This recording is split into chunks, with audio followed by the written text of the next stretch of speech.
insurers are fighting back, armed with covert surveillance systems. How they think they can get away with it, I don't know, when the evidence from the camera is so clear. Sophisticated data analysis techniques. This is connected to a bank account and a second mobile phone number.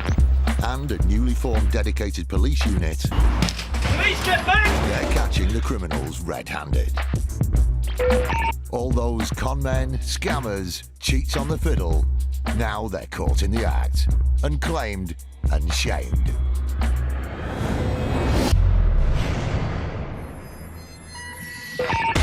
Today, a whiplash claimant with an outlandish story.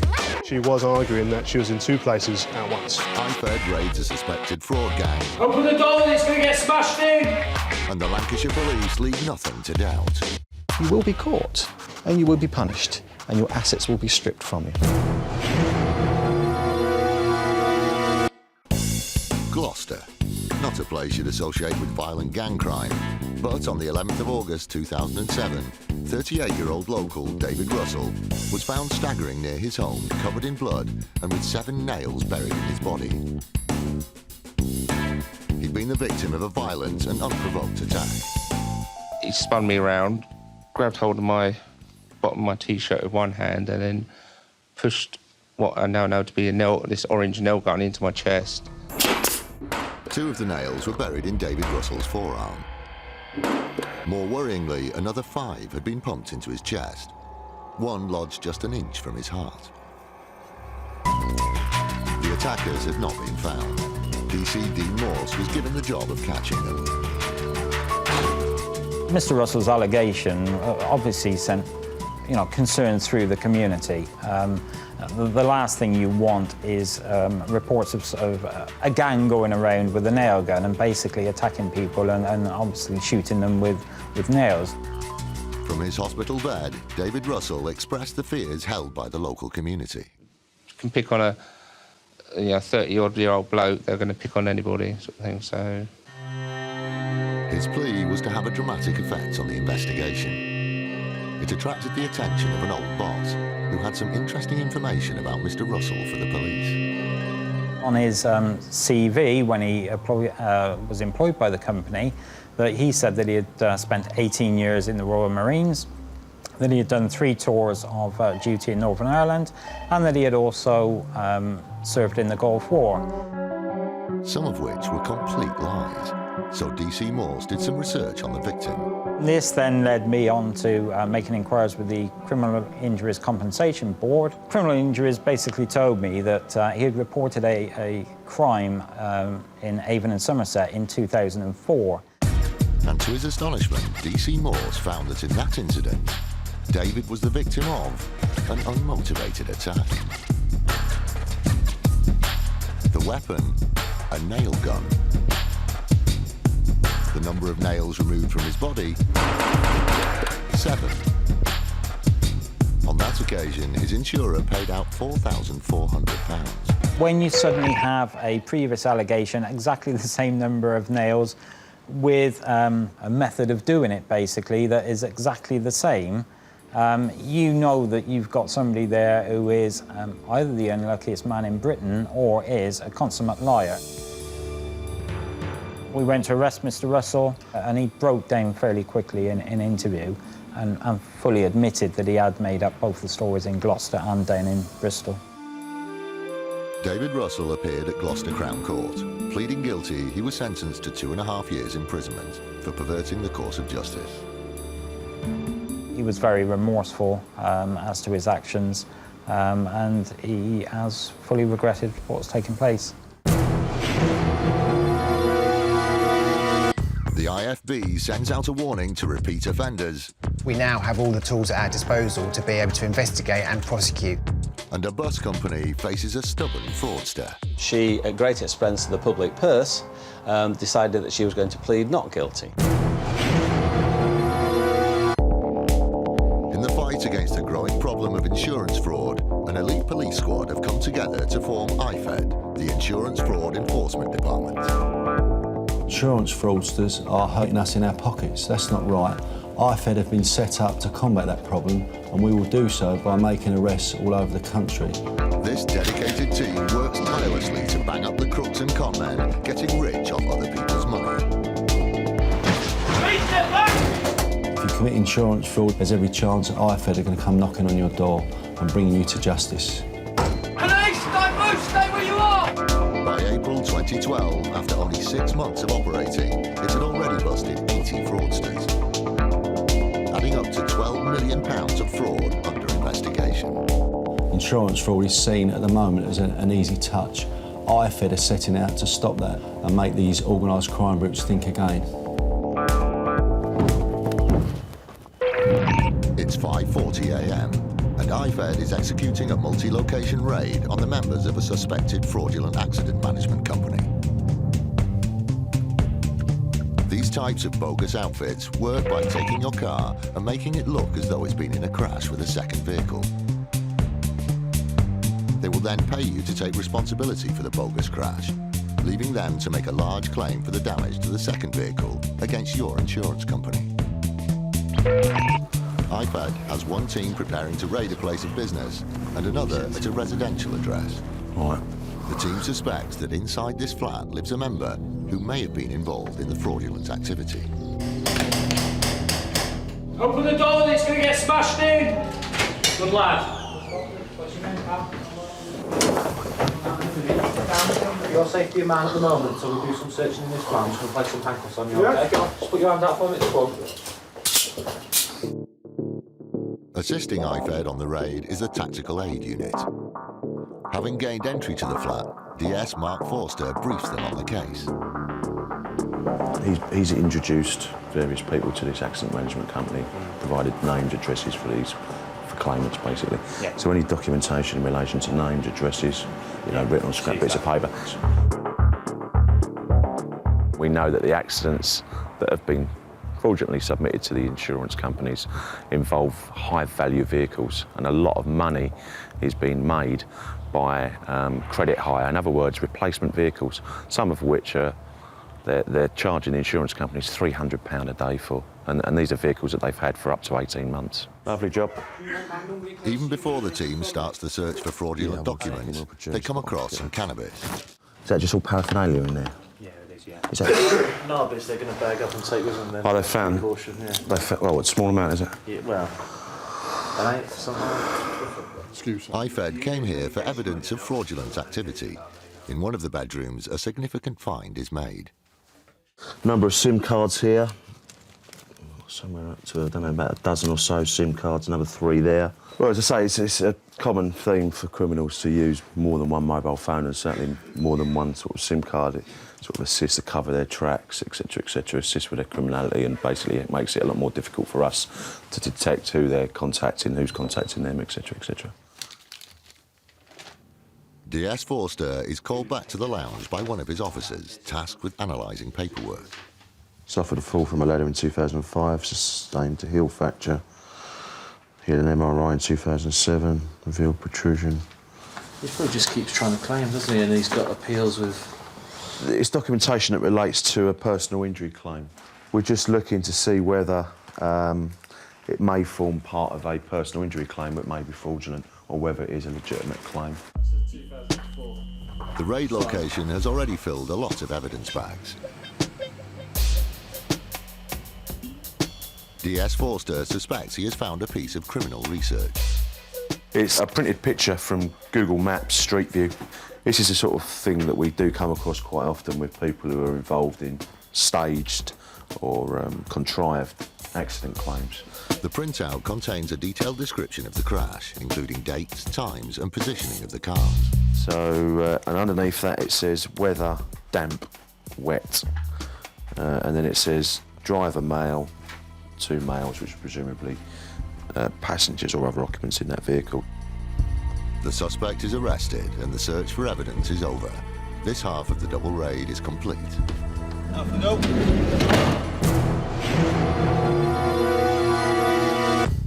The second IFED team executes the next phase of the raid.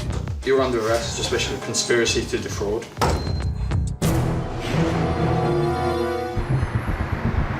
The UK is the whiplash capital of Europe. Nearly 1,200 whiplash claims are made on our roads every day. The cost to the NHS of treating whiplash has been estimated at £8 million a year. It's December 2008, and the W15 bus is winding its way through the busy streets of Walthamstow, north-east London. Our driver was driving along a quite narrow and busy suburban road in London. There were cars parked on both sides. It's quite difficult for him to get through. Unfortunately, an error of judgment from the driver resulted in the bus scraping a parked car. The owner of the damaged car, Patricia Walker, confronted the driver about the scrape. Patricia Walker claimed that she had been sitting in the car with her husband, that the bus had hit the car and that she'd suffered injuries. She said that she suffered injuries to her neck and that she was still struggling with the symptoms 4 or 5 months later. It was an unfortunate incident, and Arriva was going to accept full responsibility for the collision and the whiplash suffered by Mrs. Walker. That was until the bus driver's report was submitted. Our driver had done a good job in completing the report form, which he has to complete after every incident, and he'd made it quite clear that there was only one person in the vehicle which he had hit. Before any kind of payout could be arranged, this difference of opinion had to be sorted. So Arriva analysed the bus's onboard CCTV footage. Our buses are fitted with high-definition CCTV cameras, forward-facing, rear-facing, internal cameras. And when they analysed the footage, the bus company didn't like what they saw. Mrs. Walker wasn't in the car at the time of the collision. She was, in fact, crossing the road behind the bus. The footage shows her knocking on the bus's back window after witnessing the crash. Unfortunately for Patricia Walker, it showed her not actually inside the vehicle as she claimed in her claim form. And when the bus actually passed her, Patricia Walker then walks behind the bus. You then see her on the footage actually looking down the side of the bus at the damage to her vehicle and then entering the bus and talking to the bus driver. A fair cop, surely, but not in Patricia's eyes. When we showed Patricia Walker the footage, she looked shocked, and her basic answer was quite simply, "I know how it looks, officer. That is me on the footage. I cannot explain it, but I was inside the vehicle at the time of the collision." So effectively, she was arguing that she was in two places at once. The police and we thought that she would plead guilty and go away quietly with whichever sentence the court thought appropriate. But no, she, at great expense to the public purse, decided that she was going to plead not guilty. Mrs. Walker seemed to think that the jury might believe that she could be in two places at once. Not surprisingly, the jury did not believe her. Patricia Walker was charged with fraud by false representation. The jury found her guilty, and on the 27th of May 2011, she was sentenced to 12 months community service and a 3-month curfew. I think she just made a wrong decision on this occasion, and why she pleaded not guilty, I have no idea, but I think she's regretted that decision. I think she was also very lucky not to go to prison. For us, CCTV cameras are worth their weight in gold. We want a clear message of deterrence to go out to people that if you are involved in an accident with a Arriva bus and it's our fault and you are genuinely injured, then we want to pay you fairly and quickly. But if you're not injured and you're out to make a quick buck, then we'll do all we can to take criminal action against you.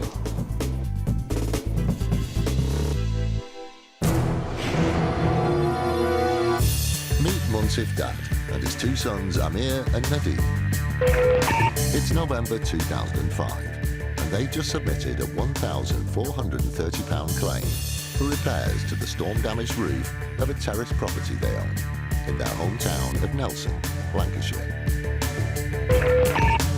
That same month, the Dad family has also submitted a second claim for storm damage to the roof of a second property they own nearby.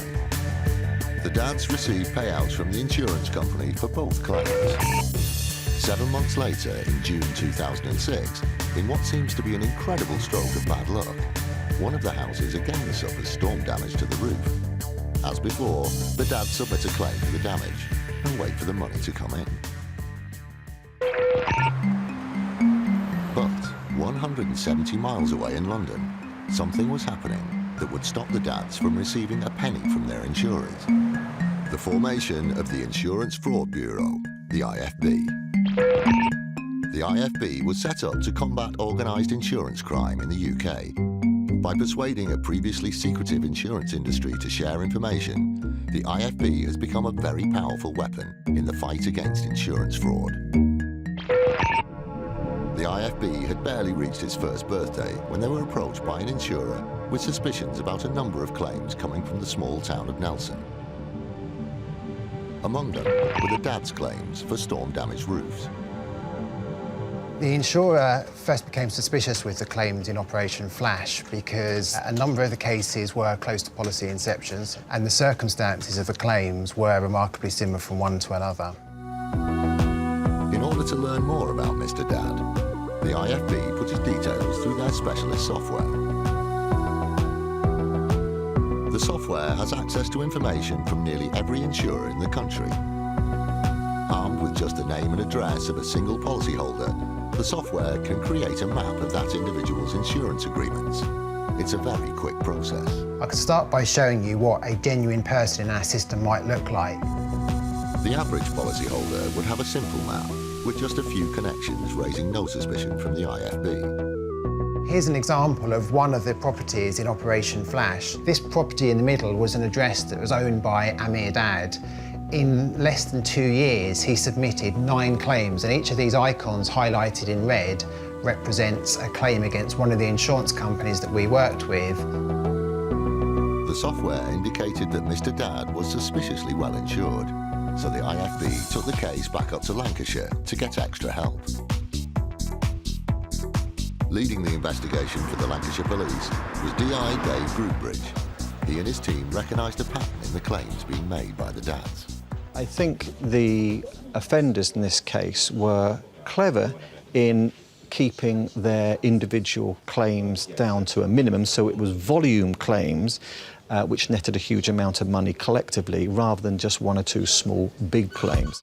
DI Dave Groombridge and his team unearthed a total of £104,000 worth of claims made by the dads. The Lancashire team also discovered the dads had not restricted their scamming to just home insurance. There was a number of claims which were quite outlandish, principally dogs that didn't exist, never had existed.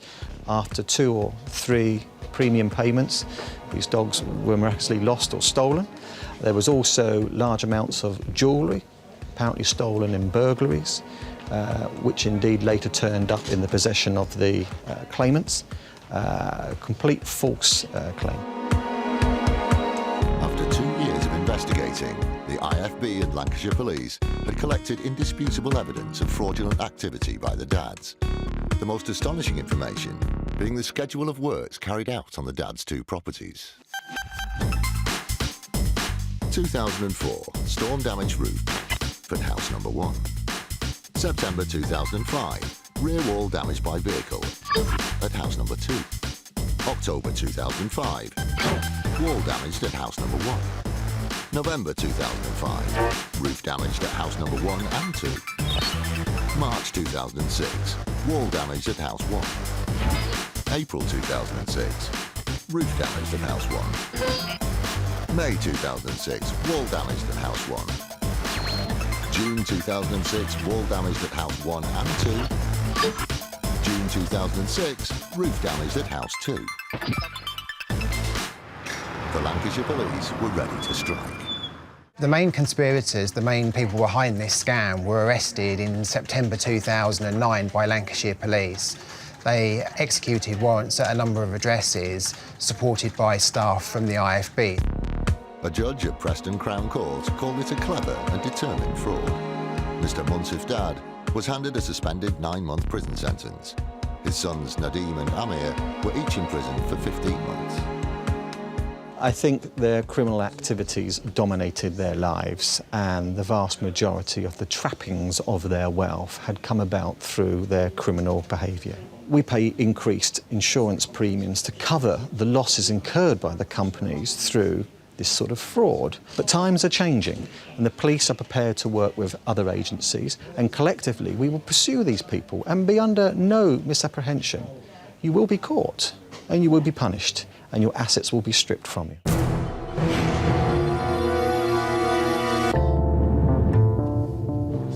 Today, IFED is executing raids on a suspected motor fraud gang. Open the door, it's going to get smashed in! Alongside the arrest of a suspect earlier, the second IFED team continues to search 2 further properties. A large search is planned at a business address where they hope to secure more evidence. First, IFED heads to the home of another suspect.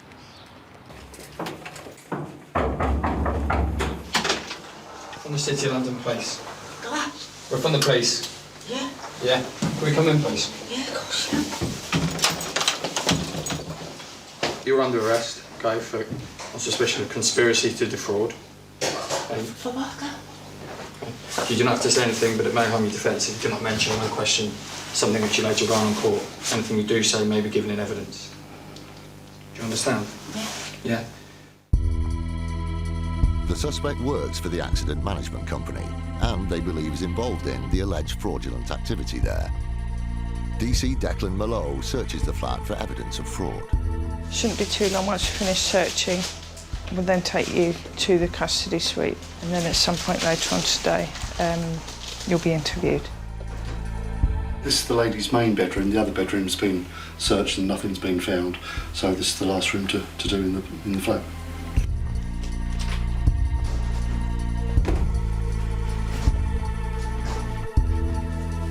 DC Mallow takes some paperwork for further investigation. With a second suspect arrested, IFED has just one more location to raid. Just had news from DS Finnegan that we've got access to another premises, so we're just waiting for further update from him to see if he needs additional resources there when we've finished here. With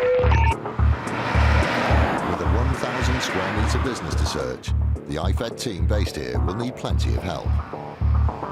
Leading the search is DS Tom Finnegan, who's just been made aware of the recent arrests. We intend to carry out a search of her office very shortly. As I said, there are other locked offices in there that are the offices of the directors. We intend to effect entry to those offices shortly, and we'll see what comes out of that search. There's plenty of security protecting this workplace, but IFED is used to such measures and has come armed with a crowbar and a battering ram. It's not just about brute force, though. Today, DS Finnegan's IFED unit is comprised of specialist investigators brought in anticipation of complex evidence. My colleague here is specially trained to interrogate computers, laptops, anything of digital, electronic nature. We have dedicated financial investigators, and this gentleman is one of those investigators, so he's here specifically to have a look at the financial documents in relation to the company. Looking at an intimidating workload, DS Finnegan calls in the help of DC Mallow and DI Rogers. Right, the sort of things that we'll be looking for are these sorts of files, which say referrals, and within those we'd expect to find documentation of people that have allegedly been involved in accidents and the subsequent claims that have then transpired from those accidents. Just to do Every scrap of evidence is needed if the IFED team is to get a conviction, and it's mounting up. This is an office which is definitely interested in searching. We'd expect to see whiteboards on the wall, sort of indicating the work that they're currently involved in, and we would think that these are the names, likely, of people involved in staged accidents that haven't occurred. The financial investigator makes a discovery. What he's gone through so far, we can see large sums of money going through their business account, which might be all legitimate, but at this stage it's certainly of interest to us. DS Finnegan's IT specialist is extracting large amounts of potential evidence from the computers. What my colleague's doing at this time is taking an image, a forensic image of that server, which we can use at a later date, examine it for any evidence that might be on it, and obviously then it can be prepared as an exhibit for the case. Okay.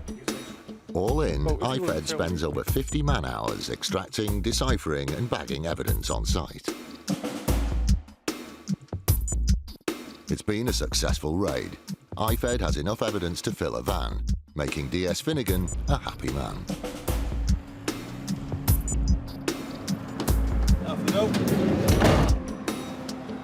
We believe this particular accident claim company has been responsible for putting a large number of fraudulent claims forward to the insurance industries. That, of course, when they turn out to be fraudulent and the insurance industry spend that money or pay that money out, results in you and I and all members of the British public paying more for their insurance. We, at the end of the day, are covering in our premiums the cost of fraud that's been committed. The owners of the accident management company were also arrested, and along with the 2 suspects arrested in the IFED raids, are all now on bail. If charged with conspiracy to defraud and found guilty, all 4 could be facing 10 years in prison.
Insurance fraud in the UK is reaching epidemic levels, and it's costing us billions of pounds a year. Deliberate crashes, bogus personal injury claims, even fake deaths. The fraudsters are risking more and more to make a quick killing. And every year, it's adding up to £50 to your insurance bill. Insurers are fighting back, armed with covert surveillance systems, sophisticated data analysis techniques. This is connected to a bank account and a second mobile phone number. And a newly formed dedicated police unit. Police, get back! They're catching the criminals red-handed. All those con men, scammers, cheats on the fiddle, now they're caught in the act, and claimed and shamed.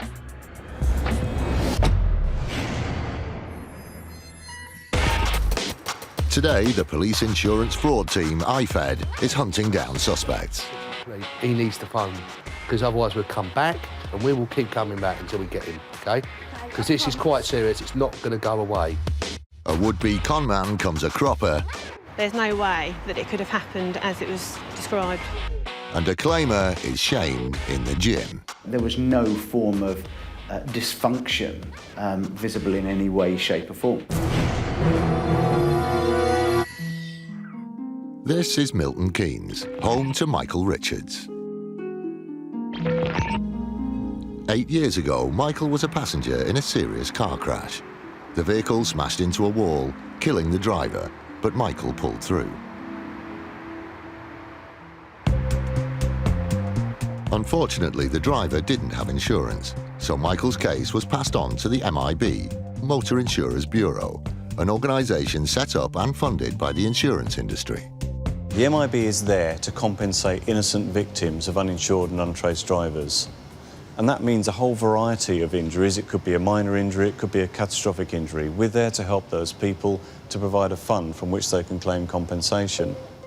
Details of the crash and Michael's medical treatment were passed to the MIB. Michael Richards said that he had a head injury as well as other injuries, and he presented in a way suggesting that he had such a bad brain injury he was virtually mute.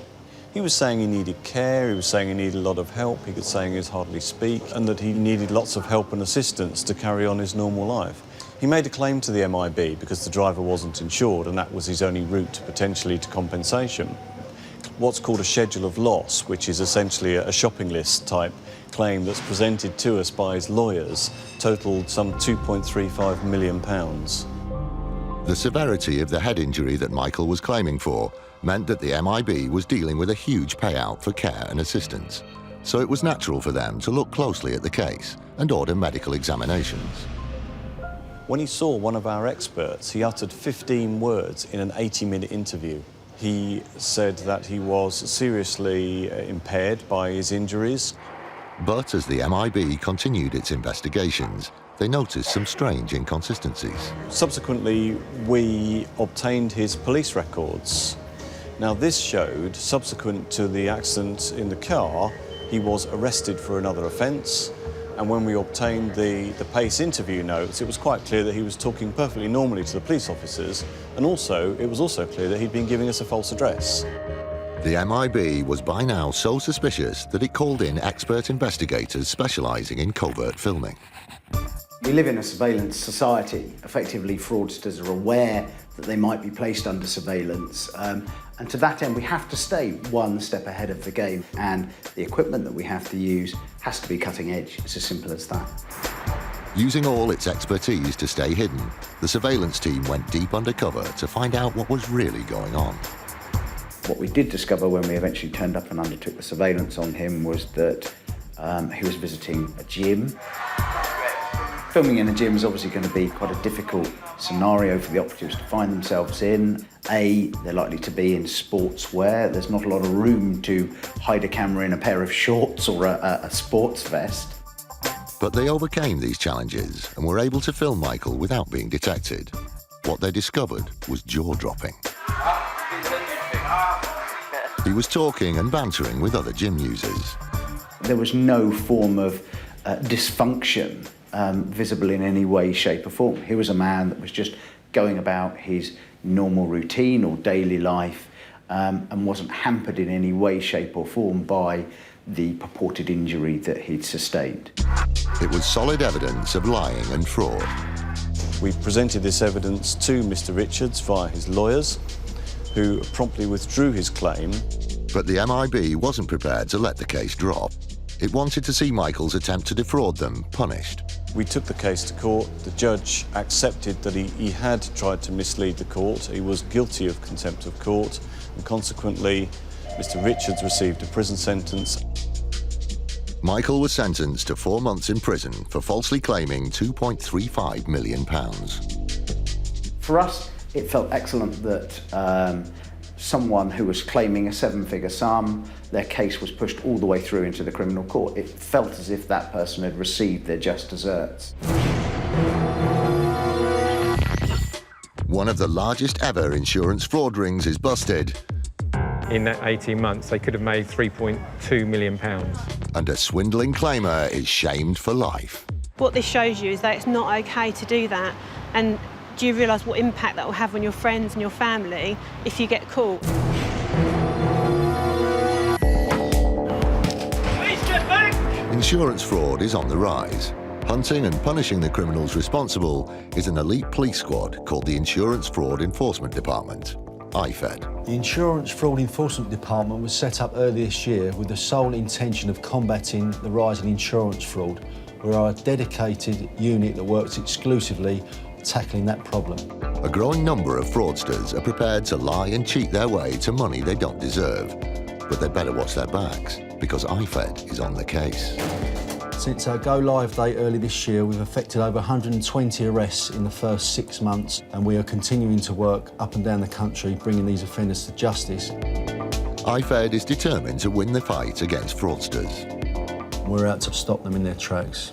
There's every chance that an IFED detective may come knocking on their door to arrest them for committing an insurance fraud.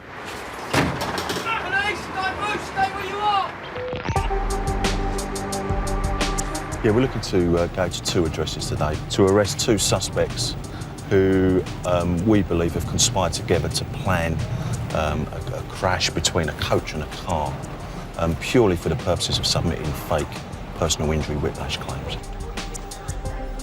The evidence that we'll be looking at today, we'll be looking to find any documentation in relation to any of those insurance claims. any vehicle documentation of the vehicle that was involved in the collision with the coach, and also one very important thing is mobile phones, because we believe there has been some sort of mobile phone contact both before and immediately after the crash between individuals on the coach and the main person who we know has planned this particular fraud.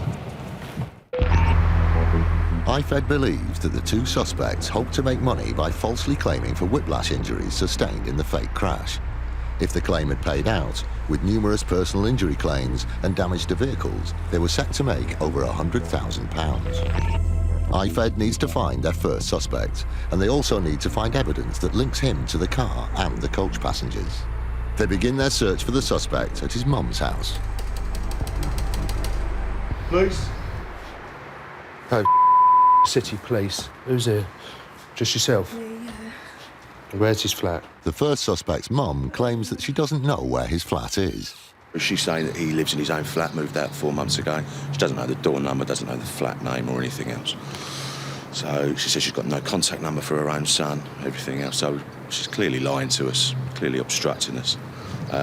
Probably so that she can put a phone call in as soon as we've gone and sort of tip them off, really, that we're on our way. She tells them to try his ex-partner's place, but says she doesn't know the exact address of that either. Right, what is the front door? What colour's the front door? Let's start easy then. I do think you're lying to me, and the patience is wearing a bit thin. How do you get contact? So he doesn't phone you. Do you have a mobile? You don't have a mobile.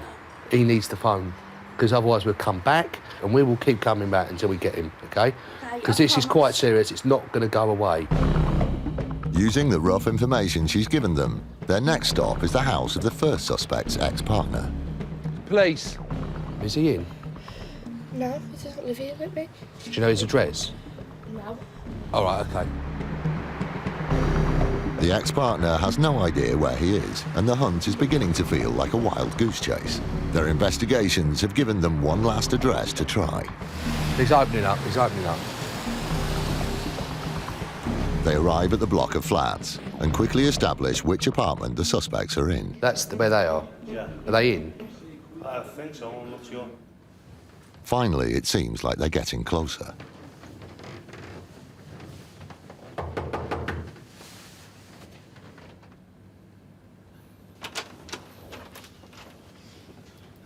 Hello, mate. Not here, mate. He's not here. Does he live here? Lives downstairs. What number? I don't know. Yet again, the first suspect seems to have eluded them, but suddenly they get a lead about the second suspect. Do you just live here on your own, do you? No, I live with my son. What's his name? When the man reveals the name of his son, they realise they've found the second suspect. Then he backtracks and confirms the first suspect is there too. Easy. Right, where are they? Just hang on. What? No, not hanging on. Hello, word with you, mate. Can you come in the front room? But when they enter the premises, it's clear he's hiding from them. Is he in there? It doesn't take long to flush him out, though. Yeah? All right. So don't give me no more all right? Right, mate. Have a seat. Right, you're being arrested for conspiracy to defraud, OK? Although both suspects are under arrest, it's still far from being a watertight case. It's vital that the team find documentary evidence of the suspected fraud, or the charges won't stand up, and the whole case will be dropped. What I don't want to do, mate, is turn this upside down and shake it, yeah? Which I will do if I have to. But if you give us what I'm asking to, there's no need for me to do that.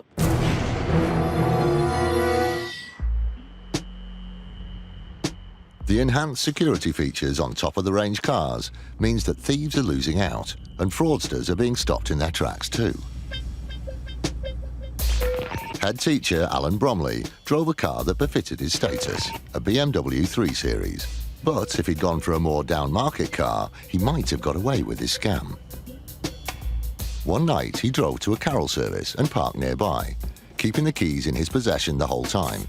Afterwards, he got a lift home because he'd had a few drinks. A short time later, his car was found ablaze 6 miles away. Alan contacted his insurers to say his car had been stolen and set on fire. But right from the start, things didn't add up. Ursula Coulibaly is head of financial crime and worked on the Alan Bromley claim. We first suspected that there may be something wrong with Alan Bromley's claim when he phoned through to our fire and theft teams. Some of the reports that we had from the police and the fire brigade, some of the information that was in there again contradicted the story that Mr Bromley gave us when he initially made his claim. The insurers were particularly concerned about the timings Alan had given them. Independent engineer's report that we asked for, again as part of the investigation, specifically set out if the car was stolen without keys, what tools they'd need to have to steal the car, and more importantly how long it would take. With the timings that Mr Bromley gave us and at the time that the fire brigade attended, there's no way that it could have happened as it was described. Alarm bells were ringing, and the insurers asked a company specialising in vehicle examination to look at what was left of the car. Phil Hoyes is the engineer who performed the inspection. When I found the vehicle, it had sustained quite heavy fire damage. The condition of the car was approaching a complete burnout. Even so, he was still able to carry out a thorough assessment. My remit was really quite straightforward for examining the car. It was to determine whether there were any signs of forced entry. When I got to examining the locking system and the doors, there was no sign of forced damage to the locking systems or around the door hinges or the door frames themselves or the door mechanisms. So, if the doors hadn't been forced, then the only way into the car for a thief would have been the windows. But there was a problem there too. A close examination inside the doors found the glass from the windows that had melted inside the doors, showing that the windows weren't smashed. If the windows had been smashed and forced entry had been gained that way, then you'd find the fragments of the glass inside the vehicle and it had melted in that position. He hadn't lost the keys, there was no forced entry, and the windows hadn't been smashed. So how could the car have been stolen? Alan Bromley's story was going up in smoke, but he wasn't going to budge. Despite the information and the evidence that we'd managed to gain from our investigations, Mr Bromley's been adamant throughout that he's not acted in a fraudulent manner. There was one more piece of evidence for the insurers to analyse, and it proved to be the most important. The key to what really happened was just that, the car key. It contains a microchip, which records detailed information about the car that can be analysed later. It does give us information such as what the mileage was at the last time it was driven and also the last time it was used. When we did the keys analysis report, it contradicted Alan Bromley's case. What it told us actually was the car had been used after that he told us he'd used it last. And in addition to that, it was just shortly before the fire brigade were called. They now had all the evidence. The only thing missing was a motive. But luckily, the keys analysis report, together with evidence from the financial contract for the car, gave them the information they needed. Within that contract, there was terms around how much mileage he could do per year. Once again, from the keys report, that helped us to determine that actually Mr Bromley had gone way over his mileage allowance. In the event he either gave his car back, he would either have to pay the entire financial agreement in full, or he'd have to pay the excess for the additional mileage, which was significant. We believe that was the financial motive for what happened. With evidence and a motive, the insurers informed Mr Bromley that they wouldn't be paying his claim. At that point, the police moved in to arrest him.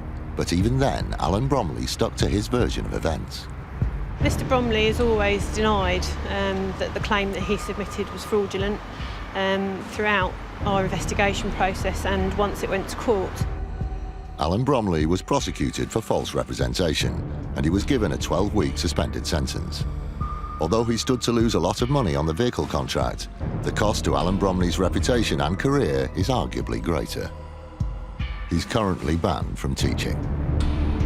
In Mr Bromley's case, he was upstanding in the community, he was a head teacher, well thought of, and what this shows you is that it's not okay to do that. And do you realise what impact that will have on your friends and your family if you get caught? If you're ever thinking about doing something like this, think again. Insurers are a lot better at detecting fraud, and now we've got the Insurance Fraud Enforcement Department, and they will take action, and don't let it be you that they come to next.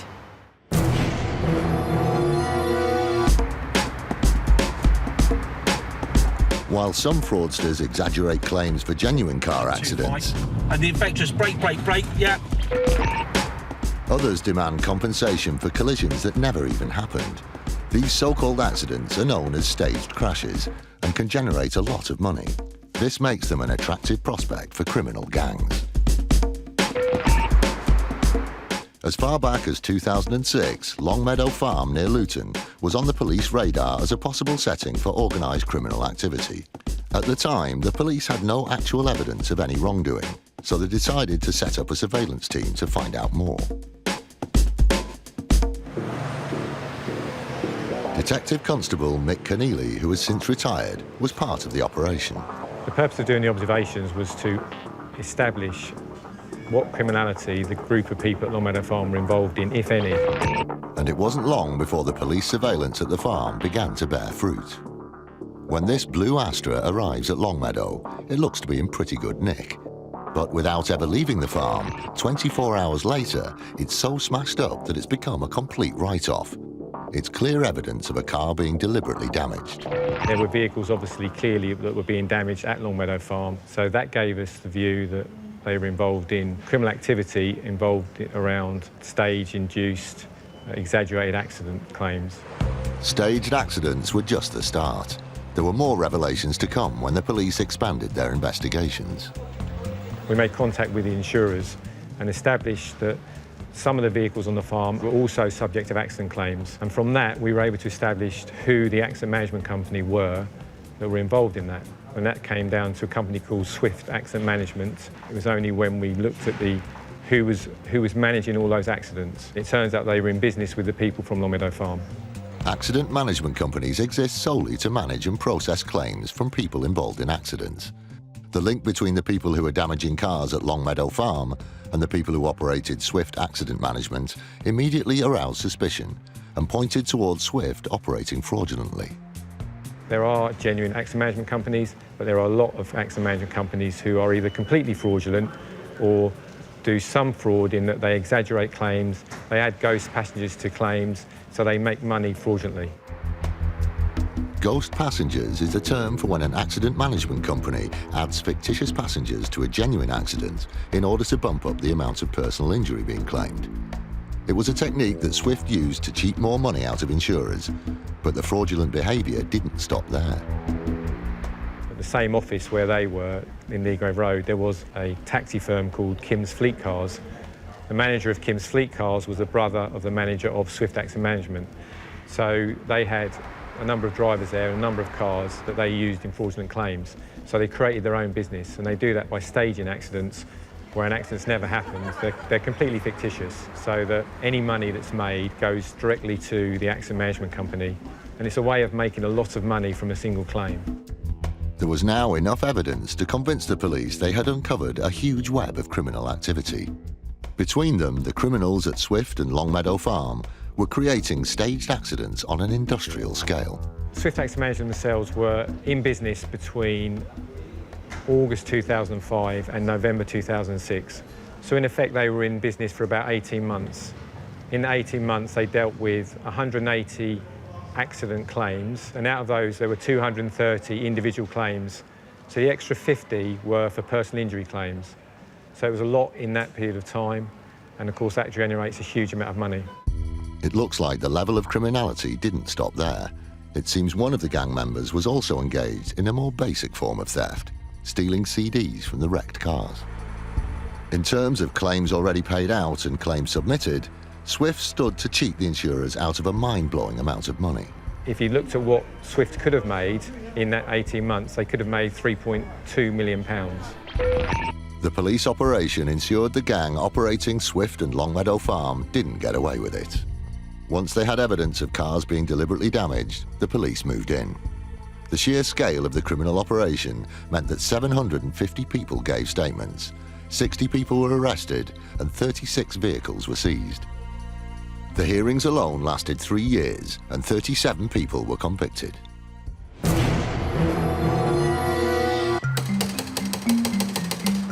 Police? Oh, City Police. The Insurance Fraud Enforcement Department, IFED, is on the hunt for suspects it believes are linked to an alleged crash for cash scam. After being given the runaround, IFED eventually tracks down the man they believe to be the ringleader to a flat belonging to the other suspects on their list. The IFED team cracks on with their search for evidence. Is that them all? What I don't want to do, mate, is turn this upside down and shake it, yeah? Which I will do if I have to. But if you give us what I'm asking to, there's no need for me to do that. All right, mate. What they're looking for is proof of the link between the two men and the accident with the coach and the car. Mark, found two mobile phones that we're interested in. We found some documentation. I believe it links into the offence that we are investigating. We've also found a number of bank cards, which I want to compare to certain elements of the offence. But that's just the start. As the IFED team searches the flat, they turn up signs of a separate offence. He's got a big box of movie football kits. So they're basically just, what, like Everton? All different ones. So they're all counterfeit gear, basically, then, yeah? Huh? Yeah. Right. Bag it all up. Does it work? How old is it? They decide to get the suspects taken away to a local police station, but the search for evidence continues. Police, hello?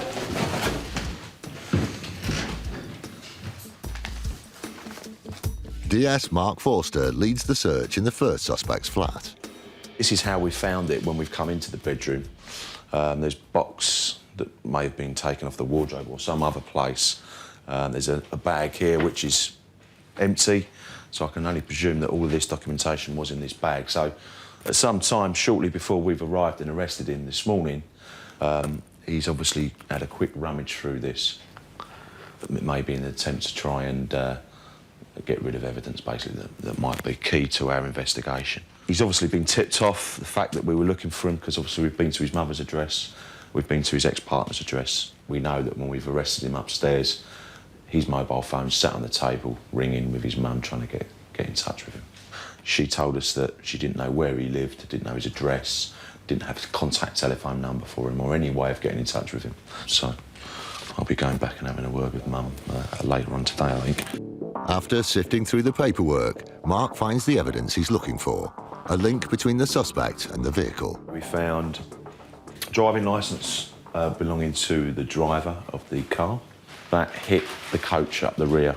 We found insurance documentation relating to the insurance of that vehicle, MOT certificates, a current MOT certificate for that vehicle, and various other scraps of paper with lists of names which we believe may be those people that were on the coach at the time of the accident who have subsequently put in personal injury claims. So it's nice because it links the gentleman who lives here to both parties, those on the coach and the driver of the car.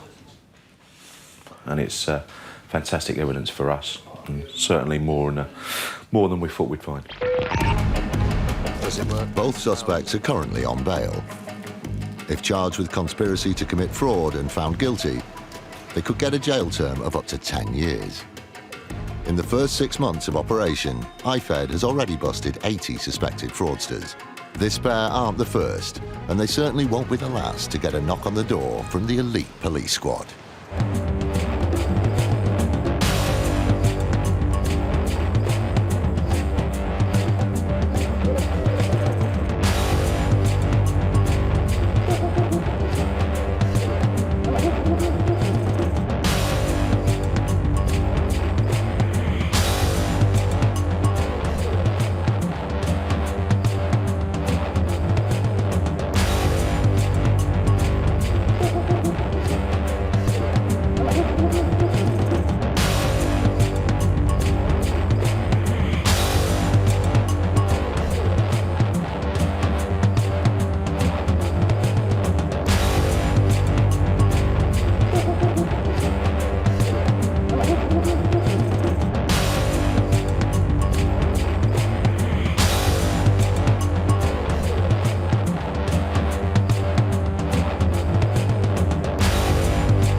Insurance fraud in the UK is reaching epidemic levels, and it's costing us billions of pounds a year. Deliberate crashes, bogus personal injury claims, even fake deaths. The fraudsters are risking more and more to make a quick killing. And every year, it's adding up to £50 to your insurance bill. Insurers are fighting back. Armed with covert surveillance systems. The equipment that we have to use has to be cutting edge. It's as simple as that. Sophisticated data analysis techniques. This is connected to a bank account and a second mobile phone number. And a newly formed dedicated police unit. Police, get back! They're catching the criminals red-handed. All those con men, scammers, cheats on the fiddle, now they're caught in the act, and claimed and shamed.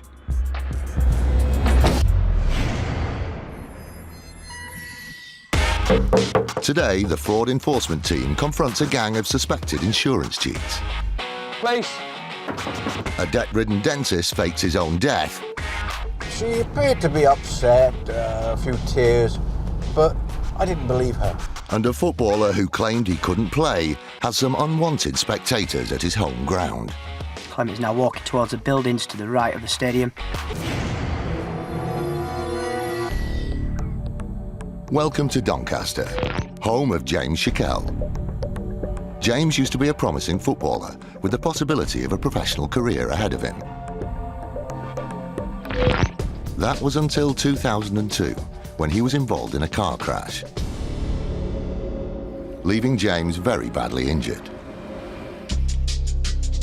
Because the car he was in was uninsured, the bill for James's injuries had to be footed by the MIB, the Motor Insurers Bureau. The MIB is a not-for-profit organisation funded by the insurance industry, set up purely to provide a means of compensation for victims of both uninsured and untraced driving. James was not going to be a professional sportsman, but at least he had financial security. The MIB had already paid £30,000 to the crop footballer, with tens of thousands more to hopefully follow. Over time, James experienced a gradual improvement in his condition. But in 2008, 6 years after the crash, an outlandish request for a further £1.3 million caused the MIB to look again. Suddenly we were faced with a claim for accommodation. He was saying he needed single-storey accommodation. He was saying he needed large amounts of personal care to look after him. This didn't fit with the pattern of the injuries and the recovery that he'd been making up to that point. This information was surprising to the MIB. Wanting to know more, it called in some expert snoops.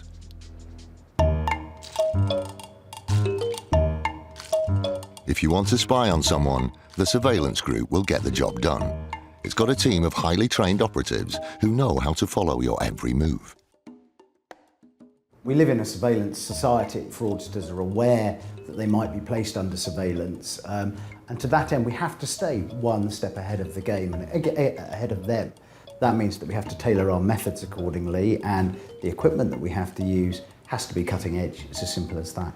Ultimately, our task is to gain an objective slice of their life. So it's simply a case of turning up and maximising the amount of footage that we can get so that others within the legal process can form a good, objective opinion of someone's capabilities. Entering the passenger side, door closed. Roger. Tim and his team were given the job of filming the local soccer star. The claimant now a passenger, backseat of a red Peugeot. And one cold December afternoon, it found that despite suffering from difficulty concentrating, Claimant is now walking towards the buildings to the right of the stadium. severe fatigue, poor motivation and poor coordination, Claimant now unsighted towards the changing rooms. and aching in his neck and ankles, James Shackell was still capable of this.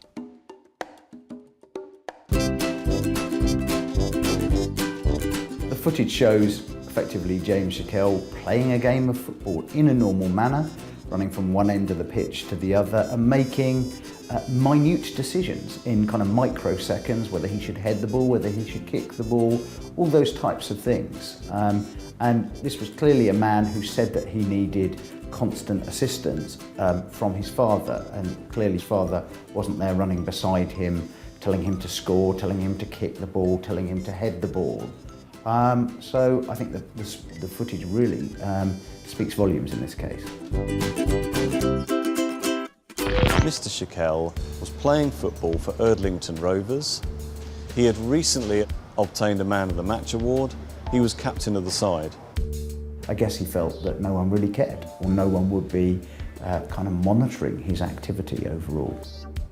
This kind of behaviour is simply not acceptable. It's not acceptable to MIB, it's not acceptable to the insurance industry, and clearly the courts support that view by the extent of the sentences.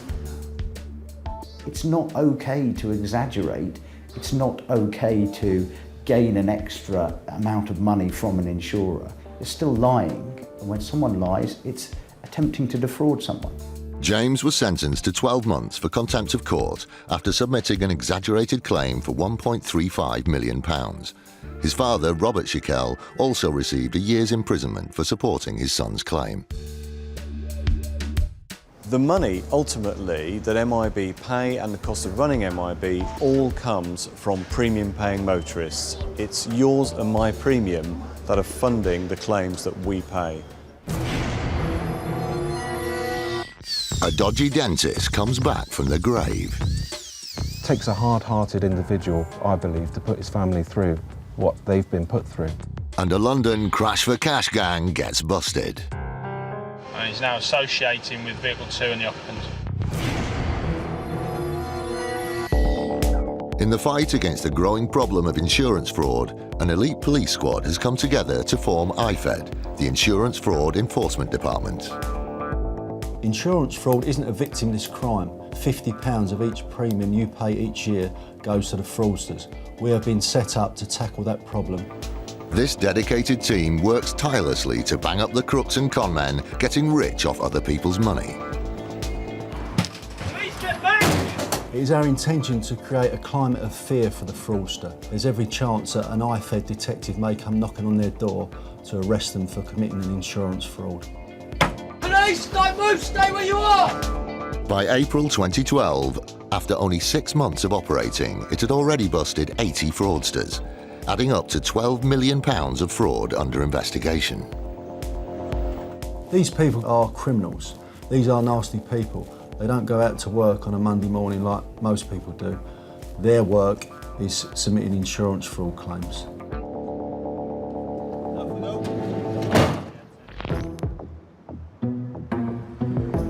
It's basically an investigation into organised motor vehicle fraud. There's 4 main targets today. They basically incept insurance policies on motor vehicles that they don't own. Then that vehicle is involved in an accident, either staged or entirely made up. And then they claim for recovery of the third-party vehicle, storage costs, hire cars and personal injury claims. There's 2 main addresses we've got Section 8 warrants for. Okay. The group being targeted by IFED is thought to specialise in a specific type of motor insurance fraud, crash for cash. Crash for cash is a term given to collisions executed in order to make money from motor insurance policies. And it's big business. There are an estimated 30,000 crash for cash incidents per year on Britain's roads, valued at least £350 million. Adding an average of £44 to your motor insurance bill every year. It's time for IFED to move in on the suspects. There's quite a large number of people involved in fraud, incepting insurance policies and being named as either third-party drivers, claiming hire car costs, storage costs and personal injury. But we've identified 4 main suspects who we're looking to arrest today. IFED's first destination is a pair of heavily guarded neighbouring houses. The buildings are smothered in CCTV cameras. IFED hopes to search for evidence of fraud at the properties, but has no idea how many potential suspects will be standing in its way.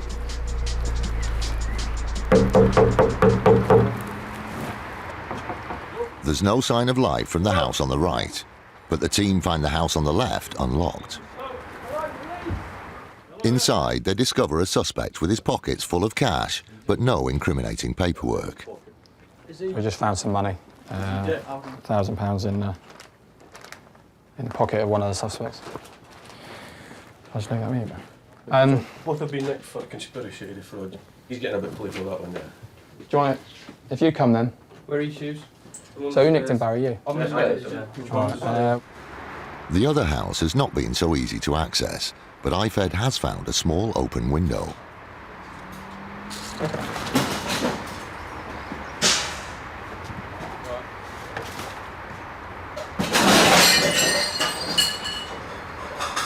He's in. Please. Open the door, please. Please. Good morning. Good morning. We've got a warrant to search this address. Hello. Sea London Police. We're executing a search warrant. Do you want to get yourself up? 4 startled occupants are turfed out of bed. Do you want to jump up out of bed and we'll come and speak to you downstairs? Okay. I'll explain exactly what's happening. No, that is my uncle came back. Right, all take a seat. Take a seat. Okay, we've got a warrant to search this address. All right, go ahead. Yeah, okay. I'm just telling you what's happening. We're going to search the address. It's in relation to conspiracy to defraud insurance companies. Okay, motor vehicle fraud. No, nobody. I'm just telling you what we're searching. That's Right. the warrant relates to motor vehicle fraud. Okay. So we're going to search this address. All right. You understand? Right. First of all, you're under arrest for conspiracy to defraud. Okay. You do not have to say anything, but it may harm your defence if you do not mention, when questioned, something which you later learn in court. What fraud? I haven't done no Motor vehicle fraud. I haven't done no motor vehicle. Okay. You can tell me in the interview. Okay. All right. Yeah. Should we just sit him out of the way for a time being? Yeah. IFED makes 2 arrests, but the key suspect is nowhere to be seen. So they start the search for the hard evidence needed to get the convictions. We're looking for items associated with motor insurance fraud, so computers, mobile phones, any documentation relating to insurance policies. We'll take that phone and charger. So this one will be bedroom 3. The search has only just begun when there is a breakthrough in the hunt for the missing suspect. Yes, let's go. No, this is it.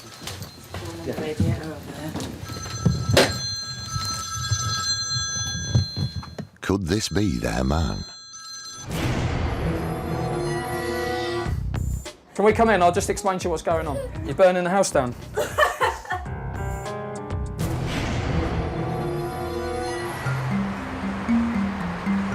Crash for cash gangs operate all over Britain. Most choose a set area or even a regular stretch of road on which to operate. Simply slamming on their brakes in front of a victim would attract suspicion, so the crash gangs have evolved a devious 2-car tactic. First, the gang chooses a victim. Then they move their 2 cars into position in front of the target. Gang car number 1 then slams on its brakes. Gang car 2 reacts by braking hard, resulting in a rear-end shunt from the victim. Gang car 1 then turns off at the next possible turning, pretending to be unaware of the crash. One crash gang chose northwest London as their hunting ground, frequently crashing for cash on London's North Circular. What the gang didn't count on was a dedicated unit from the Met Police filming their every move. They were a gang based up in northwest London who were on a daily basis slamming on in front of vehicles so they can make claims through various accident management companies and put in personal injury claims. The Met wanted the gang off the roads, so it set about gathering evidence. For a bird's eye view of the gang at work, DC Eastick called in the help of the Met Police helicopter. We used the helicopter to try and film the gang causing these accidents because it's more graphic from the air when you see vehicles slamming on and the other vehicle driving off and the party of it, what we call the decoy vehicle. It also demonstrates quite clearly to the jury what is going on. Dispatched at the last minute, the police helicopter just manages to capture the crash gang as it springs its trap. At the top of the screen, Gang Car 1 is about to be seen braking hard. Gang Car 2 reacts, forcing the victim in the white transit van to smash into it. Minutes later, the occupants of the 2 cars meet up. The crash footage captured by the helicopter was not very clear, DC Eastick and his team would need better evidence to get the gang convicted. Then, one fateful day in the summer of 2009, they filmed the gang having a very busy day on North London's roads. It's 12:40 on the 29th of July 2009. The police are tailing the gang. Gang car 1 and 2 are setting up their latest victim for a smash. This time, they're foiled by the quick reactions of the intended victim. 3 hours later, they come across the gang after a reckless crash on a motorway slip road. The innocent victim has accepted responsibility for the crash and hands over his details.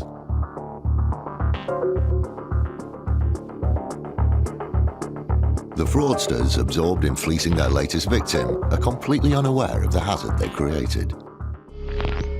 Still, the Met had not captured indisputable evidence that these incidents were staged. They had to prove that these cars were working as a team, and that afternoon, their patience was to be rewarded.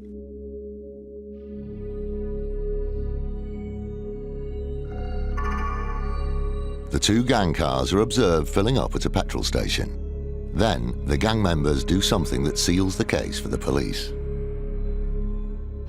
And he's now associating with vehicle 2 and the occupants. The high five really was mission accomplished, because that demonstrates that they obviously had a mission for that day and they accomplished that mission, and that was to cause an accident.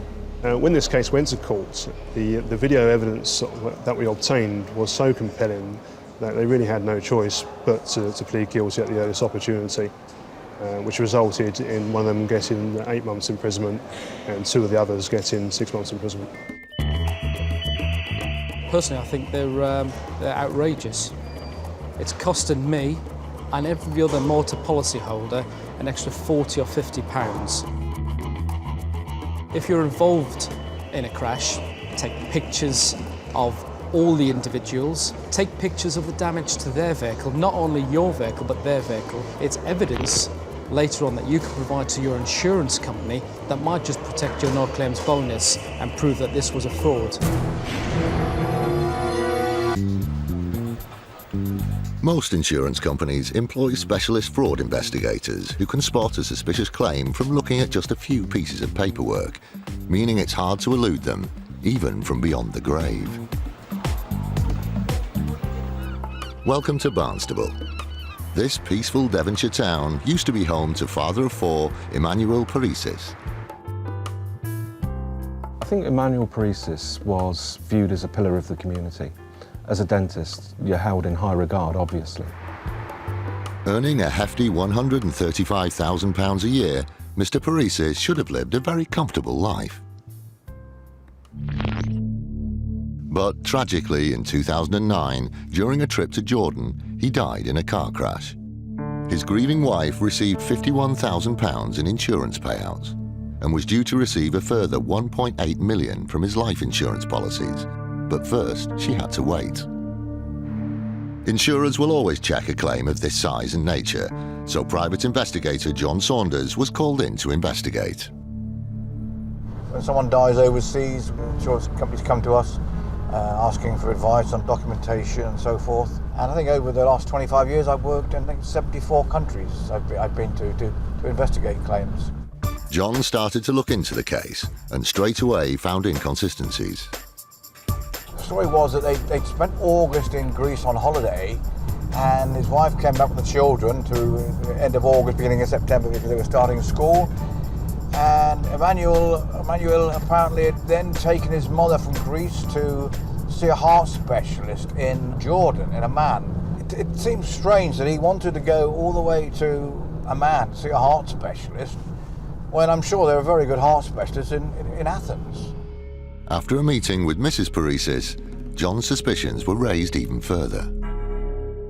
When I interviewed the wife, she appeared to be upset, a few tears, but I didn't believe her. She didn't have sufficient knowledge. Had her husband died as claimed, I'd have expected her to have more information about where he was buried, who arranged the burial, who he was with at the time, which hospital he died in. But it was clear to me she wouldn't have prepared herself for such questions and didn't know the answers, yet they were meant to be very close. John had a hunch, but no evidence, so he jetted off to Greece to check out the paperwork. But everything looked above board.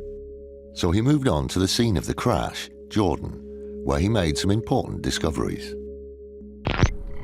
The death registration certificate was a fake document. There was no record at the cemetery of any burial. And then my visit to the Greek embassy there, where it appeared they'd been told all about the death by, I think it was Costas, a lawyer. When we looked at the embassy, looked at the documents and found that the lawyer had a Hotmail address. I thought it was rather unusual for a law firm to have a Hotmail address. And it was pretty clear to me that the lawyer didn't exist. It was Emmanuel Parisas taking on the role of the lawyer. So by that time, we had more than sufficient evidence to show that he had not died. John knew Mr. Parisas was alive, but had no idea where he was hiding. So he flew back to England and handed his evidence to the police.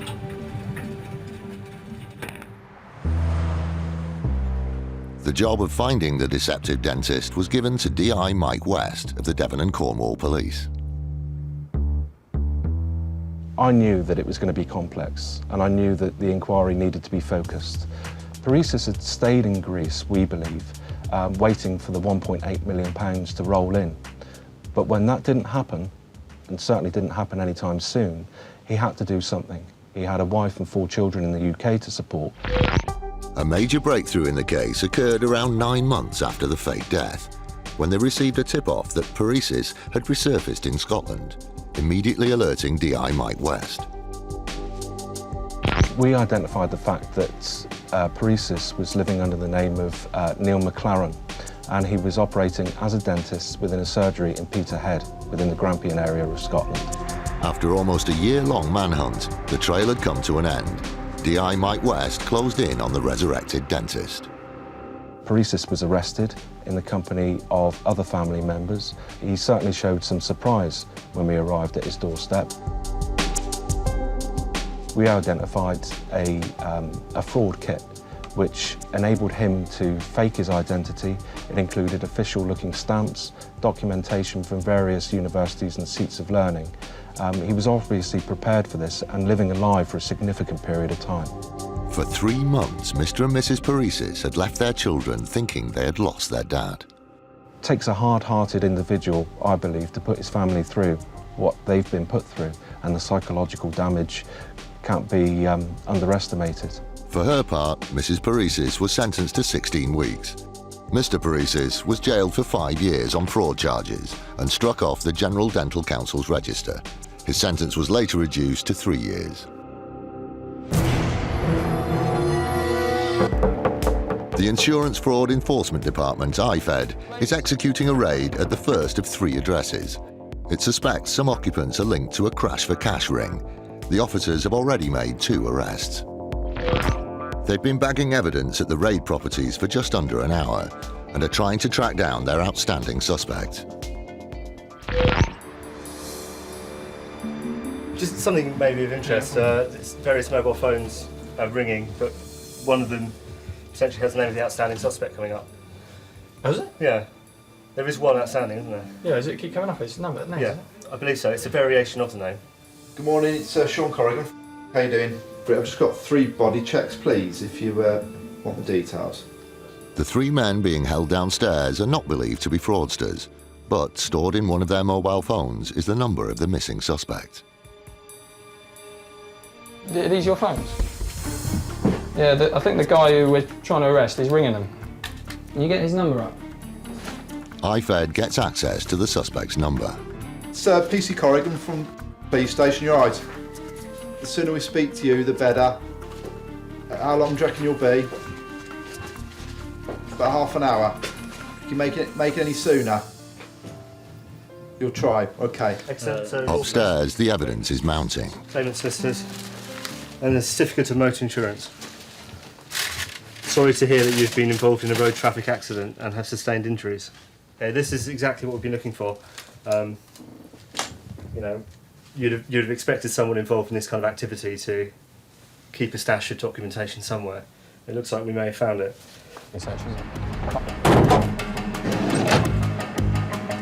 The outstanding suspect has predictably not shown up. With the evidence in the bag, the team follows a lead to a third property. You're a guy in the back, mate, yeah? I'm from the City London Police. I'll just come in, I'll just speak to you about what we're doing. Basically, we've got a warrant for this address, okay? Let me come in and I'll explain to you, all right? Something burning. Are you all right? You're burning the house down? Can we come in? I'll just explain to you what's going on. Yeah? It's all right. Is it off?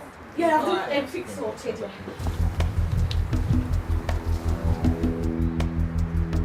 DCI Dave Wood is very interested in the burnt paper in the kitchen and toilet. Well, it appeared from the time that it took us to travel from the previous search warrant addresses to here, which is a short journey, we only took about 7 or 8 minutes. In that time, I'm guessing communication has been passed into this premises where the lady who's opened the door to us eventually has burnt some evidence. Despite the smokescreen, the IFED officers still find an armful of evidence and decide to arrest the suspect they came for. Okay, you didn't have to say anything but mind your defence if you don't mention any questions something you later on in court, and if you do say maybe giving it evidence. Do you understand? Yeah. Okay. The missing suspect has still not been arrested. All other suspects are currently on bail, and if convicted of insurance fraud, could face up to 10 years in prison.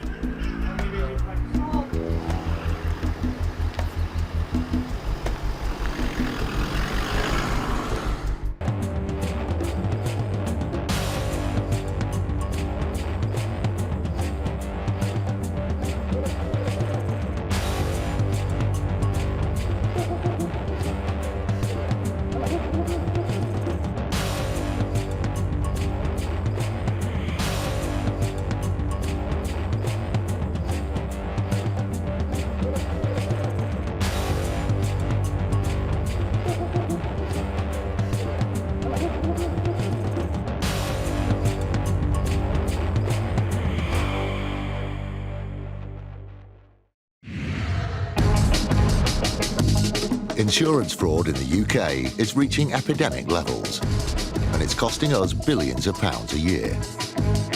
Deliberate crashes, bogus personal injury claims, even fake deaths. The fraudsters are risking more and more to make a quick killing. And every year, it's adding up to £50 to your insurance bill. Insurers are fighting back, armed with covert surveillance systems. How they think they can get away with it, I don't know, when the evidence from the camera is so clear. Sophisticated data analysis techniques. This is connected to a bank account and a second mobile phone number. And a newly formed dedicated police unit. Police, get back! They're catching the criminals red-handed. All those con men, scammers, cheats on the fiddle, now they're caught in the act and claimed and shamed.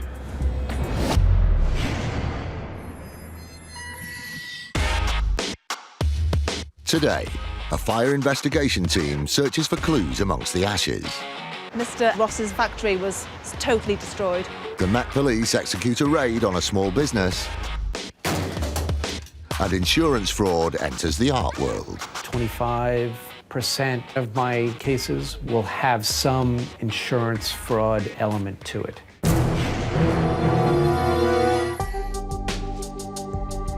It's just after 9 p.m. on the 19th of August 2009. A massive fire has engulfed a carpet warehouse at the Knowsley Industrial Park, Liverpool. Fire service. Oh, hi, listen, I'm just working late. My warehouse is on fire, and all outside's on fire. Well, on the night the call came in, it was about 9:05 in the evening. A fire was reported by a treble 9 call. It's literally... sorry. Are you okay? Initially, the Merseyside Fire Department dispatched 2 fire engines to deal with the blaze. On arrival, Fire Officer Miles Platt knew they would need more help. I got called to the incident as it was developing. I quickly assessed the scene. I realised that this was a significant blaze. It was a warm summer's evening, there was a strong wind blowing, and this intense fire was spread over a large geographical area, And very quickly I realised that we'd need to get a lot of assets down there on the ground to actually deal with this incident and ultimately extinguish it.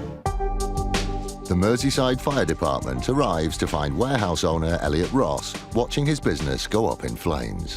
There was a wide impact, so this significant blaze, there was real fear of that spreading to the adjacent properties, and the amount of water and resources that we got over a fairly long period of time actually to contain that blaze. The fire was so intense, 6 other businesses on the estate had their buildings damaged by the blaze. It took 12 fire engines to tame the flames. You've actually got pallets and machinery that's on fire. You've got vehicles in another geographical location which are on fire. We had to shut down roads to access water supplies, to make the public safe. The destruction to the carpet warehouse was so extensive, business owner Elliot Ross would need to file an insurance claim of £200,000 to cover the damage. The Merseyside Fire Department knew that the fire had started in 3 places. This is very unlikely to occur without human intervention. Someone had deliberately tried to destroy Mr. Elliott's warehouse. It's a massive operation, and this was a large protracted incident as a result of somebody's setting fire deliberately. It had become an arson investigation. The case was handed to a brand new team named Flare. Set up in June 2009, Flare is a joint police and fire brigade unit tasked with investigating cases of commercial arson. The team investigating this arson was headed up by Fire Marshal Mark Schuler and DC Karen Nixon. Mark and I attended the fire the following morning. There was still a lot of fire appliances there tending the fire. There was a huge damage. A number of businesses were affected. One was partly destroyed. Mr. Ross's factory was totally destroyed. So it was a scene of devastation, really. The Flare unit discovered the fire had been started by 3 disposable barbecues. These barbecues became the starting point for their investigation. There were 2 of those placed in the pallet yard, which was the adjoining business, and then there was one left on the windowsill of Mr. Ross's warehouse. 2 of the barbecues had been destroyed by the fire, but the one left on the windowsill was only half burnt. This barbecue became crucial to the investigation.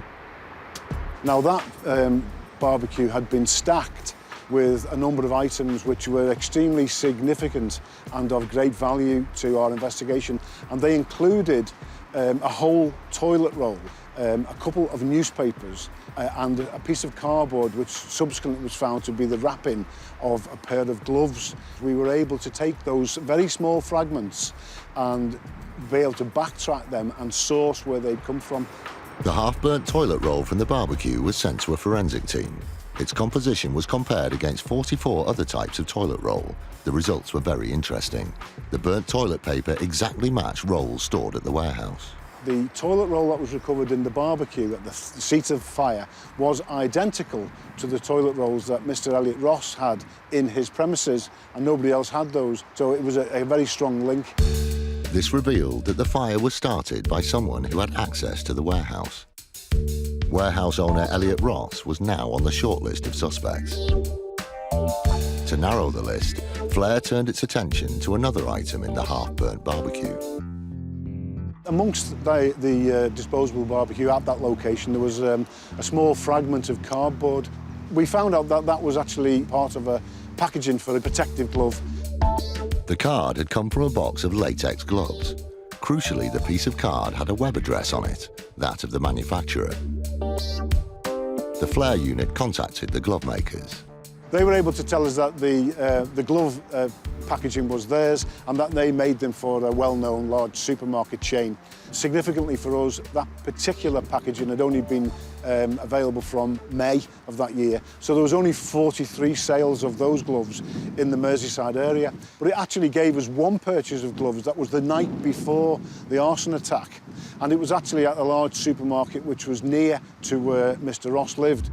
From just fragments of evidence, the Flare unit had found a prime suspect. Warehouse owner Elliot Ross. But they would need much more conclusive evidence to prove their suspicions. Technology was to provide the next breakthrough. The Flare unit was granted access to information about Mr. Ross's mobile phone. Specifically, they had a map where the phone was each time it had been used. We were able to put Mr. Ross within 900 metres of that supermarket on that evening. And then subsequently to that, we got further information which enabled us to actually put him outside and then inside that supermarket at the time of the purchase. The flare unit knew it was close and needed one last piece of evidence. So they went back to the supermarket to ask for a detailed list of purchases from the night before the fire. From that, the flare unit discovered that Mr. Ross had made purchases in the store. Very incriminating purchases. A bottle of flammable liquid. Some extra long matches. And most importantly, the box of latex gloves whose packaging was found stuffed in the half-burnt barbecue. The flare unit had got its man. At Liverpool Crown Court, Elliot Ross pleaded not guilty. But after a 4-week trial, the jury reached their verdict. He was sentenced to 5.5 years in prison. Maybe it wasn't his intention to cause so much damage, but he didn't know the risk that he was going to place all those firefighters that had to tackle those 2 seats of fire simultaneously. He didn't think about that, did he? Yes, I do think Elliot Ross understood the seriousness of his actions. I believe that he planned the fire carefully and that he set it with a view to causing considerable damage in his property so that he could make a fraudulent claim and defraud the insurance company. And I do believe he knew what he was doing when he did it. The Met Police move in on a suspected fraud gang. And a bus company faces a whiplash claim. It looks as though the UK public have got the weakest necks in Europe.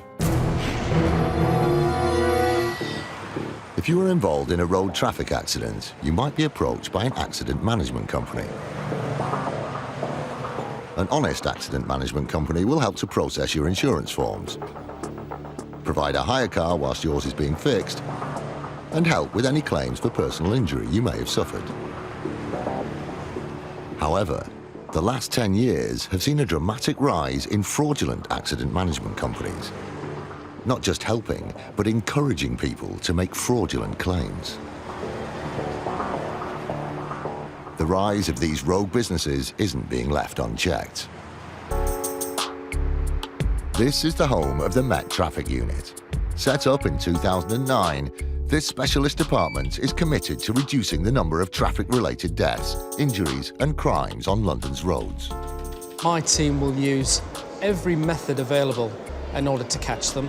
Overt tactics, covert tactics, the helicopter, any tactic that we can think of, we will use to catch these people. One of their missions is to eradicate fraudulent accident management companies.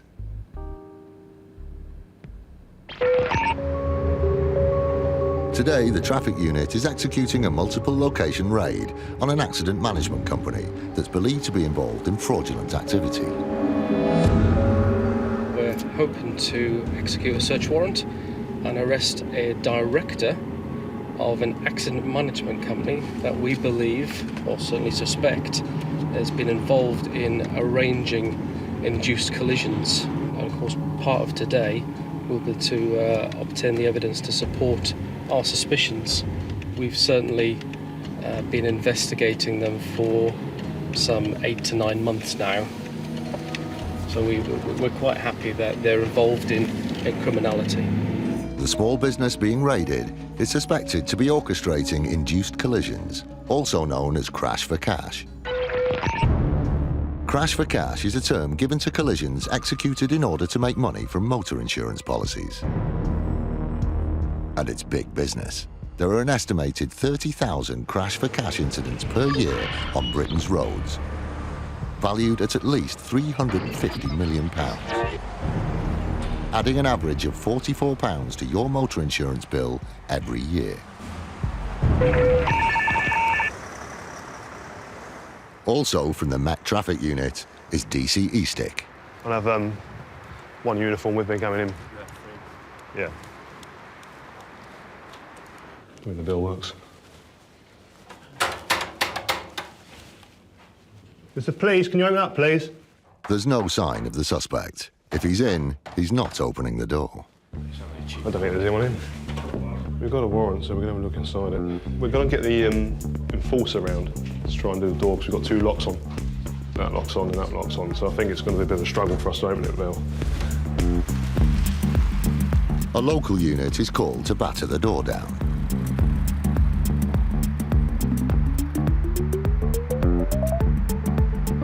You want to hand it to this chap here to do the biz first?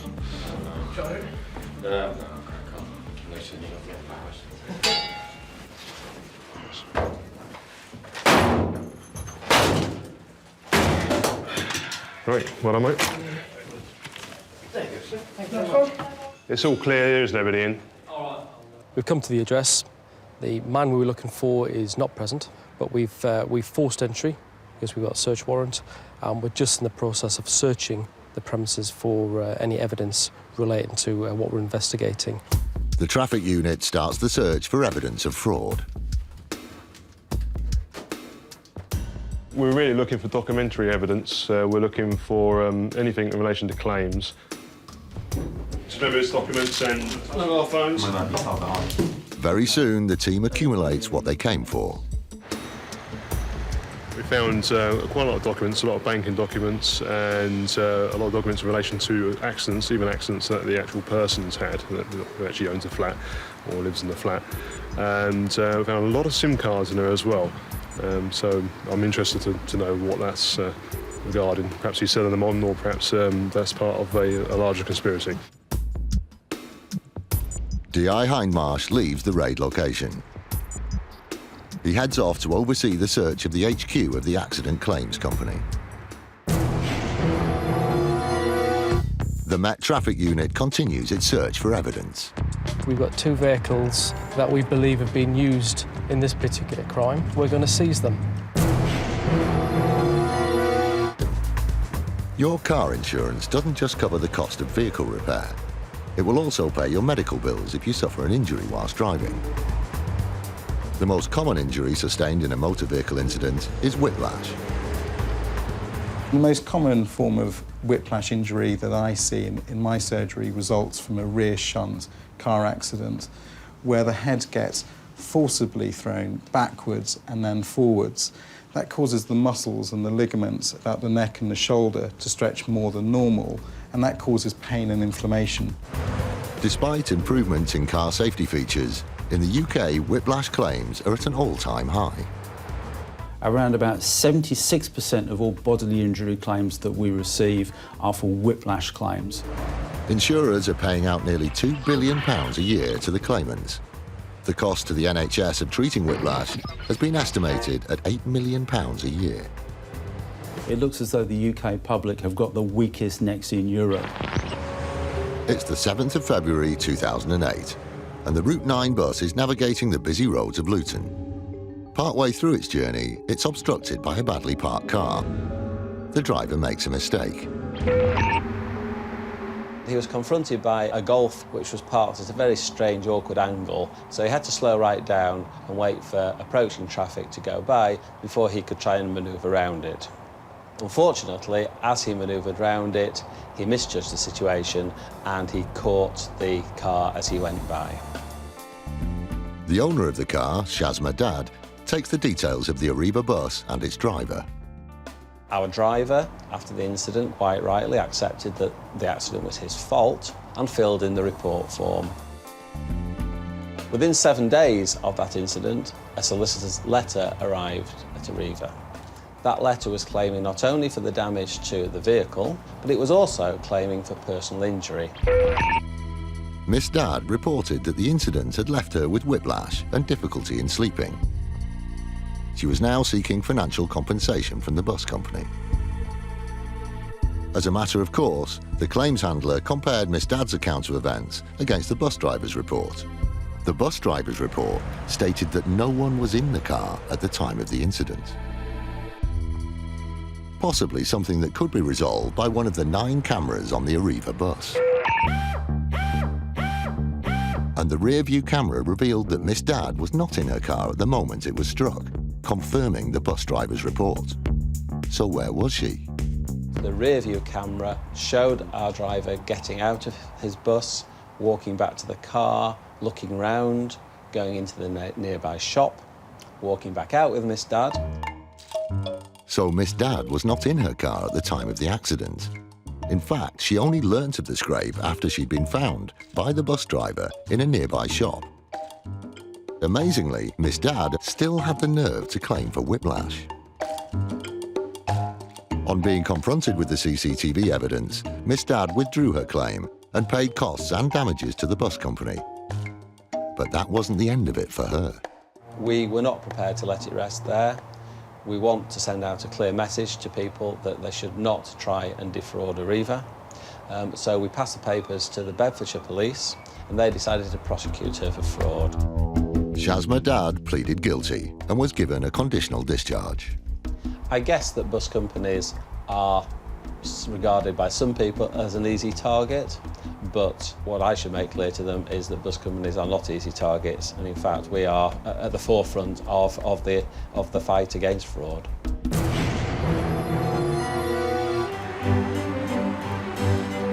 Insurance fraud isn't all about car crashes and phony neck injuries. Sometimes it targets the finer things in life. This is the headquarters of the Art Loss Register, a specialist team based in central London. When a piece of artwork is lost or stolen anywhere in the world, the Art Loss Register team make it their mission to track it down and get it back. They are led by New York lawyer Chris Marinello. We are everywhere in every art market throughout the world, but we're really a small team of about 15 to 20 people. Chris and his crack team of investigators will do whatever it takes to retrieve stolen art. I coordinate with law enforcement, other lawyers, theft victims, sometimes setting up sting operations in conjunction with law enforcement. Basically, I'm the person who recovers the artwork. Sometimes the Art Loss Register helps in the fight against fraud. It used to be that 98% of my cases were simple stolen art cases that were in need of art recovery services. But now, maybe 25% will have some insurance fraud element to it. One piece of art that came to its attention was this 16th century drawing, Portrait of a Man Wearing a Ruff by Ottavio Leoni. Leoni is not as well known as Picasso or Michelangelo, but his work is very detailed and very popular.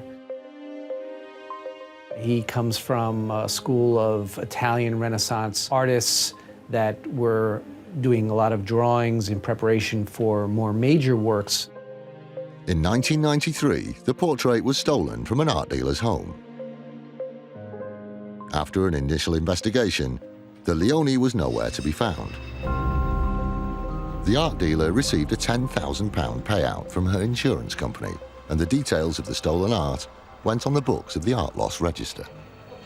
Art is easy to steal, it's transportable, you can hide it easily. 19 years after its disappearance, the portrait reappeared. It was now on the books of London auction house Sotheby's. Sotheby's were unaware that the portrait was stolen, but the Art Loss Register were 100% aware. Back in January of 2012, we spotted this piece when we were doing routine checking for Sotheby's. And this item matched perfectly with one that had been reported stolen to us in 1993. We contacted the auction house, told them of the match. They pulled the item from the sale, allowing us to sort the matter out. Chris had contact details for the person selling the portrait, but no idea how they had come by the piece or what kind of person they were. He had to tread carefully. The person who had put the item up for sale could easily be involved in some seriously nasty crimes. Stolen art trades in the underworld at a rate of maybe 5 or 10% of the true value of the artwork. And they also barter amongst themselves for drugs and for weapons. And we've seen some hard evidence of a connection to international terrorism and the antiquities trade. Despite the unknown background of the seller, Chris decided to contact them directly. It transpired that the seller wasn't involved in underworld activity, but Chris was surprised at their response to his inquiry. I said, look, you're selling a stolen work of art. And she said, oh, no, I'm not doing that at all. It was stolen from me. And I said, oh, that's interesting. So you're our theft victim. The woman was both the current seller and the victim of the 1993 theft. This was a major surprise to Chris. He was determined to get to the bottom of where the painting had been for the last 19 years, so he questioned the woman further. I said, well, could you tell me the circumstances of how you recovered it? She said, oh, yes, my sister was shopping, found the piece, and then she remembered that it was mine, and she bought it, and then I bought it from her. Having received £10,000 from her insurance company for the loss of the portrait 19 years earlier, the woman could potentially be facing a fraud charge. However, with no proof that it was anything more sinister than a coincidence, Chris had to believe her. Advised by the original insurer, Chris gave the woman two options to avoid criminal proceedings. Keep the painting and reimburse your insurance company, or release your claim to the piece altogether. Despite escaping a criminal prosecution, the seller had a wish of her own. Then she called me and said, do I have to give you the frame? She goes, I paid a lot of money for that frame. And I said, you're just getting by without being charged with insurance fraud, and you're asking me to keep the frame. She goes, you're probably right. Okay, you can have the frame. With the painting recovered and held safely by the Art Loss Register, Chris entered it into an auction at Bonham's. The piece has lost value since the insurance company paid out, which happens. And it's possible that this piece could sell for anywhere between £5,000 and £8,000. As crazy as some of the scenarios that I have seen, that would not surprise me if she showed up and bid on this thing again. Mr. Police, can you open up, please? Today, officers from the Met Police Traffic Unit are raiding an accident management company suspected of fraud. They've completed a search for evidence at a suspect's flat. DI Hindmarsh has driven to a second location to continue the operation. I'm outside the accident management company now. At the premises, DI Hindmarsh is joined by a small team of Met Police officers. They have a member of staff from the company with them. He is under arrest. So are they scanned onto the computer? Yeah, so really then, most of what is in there is scanned on and it's on the computer, yeah? Okay. The search begins. Nearly everything in the office is placed in evidence bags. Of great interest to the traffic unit is a large quantity of cash found in one of the filing cabinets. Basically, we're going to end up seizing the majority of this office. DI Hindmarsh leaves the officers to continue their search as he's needed back at the location of the raided flat. We're just on our way back to the address of the gentleman who wasn't in, because we've got two vehicles that we believe have been used in this particular crime, and as such, we're going to seize them. As a result of the investigation into the accident claims company, 7 people have been arrested and charged with conspiracy to defraud. If found guilty, they could each face lengthy jail terms.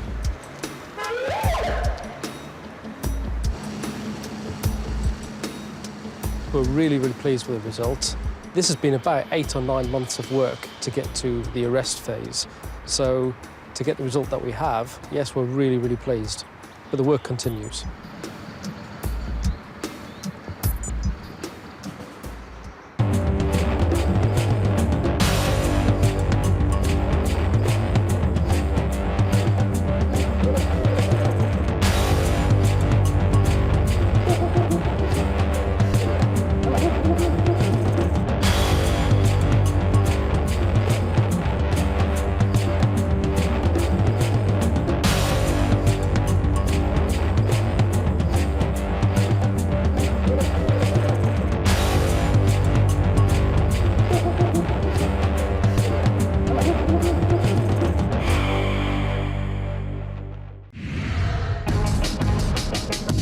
Insurance fraud in the UK is reaching epidemic levels, and it's costing us billions of pounds every year.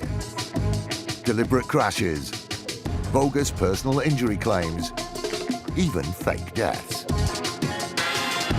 The fraudsters are risking more and more to make a quick killing.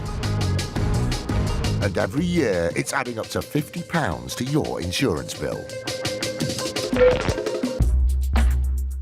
Insurers are fighting back, armed with covert surveillance systems.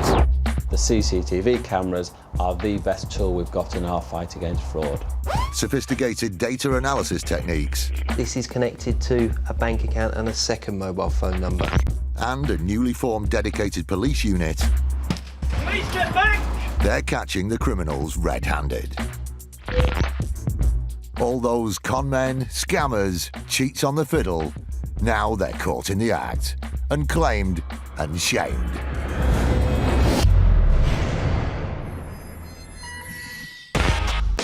Today, a specialist police fraud unit is on the hunt for fake pet insurance claims. A crash for cash gang pick a big victim. And the infectious brake, yeah, got it. And an insurer is taken for a ride. This is a guy who claims that he'll never be able to work again and is in pretty well constant pain.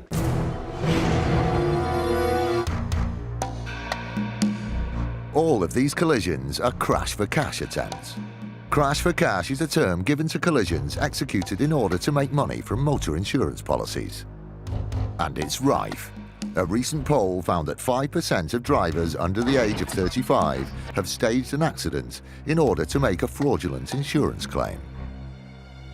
But crash for cash is not an opportunistic crime. It's organised, often by gangs. Simply slamming on the brakes in front of a victim would attract suspicion, so the crash gangs have evolved a devious two-car tactic. First, the gang choose a victim.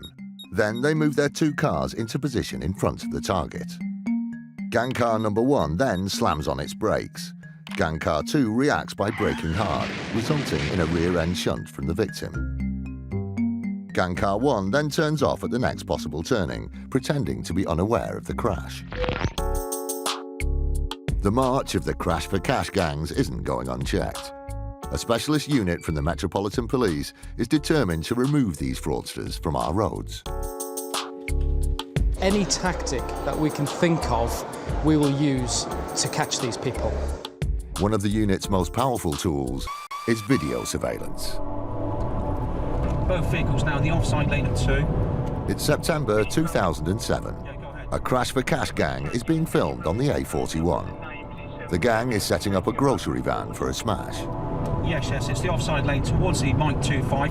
And the gang didn't randomly pick the grocery van as a victim. They chose it because it's a fleet vehicle. The reason for choosing a fleet vehicle is that they're insured, and that's what they're interested in. They're interested in whoever hits them is insured, so they can maximise their claim and not be worried about being run into by a non-insured driver. The gang move in on the innocent van driver. Car number 1 is about to slam on its brakes, forcing car 2 to react. Yes, it's the offside lane towards the Mike 25. And the infectious brake, yeah, got it. Yeah. Car 1, the decoy, has driven off, leaving car 2 to make the claim against the innocent grocer. Yeah, the lorry's now just gone into the back of the Jaguar. And have obtained. We have obtained. We started looking at this organised criminal gang. Asian male 1 now out of the vehicle, and the subject. This smash was one of 3 claims the gang made, totalling £55,000. Thanks to the video evidence, they didn't keep a penny. All 6 were convicted. The main ringleader receiving some 8 months imprisonment, and the remaining 5 2-year suspended sentences. These fraudsters were off the roads, but the Met Traffic Unit is fighting a constant battle against crash for cash gangs. In the autumn of 2009, the unit discovered another crash gang, and once again a fleet vehicle was the target. It involved three lads who decided to basically create a slam-on in front of a vehicle. The blue car ahead is planning to execute a crash for cash manoeuvre. They're not using a decoy car and simply plan to surprise the driver of the fleet vehicle. The van driver falls into their trap. The reason they stated for them to do an emergency stop was because there was a bus stop, and there was a bus at the bus stop, and there was a woman stepping off the bus onto the road, and that was the reason why they stopped. But the fraudsters are out of luck, as the camera fitted to the fleet vehicle reveals the truth of the matter. As you see on the footage, there is a bus stop, but there is no bus, and there certainly isn't a woman stepping onto the road. When I saw the evidence, I thought it was very audacious, and I was very surprised that someone could be so blatant just to slam on for no apparent reason in the middle of a busy junction on a busy road, with no regard whatsoever to the chaos that causes. At Croydon Crown Court, all 3 occupants of the car were found guilty of fraud by false representation, and each sentenced to 3 months' imprisonment. A satisfactory outcome for the owners of the fleet vehicle, online grocer Ocado.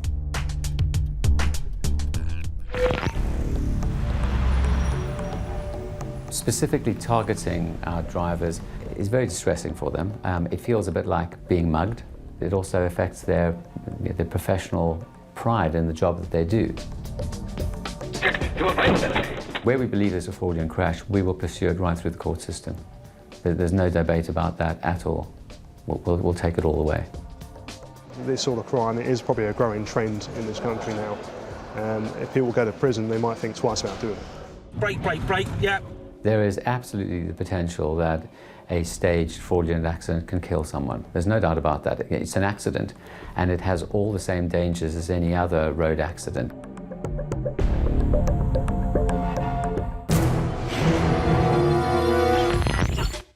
A police unit raids the home of a suspected insurance fraudster. Yeah, okay. A corner shop in Barnsley gets torched. She lied to her family, she's lied to her friends, and she lied to the police about what happened. And a private investigator closes in on a shamed claimer. During the footage, it clearly shows him going up 40, 50 feet high in order to get on a ride.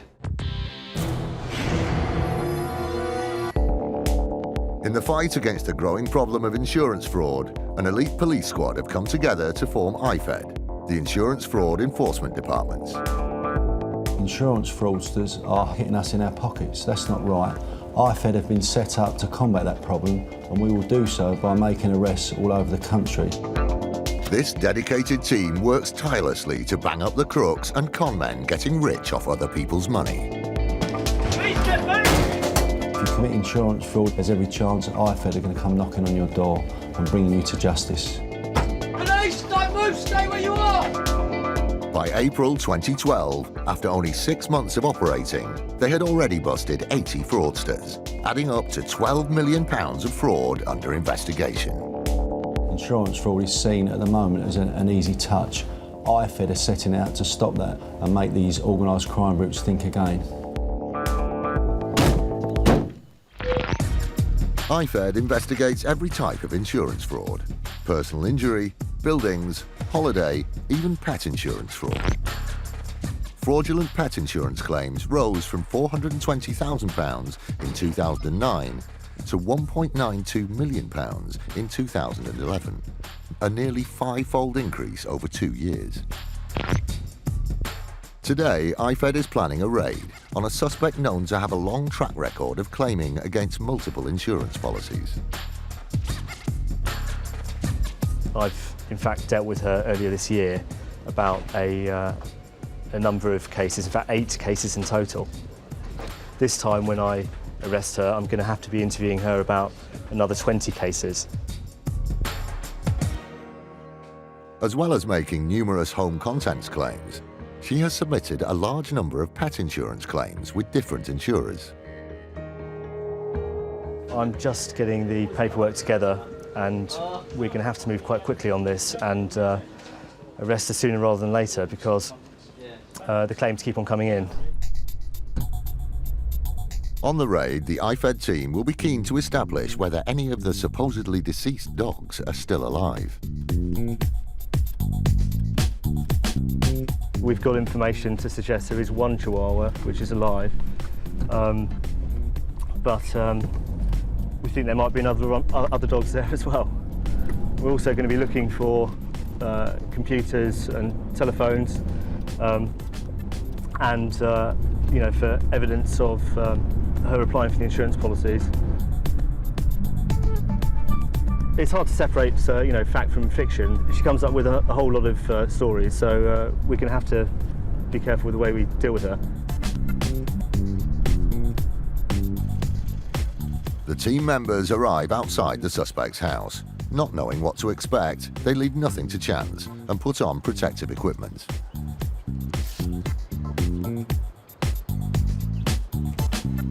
Hello, Alex Cooley. Yeah, we met in January, didn't we? Do you want to take a seat? No, okay. Take a seat and I'll explain. I'm going to arrest you for a whole number of fake insurance claims. With access to the property gained, T.I. Cooley explains to the suspects what they're looking for. We need to look for evidence, basically to confirm what dogs you have, yeah, and to look for documentation to the insurance policies, okay? So, how many Chihuahuas? I saw one standing up. Staffy type pit bull, so just go easy. He looks like he's ready to jump. Yeah, okay. Your dog left. Just shut that door, I don't intend to search that. We do need to get her to the police station as soon as practical. We're going to have a look and we're going to search the house for evidence relating to the insurance fraud. Before taking the suspect into custody, the IFED team ask her to direct them to any documents relating to insurance.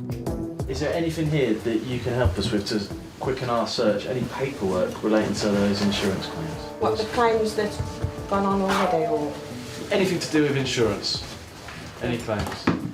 I had no claims of these. You got one. Thank you. Can you just place it on there for us? Sorry, yeah. Anything like that? The suspect is compliant. She shows the team where to find the paperwork it has come for. If you just leave that there, we'll make deals, we won't take you with us. Is there anything upstairs in your bedroom?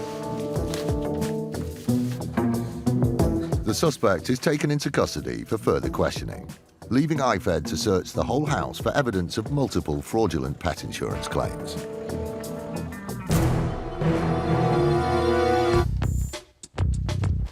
IFED's search for evidence keeps running into little interruptions.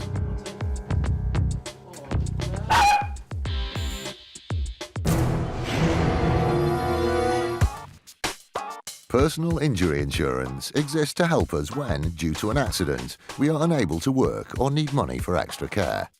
And like motor insurance, it's being abused by dishonest claimants. The number of personal injury claims received by insurers leapt 72% between 2002 and 2010, a figure that is set to rise. In 2007, this man was injured at work.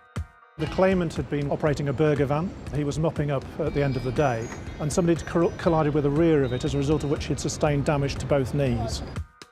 Due to his knee injuries, the burger van owner sought compensation. Stating that he was no longer able to work, he claimed for £425,000 in lost future earnings.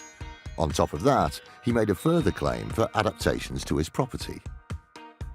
Shortly after the firm was instructed, we received a request for an interim payment to enable this guy to adapt his house to fit a through lift, a downstairs bathroom and a downstairs toilet, suggesting a very high level of disability indeed. This was an unforeseen expense for the insurer, but before they paid out on any adaptations to the burger van owner's house, some information about the claimant was discovered. Some medical evidence, though, emerged which suggested that he had convictions for fraud and dishonesty, as a result of which they became particularly interested in the possibility that this claim might be one that they should be looking at very hard. The insurer was suspicious of the claimant. They decided to call in the help of a private investigator. Insurers will sometimes commission surveillance when they believe that the injury which is being claimed does not support the level of damages which is beginning to emerge, and that was certainly the case here. The nature of his work means the investigator needs to remain anonymous. We specialise in surveillance as a company, and as a percentage, 75% of the surveillance we carry out is insurance fraud or insurance-related surveillance. Due to an anonymous tip-off, the private investigator was instructed to film the claimant for a whole Sunday. The solicitor was very keen for us to place the claimant under surveillance that particular weekend, so it was one Friday evening that I received a call on my mobile from the solicitor, and we dispatched a surveillance team. You know, it's very short notice for us to get the surveillance team and unit together and deployed out to the claimant's home address. He did come out of the house in the morning, seemed to be loading up and sorting out his car. Well, what unfolded was incredible, really. The claimant was on a day trip to an amusement park.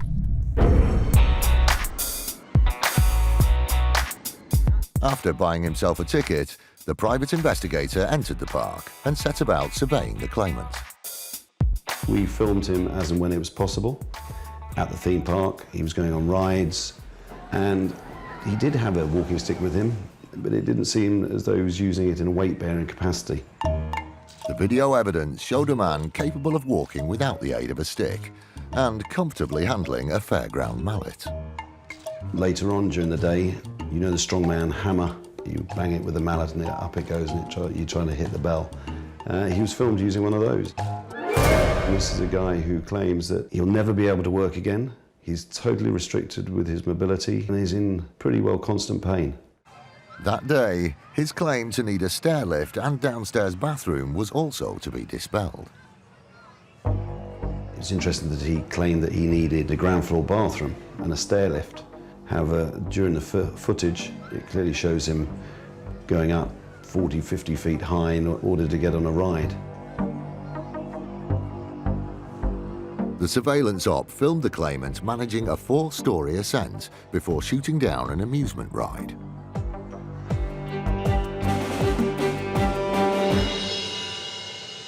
At the end of the day, the camera does not lie, and you can't argue the case. The video footage clearly shows an individual who is exaggerating his symptoms.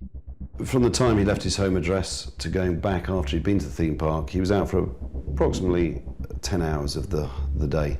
In the face of such overwhelming evidence, the burger van owner had no choice but to accept a vastly reduced payout. The result of all this was that a claim which was originally put at £800,000 settled for a very small fraction of that indeed. In addition to getting his small percentage of what he claimed, there was also a costs order against him. This is another case where I'd be very surprised if the claimant came out any better off than he went in. I would say the general public would think, hang on a minute, I pay huge premiums for my motor insurance, for my household insurance, and they seem to be going up every single year, way above the rate of inflation. And the reason they're going up is because we have become a claim culture. This person's really exaggerating and they're defrauding the system. And as a result of these individuals, our claims are going through the roof.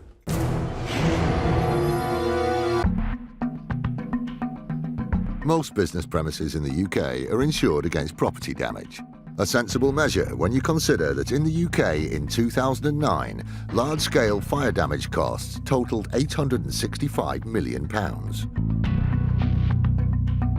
Shockingly, 40% of all fires at commercial premises are subsequently found to have been arson.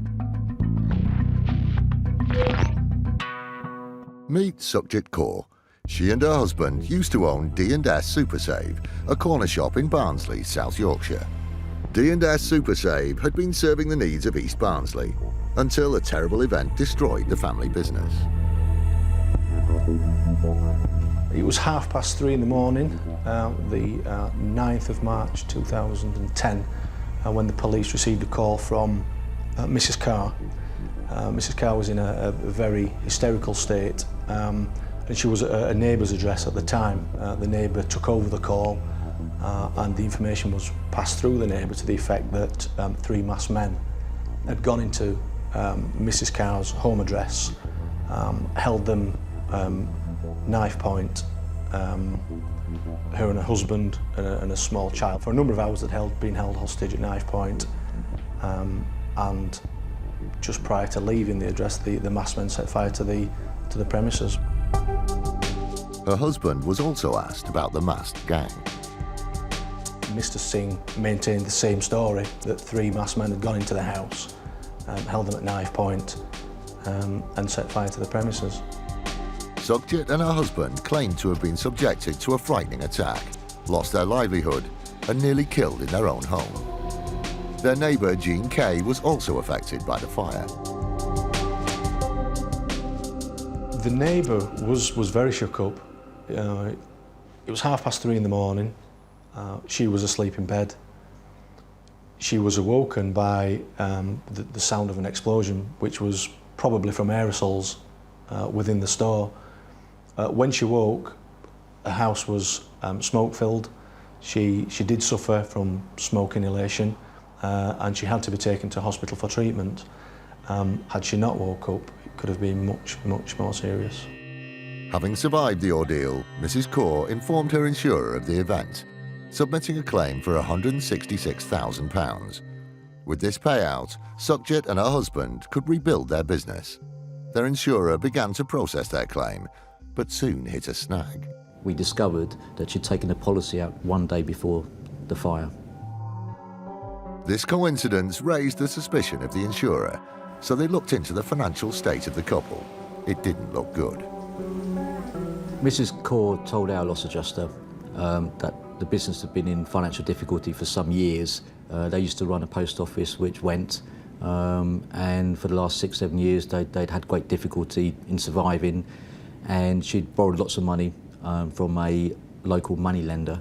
She didn't admit to the loss adjuster or to us exactly how much she owed, but we know, having done the background checks in terms of financial status, and this is in the public domain, that she owed up to, or she had CCJs to the value of £150,000. With a business deeply in debt and a potential insurance payout of £166,000, the insurer had good reason to suspect Sukhjit and her husband were involved in the arson.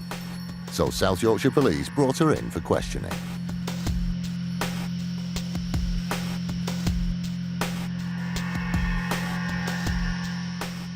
When we first spoke to Mrs. Kaur, she broke down and told us that she was in a lot of debt and that she was involved. That led to her arrest, and she was formally interviewed at the police station. And it was during that interview that she confessed to being involved in setting the fire for the purpose of making an insurance claim. Although she confessed to the crime, Sukhjit insisted the plan hadn't been her idea. She owed a lot of money to the loan shark, and he wanted his money back. So what he suggested to her, put in a large insurance fraud. He would organise people to come into the shop at the dead of night and actually set the fire. At Sheffield Crown Court, Sukhjit Kaur was sentenced to 5 years for conspiracy to defraud, later reduced to 4 years on appeal. For his part in the deception, her husband was sentenced to 3 years. She had, of her own accord, managed to get herself into a lot of debt. She couldn't manage that debt. She could see no way out of that debt. She lied to her family, she's lied to her friends, and she lied to the police about what happened. When we found out they'd been given custodial sentences, for us at Allianz, it was a very pleasing outcome. It sends a message out that insurance fraud is no longer a victimless crime. There are victims, and you won't get away with it.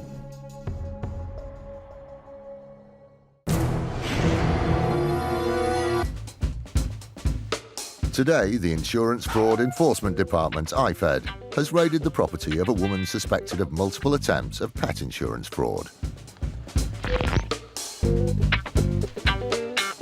She's been taken into custody, leaving the team to search her property for evidence. Her boyfriend has just arrived outside. Oh, the boyfriend's here, right, okay. She's just with a female officer because we're going to be questioning her today in police station. Well, she was dealt with for a number of offences earlier in the year, as you know. Unfortunately, there are offences which have occurred more recently, and some going back over the last couple of years. IFED resumes its search.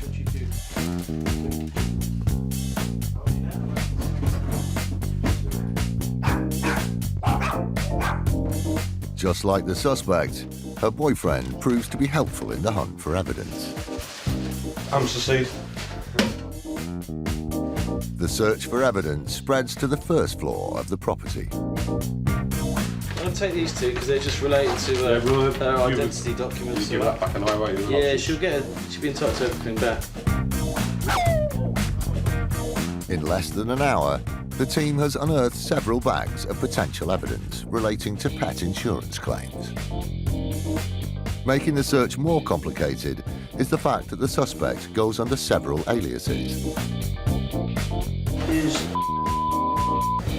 That's Mrs. Do you missus? Yeah. Even after an hour, the team still isn't used to the smaller inhabitants of the house. Oh, look around. Are you?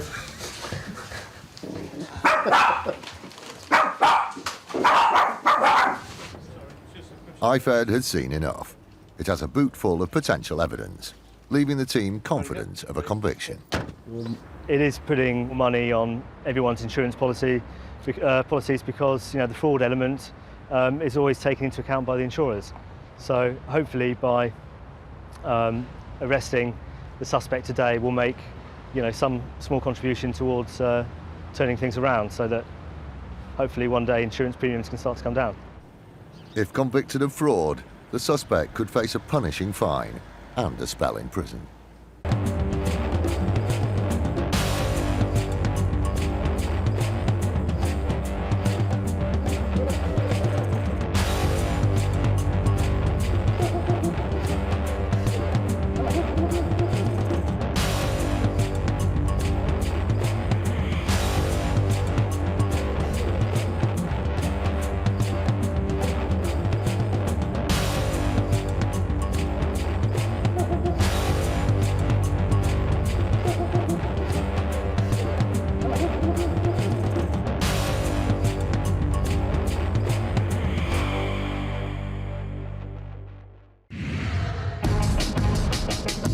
Insurance fraud in the UK is reaching epidemic levels, and it's costing us billions of pounds every year.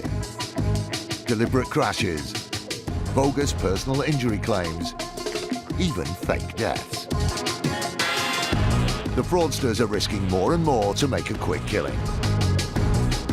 And every year, it's adding up to £50 to your insurance bill. Insurers are fighting back, armed with covert surveillance systems. Everything that we do has to remain cutting edge. Sophisticated data analysis techniques. Without having something like this, we would always be one step behind. And a newly formed dedicated police unit. Police, get back! They're catching the criminals red-handed. All those con men, scammers, cheats on the fiddle, now they're caught in the act and claimed and shamed.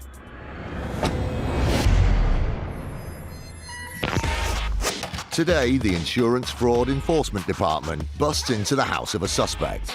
You all right, we got a warrant. One claimer discovers that no win, no fee doesn't apply to fraud. Somewhat surprisingly and shockingly, found that no, she was not on that bus. And a supposedly injured fraudster's story falls apart. Most striking thing of the 12 days footage is there was no wheelchair.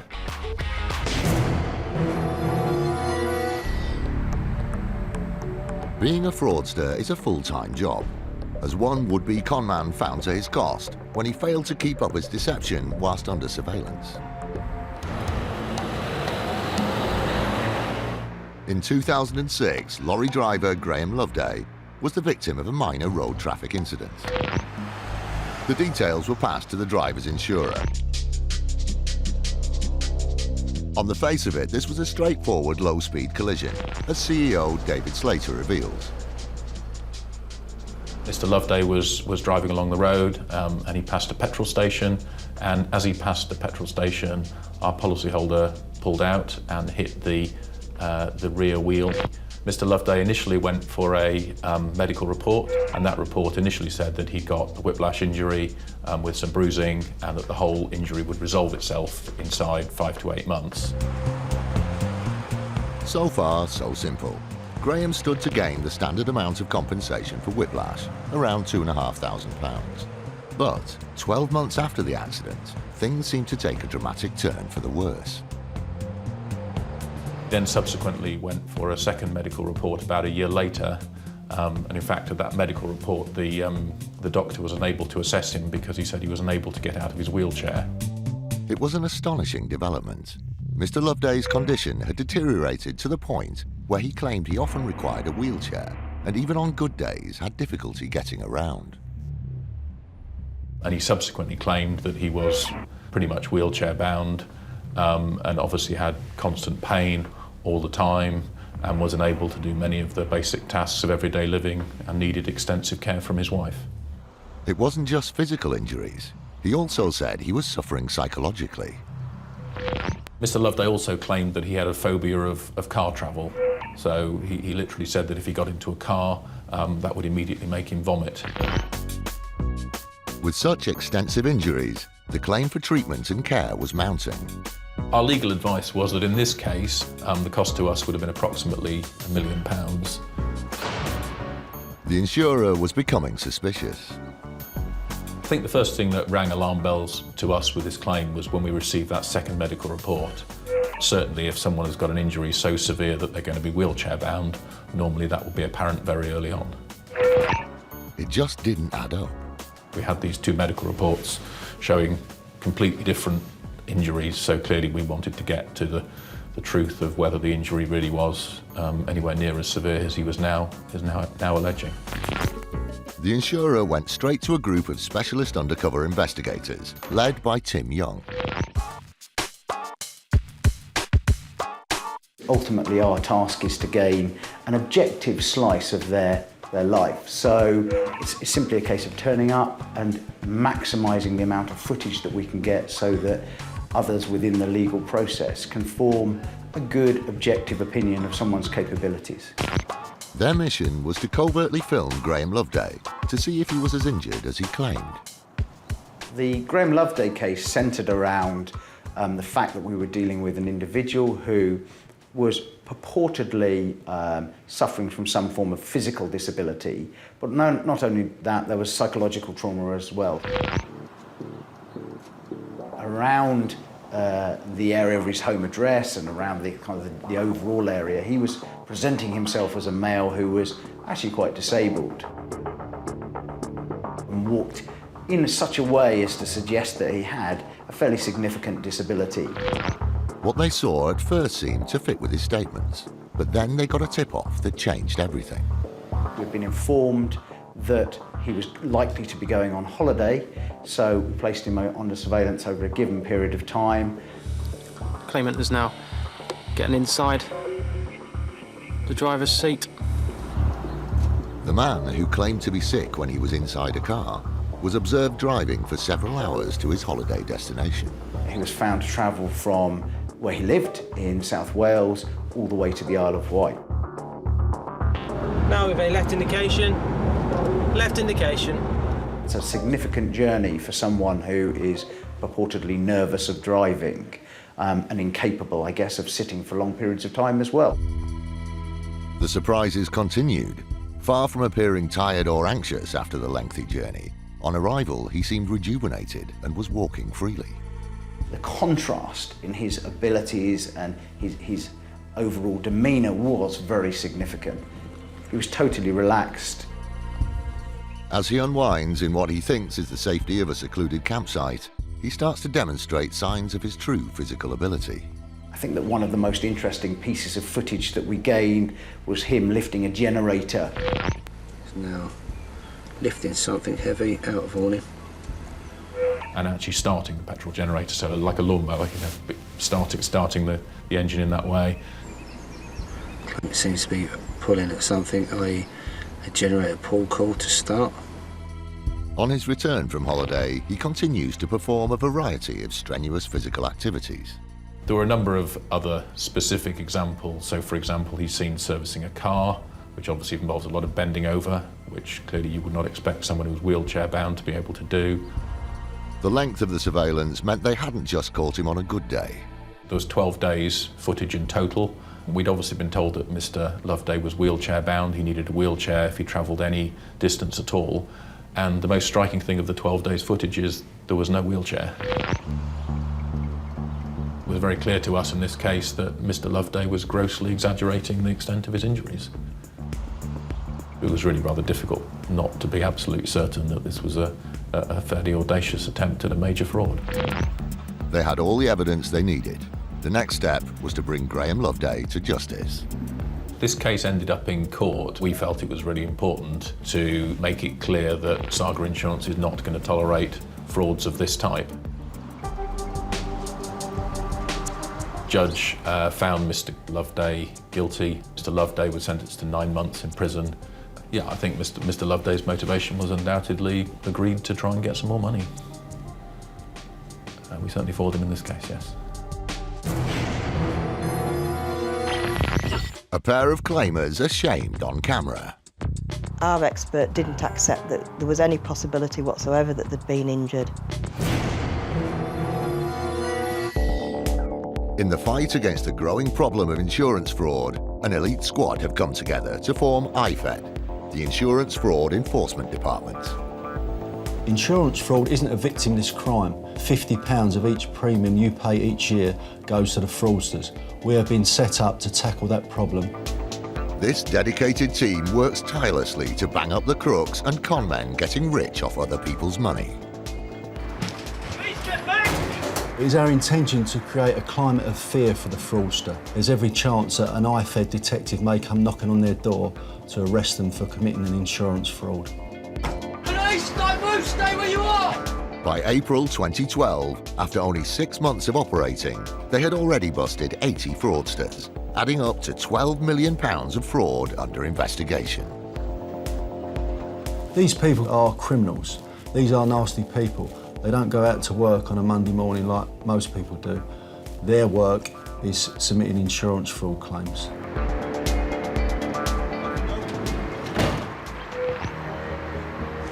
Today, the IFED team, led by DS Mark Forster, has come to raid the home of a suspect wanted for questioning about car insurance fraud.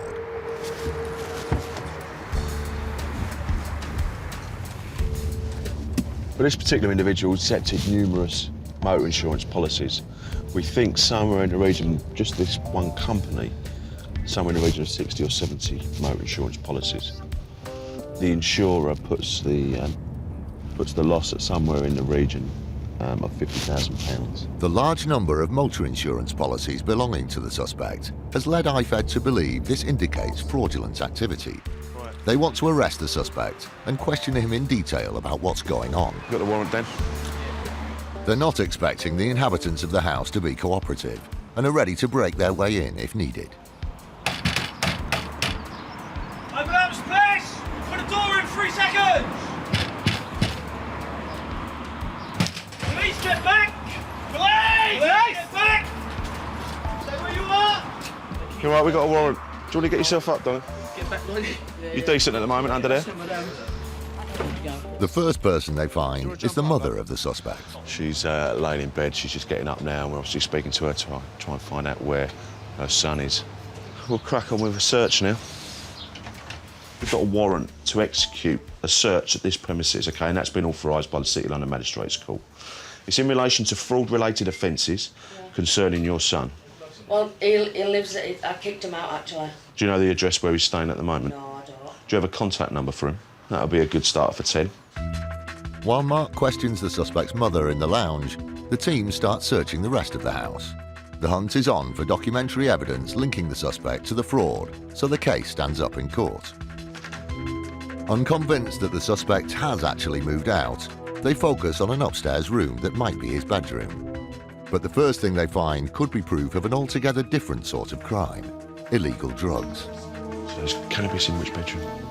There's 2 bags there. These are all empty bags with bits and remnants in. There's an amount of cannabis upstairs in that bedroom. and there's a small amount down here as well.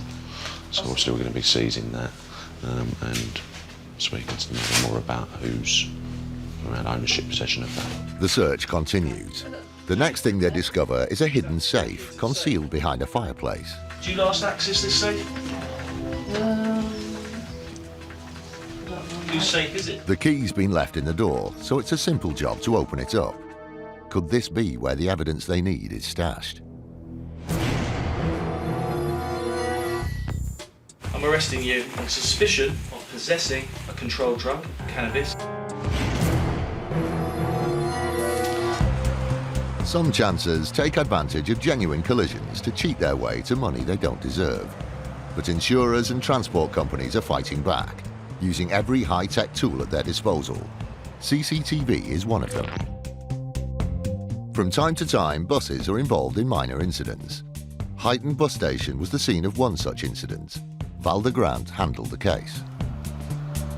It was a number 15 bus travelling into Huyton bus station in the northwest.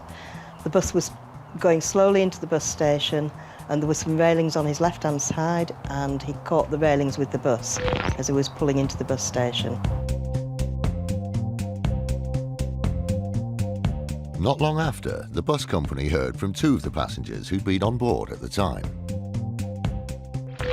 These were two 17-year-old passengers on the bus, and they both claimed they'd got whiplash injury, two with whiplash injury. One said she'd a shoulder injury because she banged her shoulder against the window. This was an unexpected outcome, which didn't tally with the slow speed of the impact.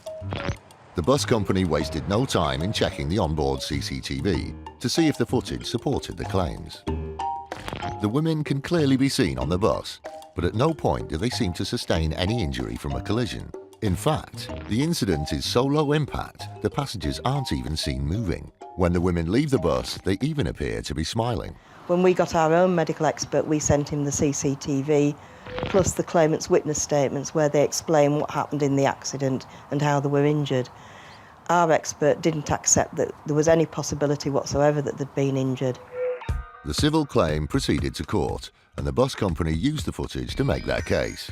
Luckily, justice prevailed. The court dismissed the claim, and the claimants didn't receive any damages. Without CCTV cameras, it could have been a very different result, and the two women might have got away with their false claim. It is a sad state of affairs that you need the CCTV, but it would be sadder if we didn't have them, because we would not be able to fight these claims. When it comes to trying their luck with bus companies, some claimers are even more shameless than the previous pair. At least they were on the bus in question. The next story concerns a would-be fraudster who attempted to claim for injuries that she couldn't possibly have suffered. Jonathan Crooks, the manager of Transcare Law, works for the bus company involved and investigated the case. Anissa Nasser was in Queen Street bus station in Liverpool. It's a busy station, and one of the buses was hit at low speed by another bus. Not long afterwards, the company was contacted by Anissa Nasser. When she presented a claim for personal injury on the basis that she had been an occupant of the bus when it was hit. She claimed that she was jolted and that she suffered whiplash-type injuries to her neck. The case was passed on to one of the bus company's own claims handlers. Our claims handler will have checked the CCTV footage from the inside of the bus to make sure that Anissa Nasser was indeed on the bus when it was hit. What they saw blew her claim out of the water. Somewhat surprisingly and shockingly, found that no, she was not on that bus. In fact, the camera showed her standing in the bus station watching what was happening. Watching what was happening and clearly coming up with a scheme to scam money from the bus company. The pictures show her stood outside the bus, watching the impact, and then getting on the bus that was hit after the collision had happened. The CCTV pictures were more than enough evidence for the bus company to reject her claim, but they didn't stop there. Also, what she didn't realise was that she wasn't in a no-lose situation, because once we'd rejected her claim for compensation, we were determined not to let matters lie there, and that we would try and, as a deterrence for other people, take her to court. It was impossible to argue with the evidence from the CCTV camera, and Anessa Nasser was found guilty. The sentence for Miss Nasser was a 4-month suspended prison sentence, 180 hours community service, and she had to pay the prosecution legal costs as well. But perhaps she's paid an even greater cost than the sentence itself. She's got a criminal record now. A lot of doors are now shut to her in terms of future employment, applications for mortgages, etc., etc. People just seem to think that they can take an opportunistic pop at people like us, and they live to regret it.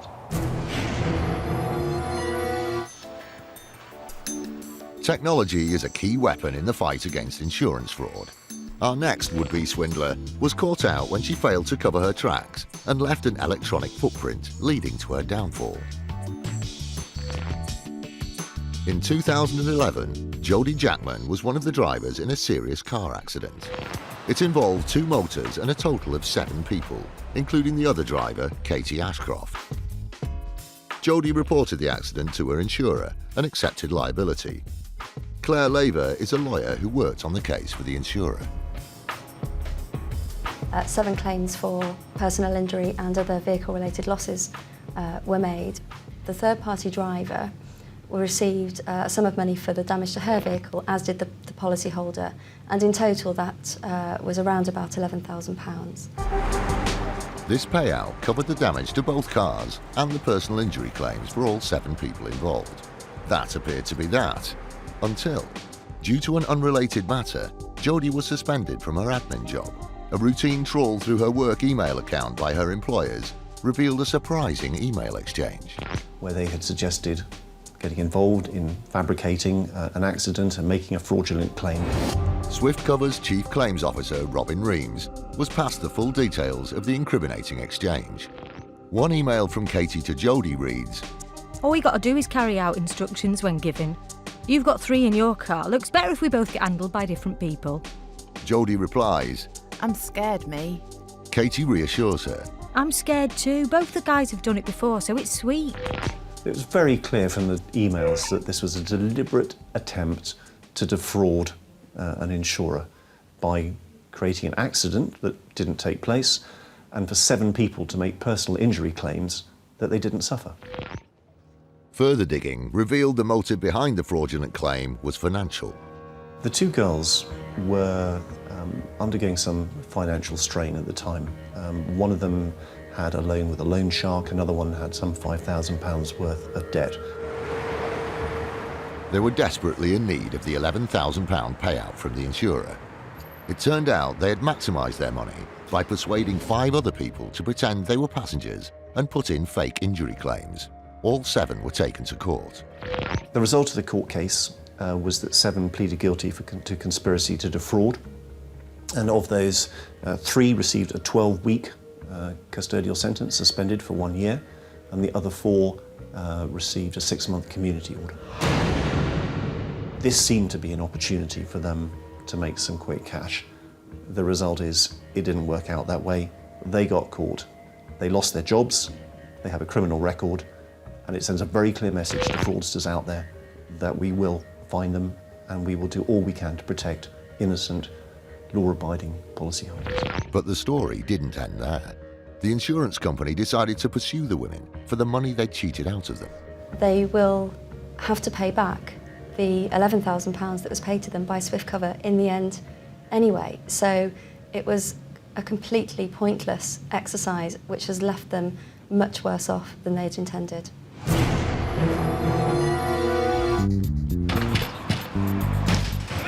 The Insurance Fraud Enforcement Department, IFED, has come to arrest a suspect they believe is involved in car insurance fraud.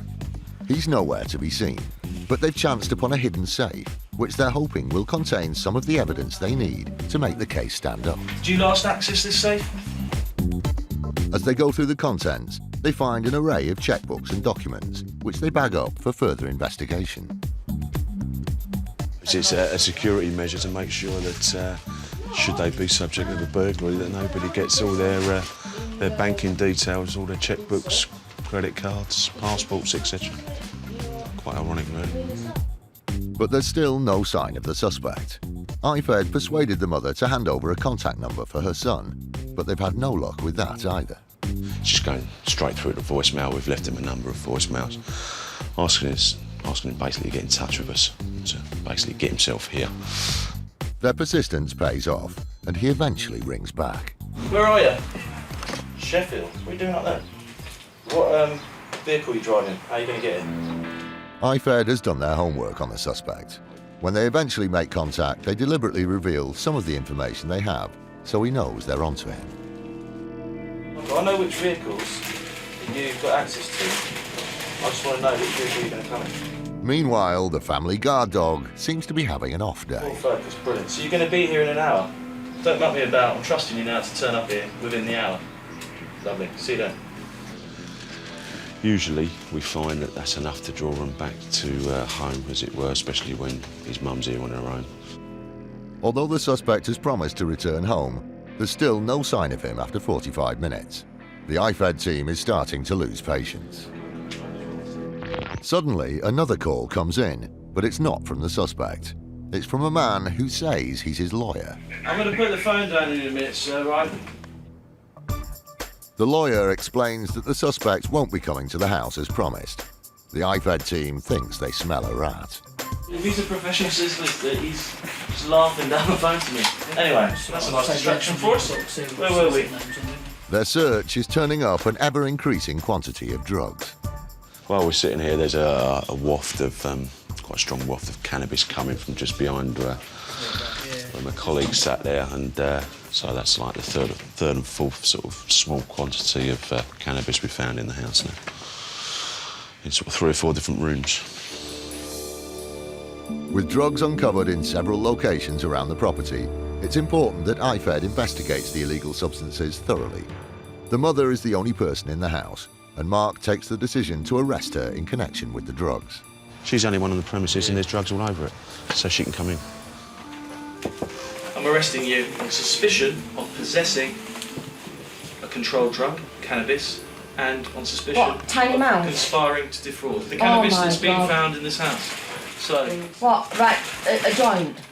what? There's been cannabis found in this Yeah, house. a joint, Up yeah. there. Yeah, it's an offence. Just then, the suspect calls again. Hello, is that you?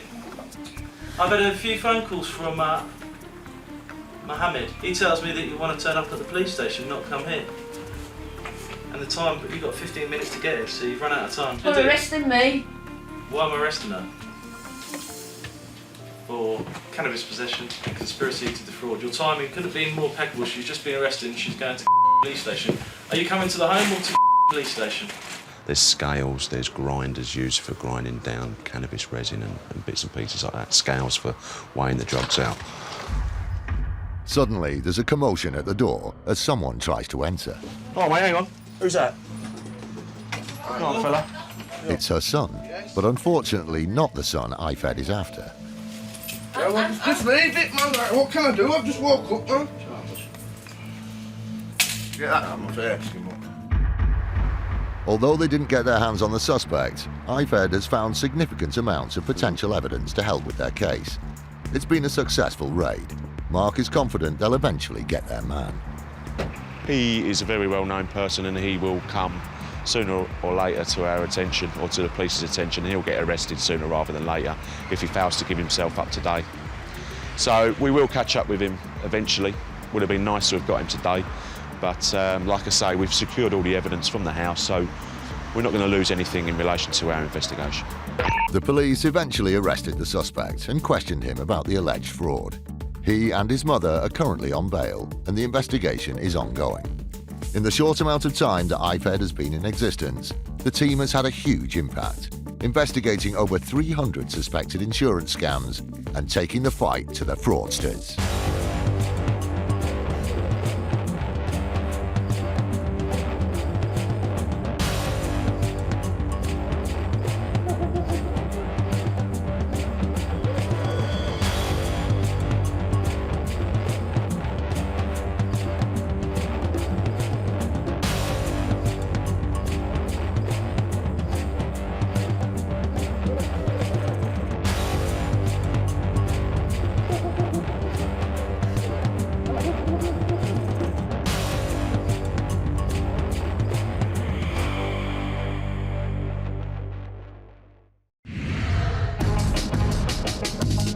Insurance fraud in the UK is reaching epidemic levels, and it's costing us billions of pounds every year.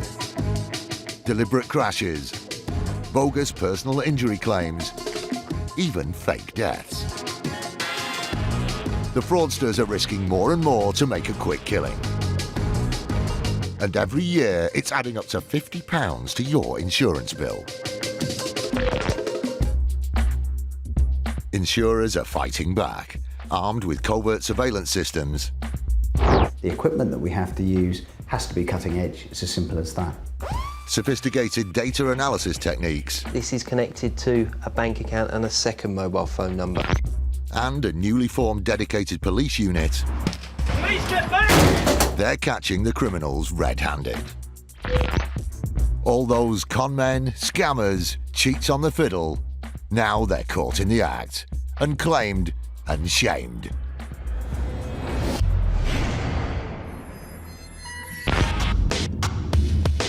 Today, the Insurance Fraud Enforcement Department is on the trail of 3 suspects. Does he reside here, sir? Yes, he's in bed. He doesn't need to be disturbed. Well, we need to speak to him, sir. A gang who deliberately cause road traffic collisions is targeted. It is a matter of time before someone is seriously hurt. And the camera never lies, even if fraudsters do. I see quite a lot of surveillance evidence, but even I was quite shocked. The deceit level was probably the biggest that I've ever seen. Herne Bay, on the Kent coast, was the perfect place for ex-policeman Michael Hoare to enjoy his retirement. Until a road traffic collision caused by another driver left Michael injured and his car damaged. He submitted a claim on the insurance of the driver responsible. Susan Evans is fraud operations manager at the insurance company that handled the claim. Mr. Hoare stopped at the entry to a roundabout and our policyholder had collided with the rear of his vehicle. The claim included a list of the injuries that Michael had suffered. The injuries that Mr. Hoare alleged to have been suffering with were a whiplash to the back and to the neck, an injury to his left foot and his left knee, and some psychological problems, including flashbacks of the accident. He was claiming for a significant level of injury, which would require a hefty payout. We were probably looking at between about 30 to 40,000 in relation to the claim itself. The large claim also included the cost of a piece of equipment more associated with leisure than pain relief. Mr. Hoare put a claim in for £2,300 for a hot tub. With such extensive injuries, it seemed likely that the policyholder's car will be a write-off, but this was not the case. There was about £1,500 worth of damage to our policyholder's vehicle, which is not a significant accident by any stretch of the imagination, and the injuries that were being complained of as the medical evidence was materialising were far more severe than one would have anticipated. The inconsistency between the extent of the injuries and the relatively minor damage to the vehicle set alarm bells ringing. The insurer needed to get to the truth. The best way was to go undercover. The insurer called on the services of a group of investigators who specialise in concealed cameras and covert filming. Our role is simply to remain covert at all times, to go in, take footage and take as much footage as possible so that the courts can form a correct legal opinion of someone's ability or disability. Surveillance took place on the same day that Michael had to attend an examination. On the day of his medical, presented himself as a person who needed a walking aid, who was very, very ill. He was kind of almost shuffling along. At one stage, he stopped and clearly appeared to have some form of twinge in his back, and presented himself as someone with a significant disability. The footage supported Michael's claim, but the surveillance group had their suspicions. This is a man who I suspect that he's under surveillance at that given point in time and wants to portray himself in a certain way. However, other footage revealed Michael taking part in an activity that blew apart the deception. We saw him drag out from behind his property a fairly substantial powerboat on a trailer, attach it to a 4x4 and then drive it off to the local harbour. And our last sighting of him was him sailing off into the sunset. Under the sharp focus of the surveillance cameras, It was apparent that this former pillar of the community was trying to cheat his way to a payout that he didn't deserve. What's kind of shocking about this particular case is that we're dealing with an ex-police officer who would have been exposed to investigating fraud and crime on a day-to-day basis. So one would think that he would have a strong sense of right and wrong. I see quite a lot of surveillance evidence, but even I was quite shocked. The deceit level was probably the biggest that I've ever seen. I think he was a very, very good actor. With the insurer now certain the claim was fraudulent, the decision was taken to pursue the matter in a criminal court. A decision was made to take it to a criminal court and allow a judge to decide the outcome. Before the trial, Mr. Hoare tried to claim that the person in the footage was in fact his brother, but that was a lie too. There was no resemblance to his brother at all. The case proceeded to trial. Despite the formidable amount of evidence against him, Michael initially pleaded not guilty. But the footage was so compelling that something highly unusual happened in court. Sometime into the trial, the judge stopped the proceedings and suggested that it would have been within Mr. Hoare's best interests if he pleaded guilty. He did eventually plead guilty and received a 6-month suspended sentence for 12 months. For us, actually getting the genuine claim settled quickly and efficiently and weeding out these fraudulent claims is a good day's work. A road crash gang that targets innocent drivers. I think the whole experience for the young girl was shocking and terrifying. And some photos of crash damage are decidedly dodgy. The expert found that those images had been tampered with, they'd been altered, they'd been taken from different cameras. In the fight against the growing problem of insurance fraud, an elite police squad have come together to form IFED, the Insurance Fraud Enforcement Departments. Insurance fraud isn't a victimless crime. £50 of each premium you pay each year goes to the fraudsters. We have been set up to tackle that problem. This dedicated team works tirelessly to bang up the crooks and con men getting rich off other people's money. Please get back! It is our intention to create a climate of fear for the fraudster. There's every chance that an IFED detective may come knocking on their door to arrest them for committing an insurance fraud. Police, don't move, stay where you are! By April 2012, after only 6 months of operating, they had already busted 80 fraudsters, adding up to £12 million of fraud under investigation. These people are criminals. These are nasty people. They don't go out to work on a Monday morning like most people do. Their work is submitting insurance fraud claims.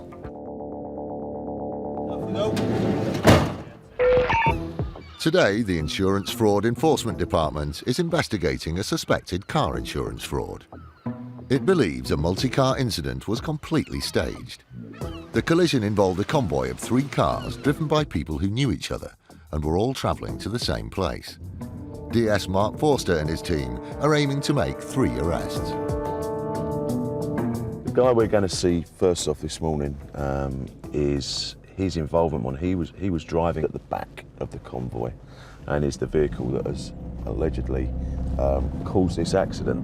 The vehicle that was at the front of the convoy, front of the 3 vehicles, was a sports car. We suspect, or the whole reason for this accident claim and this insurance claim was in order to get the sports car done up. There was large repair costs that were submitted to the insurers, PI, personal injury claims, replacement vehicle hire, credit exchange, and also even right the way down to recovery costs. But it totaled somewhere in the region of £80,000. They believe the first suspect on the list was the driver of the car at the back of the convoy, who supposedly caused the crash by driving into the vehicle in front. It's 6:30 in the morning when Mark and his team arrive at the address. The father of the suspect comes out to meet them and wants to know what's going on. London Police. We want to speak to him in connection to an insurance fraud that we believe he's involved in. That's all the detail I can give you, sir. Right. Okay. I can speak to him more about it, but I can't yourself. No, I take it you are, sorry, you're his father? I'm his father, yeah. Okay. Does he reside here, sir? Yes, he is. He's in bed and he doesn't need to be disturbed. Well, we need to speak to him, sir. He reveals the first suspect is in the house, and the man in question eventually comes to talk to Mark. we need to speak to you today. Okay. In relation to a matter that's been referred to us. Right. In relation to what we suspect is insurance fraud. They take him down to the local police station for questioning. With 2 arrests still to be made, IFED gets back on the road. He's just been booked in and just been put in a cell. He just came out with it, indicated that he knew what it was all about, and said that he didn't see any point in lying about any involvement. So I don't know what he's going to say on interview. We obviously didn't question him any further, but he asked if we were picking up any of the others that were involved, was his exact words. So what exactly that means, I don't know. Next stop for the IFED team is a property where they believe the second and third suspects will both be. The second suspect was a passenger and put in a claim for personal injury. The third suspect is the owner of the sports car. We think all these lads have got together, basically come up with this plan and decided to make up this accident and put in numerous claims from it.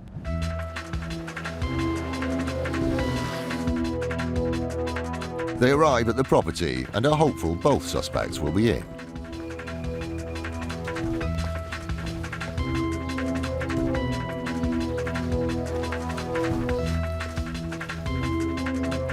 After securing the back of the building, they prepare to enter through the front. It's vital to the success of the case that they find and question the 2 suspects. But will they be at home? How many plants you got? 9. 9. I'm further arresting you on suspicion of cultivation of cannabis. Criminal gangs that commit car insurance fraud will stop at nothing to make a quick buck, and they don't care whose lives they're putting at risk. One such gang operated on the outskirts of London, and what they did endangered countless road users. They came to the attention of Detective Inspector Dave Hindmarsh, who heads up a special Met Police traffic unit. His team was set up to combat the organised criminal gangs who commit car insurance fraud through road traffic collisions.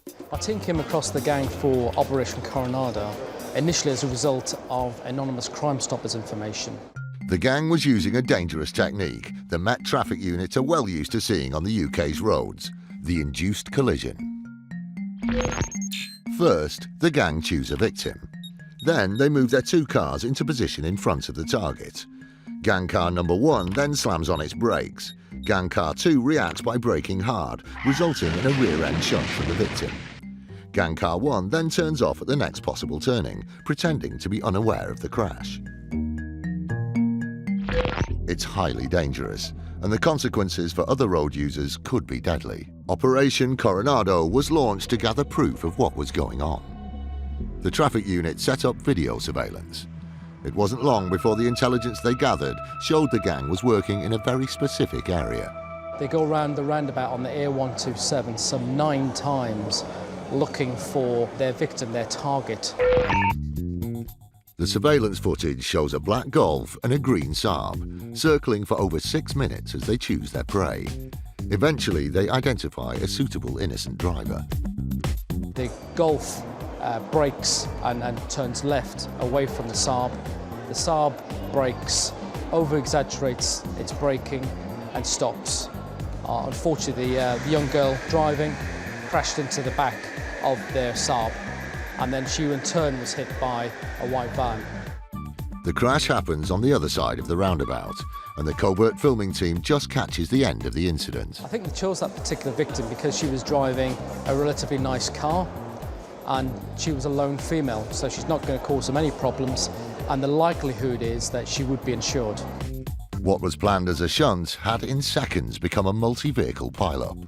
I think the whole experience for the young girl was shocking and terrifying, not only to crash into a vehicle, but then to be hit from the rear.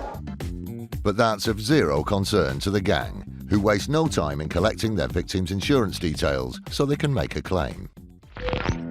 To make the case stand up, the police needed to prove beyond doubt that there was a link between the 2 cars being driven by the gang members. We can show that there is association before or after between both parties, then it assists us, and it is quite crucial in providing the best possible evidence to the jury.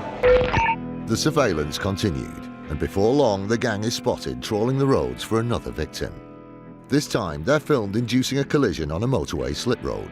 Car 1 brakes hard, Car 2 brakes even harder, and the target can't avoid crashing into the back of them. To ensure they have indisputable evidence, the police unit continue to trail the gang. Eventually their persistence pays off when both cars stop at a petrol station car park. The meeting up at the petrol station shows association. It shows that the driver of the Golf and the driver of the Saab are known to each other. They've met up before. They've then caused a crash, which clearly is no random act. This was an induced collision done so that they could commit fraud against the insurance industry. The evidence was impossible to argue with, and the gang was brought to justice with 12 defendants sentenced to a total of 19 years and 6 months. It was another successful result for the traffic unit, but there are still other fraudsters on the roads who care nothing for the safety of others. It is a matter of time before someone is seriously hurt, and my team will use every method available in order to catch them, and that will be overt tactics, covert tactics, the use of the helicopter, the use of surveillance teams. Any tactic that we can think of, we will use to catch these people. Technology is increasingly used to detect fraud, but in some cases it's used to create fraud too. However, insurers are working hard to stay one click ahead, as this next case demonstrates. Robin Reams is the Chief Claims Officer for an insurance company. They were contacted by a policyholder who reported an incident involving their vehicle. The claim was for damage to a vehicle. It was a total loss, so quite significant damage to a car, approximately £10,000 worth, which would mean it was not something that we would repair. Photos of the wreckage were sent to the insurer, standard procedure for a claim of this size. But there was something about the images that was less than picture perfect. Our suspicions were aroused because the photographs that we received of the damage to the car didn't look right. What struck us in particular was the damage to the front of the car. The quality of the photographs around the damage to the tyres and the front wheels were not consistent with the photograph quality of the rest of the car. The case clearly required further scrutiny, so the insurer called in an expert to put the evidence under the microscope. Grant Ruffley is the forensic IT consultant asked to examine the images. There's several methods we can look at to see if these images have been tampered with in any way. A lot of these images come from digital cameras, and they hold a signature to the images similar to a fingerprint, which tells you where the picture was taken, what date, time, what exposure levels. In this case, digital fingerprint of these images removed.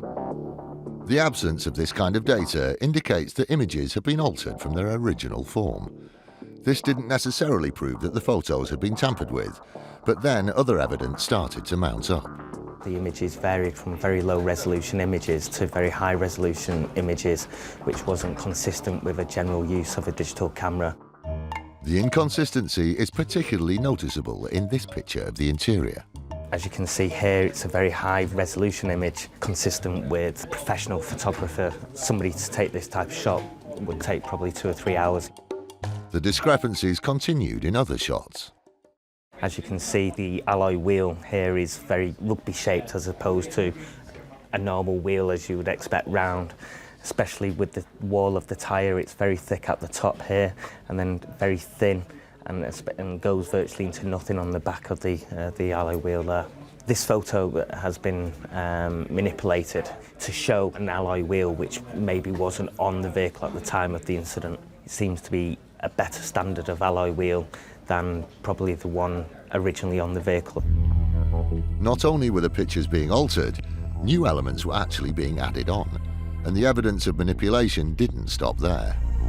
The airbags in this image are quite visible, and as you can see from this image here, there's no airbags visible in the windscreen. Which leads to an unavoidable conclusion. It could be possible that the person who's claiming for this vehicle is trying to insinuate it was a high-impact collision or hoping to have the vehicle written off. The evidence of fraud was stacking up. Our final conclusion with regards to the analysis of these photographs were in fact that they were poorly edited, and as such we believe that they were used in order to put forward a fraudulent claim. A report of the examination was compiled and passed back to the insurer. The expert found that those images had been tampered with, they'd been altered, they'd been taken from different cameras, and that the images that we had been sent showing damage to the car was not actually a true reflection of that damage. A fraudulent claim was clearly being made, but on investigation, the insurer found that the driver of the wrecked vehicle was totally innocent. So they looked again at the other people who had been involved in the claim, the salvage yard and the assessor. What they uncovered next indicated a much more organised outfit. The salvage yard sent the assessor some photographs of the actual car. The assessor then doctored those to superimpose damage from a similar vehicle that had more significant damage done to it, in order that that vehicle would be written off, when the real case was it probably was a car that could have been repaired at little value. The salvage agent would then be free to repair it and make a significant profit on selling it on later. Although the case didn't result in a prosecution, the insurer recovered their losses. They're also able to recognise and combat this type of fraud more easily. I think what surprised us was the lengths that somebody would go to doctor a photograph and actually not do it terribly well. But it is an indication of the lengths that many people will go to commit fraud, and the way that we, SwiftCover, need to have highly trained people to identify potential fraud, new methods, new ways of working, new scams, and that is a constant challenge for us.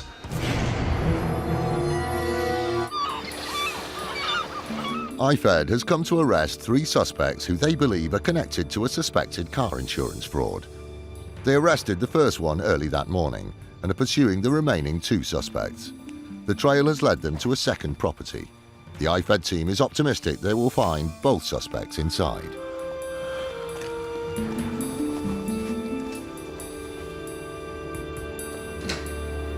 We're in. As they enter the property, they are met by the second suspect. All right, fella. Firstly, okay, I need to speak to you today regarding an allegation that's been made where it's alleged that you're involved in a conspiracy to defraud insurance companies.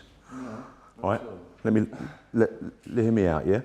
Okay, so in relation to that offence and that allegation, I'm arresting you on suspicion of conspiracy to defraud, and we'll be looking to interview you later on this morning. Although there's no sign of the third suspect in the flat, they make an important discovery of another kind. How many plants you got?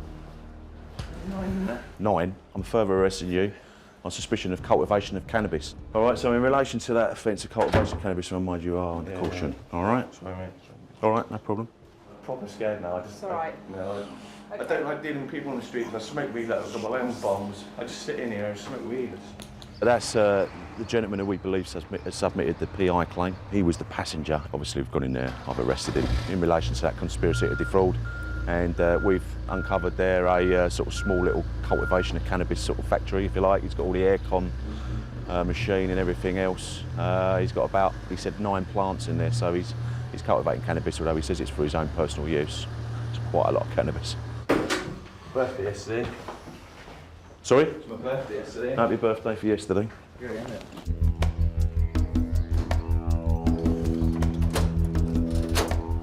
Take a seat. Try and drive carefully.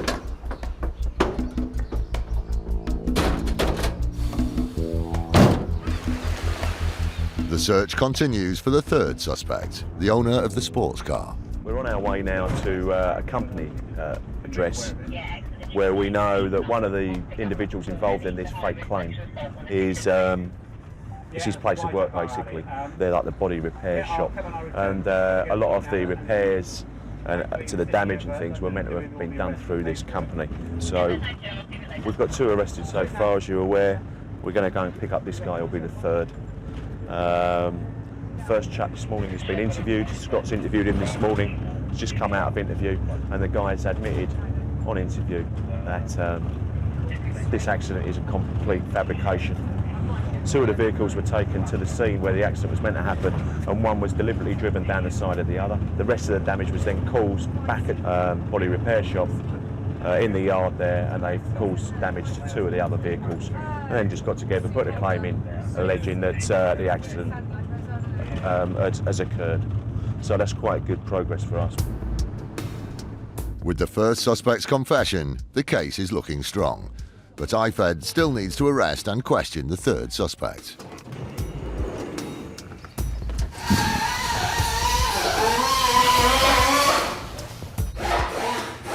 Listen. Hello, mate. I'm Mark Fulson from City London Police, okay, Insurance Fraud Enforcement Department. Right. Okay. I need to speak to you about an allegation that's been made, okay, where the allegation is that you have conspired with others to defraud the insurance company, all right, namely the all right. So in relation to that, okay, I'm going to have to arrest you, okay? You don't have to say anything, but it may harm your defence if you do not mention, when questioned, something which you later rely on in court. Okay, anything you do say may be given evidence. And that's in relation, like I say, conspiracy to defraud, okay? We'll have to take you away now, okay? Is this your boss here, or are you in charge, or whatever? I'm in charge, yeah. Right, stick it in the cage, mate. All right, jump in. It's gone very, very smoothly. Very pleased that we've had one interview where the suspect has admitted that this is completely a fraud, and I fully expect that these three individuals will be charged in the very near future. So the message is, if you are committing this type of fraud and you continue to do so, then you'll probably get a visit from officers from the City of London Police. With all the suspects tracked down and arrested, IFED has achieved its objective. The investigation is ongoing, but the confession of the first suspect means the case is looking strong. It's been another successful day for the Insurance Fraud Enforcement Department.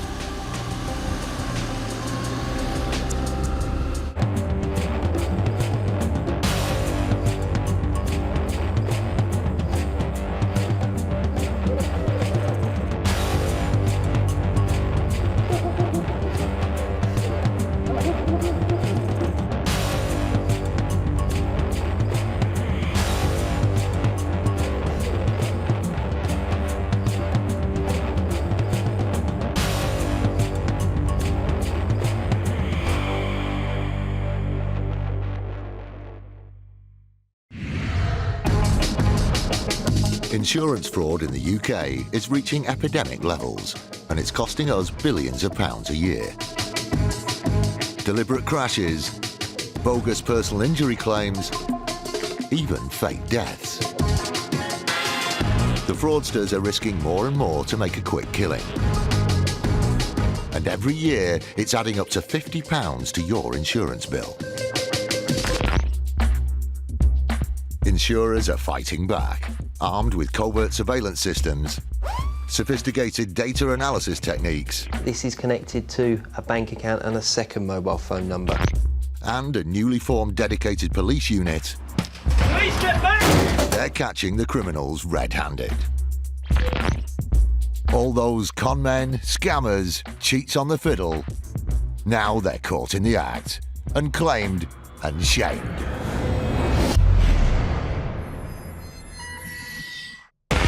No, it's the police. Can you open the door, please? Today, the Insurance Fraud Enforcement Department tracks down suspects involved with potentially fraudulent checks. Arresting on suspicion of money laundering. A high-performance sports car gets a roasting. The petrol tank caught fire and the vehicle went up in flames. And a martial arts expert gets the chop. This individual said that he couldn't instruct martial arts anymore. Clearly, this video evidence showed the opposite, really.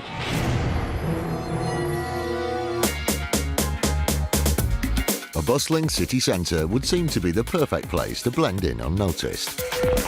But for would-be insurance fraudsters, even in the busiest cities, there's nowhere to hide. In 2008, a bicycle journey home was abruptly cut short by an accident, which would have far-reaching implications for the man involved. Jeff Owen is a consultant with national law firm Greenwoods, which has a specialist anti-fraud group that worked on the case. This claimant was riding his bicycle along the road when a taxi pulled in front of him and clipped his bike, causing him to fall off. He had suffered injuries to his neck to his arm, to his hip and to his leg.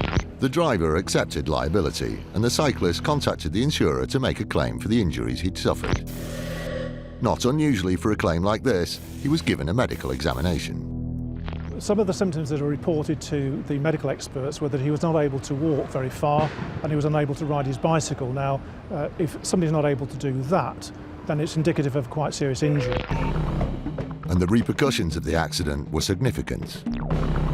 As a consequence of these injuries, the claimant suggested that as he was a martial arts instructor and very much into physical exercise, he wouldn't be able to run his business and that the business would quickly fail.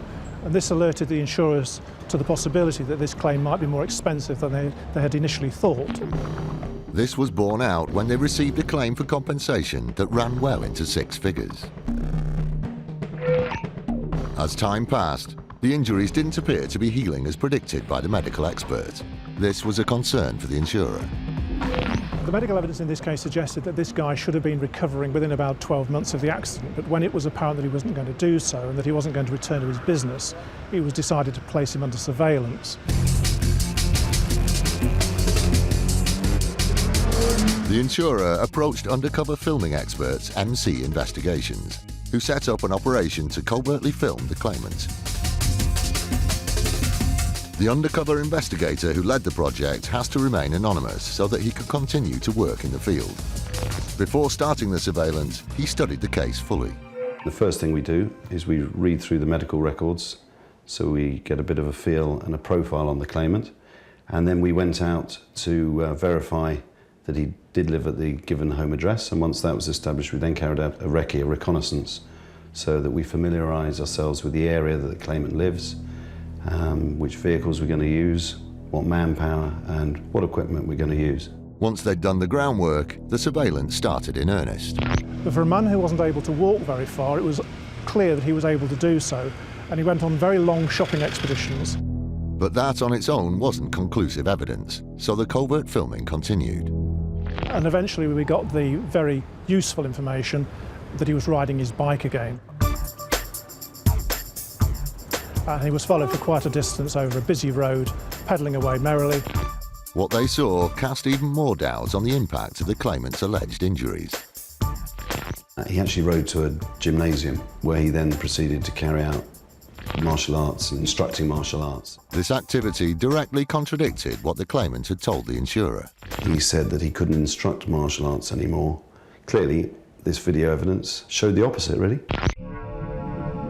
And the investigation didn't stop there. They collected evidence from a range of sources. The intelligence team then get to work on other angles, as a result of which they go to the social network sites of people who are connected to him, and one of these suggests very strongly that although he's not got a formal business in any gym, he is again conducting fitness classes. The evidence against the claimant was mounting. He appeared to be exaggerating his injuries for financial gain. The activity he was now performing was inconsistent with the level of disability that he was alleging. This claim eventually built up to £300,000, and I can say very definitely that he received nothing like that, even for the genuine injuries that he had sustained. The compelling video footage meant that the huge claim he made was never paid out, and the money he eventually obtained was a relatively small sum to cover the actual injuries he had suffered in the accident. Sent on his bike by his insurer, this exaggerated claim will be on his record for years to come. I've just reversed the car into a lamppost. An inept conman is confronted with evidence of his deception. All right, bye. This will make you a very, very rich man. His face was a little bit of a picture, I'm told. And all bets are off for one would-be fraudster. The customer had been to a casino and lost over £67,000. Police, get back! Insurance fraud is on the rise. Hunting and punishing the criminals responsible is an elite police squad called the Insurance Fraud Enforcement Department, IFED. The Insurance Fraud Enforcement Department was set up earlier this year with the sole intention of combating the rise in insurance fraud. We are a dedicated unit that works exclusively tackling that problem. A growing number of fraudsters are prepared to lie and cheat their way to money they don't deserve. But they'd better watch their backs, because IFED is on the case. Since our go-live date early this year, we've effected over 120 arrests in the first 6 months, and we are continuing to work up and down the country, bringing these offenders to justice. We're out to stop them in their tracks. There's every chance that an IFED detective may come knocking on their door to arrest them for committing an insurance fraud. Police, don't move, stay where you are! Today, the Insurance Fraud Enforcement Department of the City of London Police is on the trail of 4 suspects that it wants to arrest as part of an investigation into an alleged insurance fraud and money laundering scam. The initial information about the case came from an insurance company which suggested that an employee was acting fraudulently. As a claims advisor has been accessing claims, adding third-party vehicles to those claims that are totally spurious, don't exist, and then having cheques issued to other people. The employee, who's believed to have played a key role in the fraud, has already been arrested. IFED is now looking to arrest and question those who allegedly received the fraudulent payouts and then paid a cut back to the initial suspect.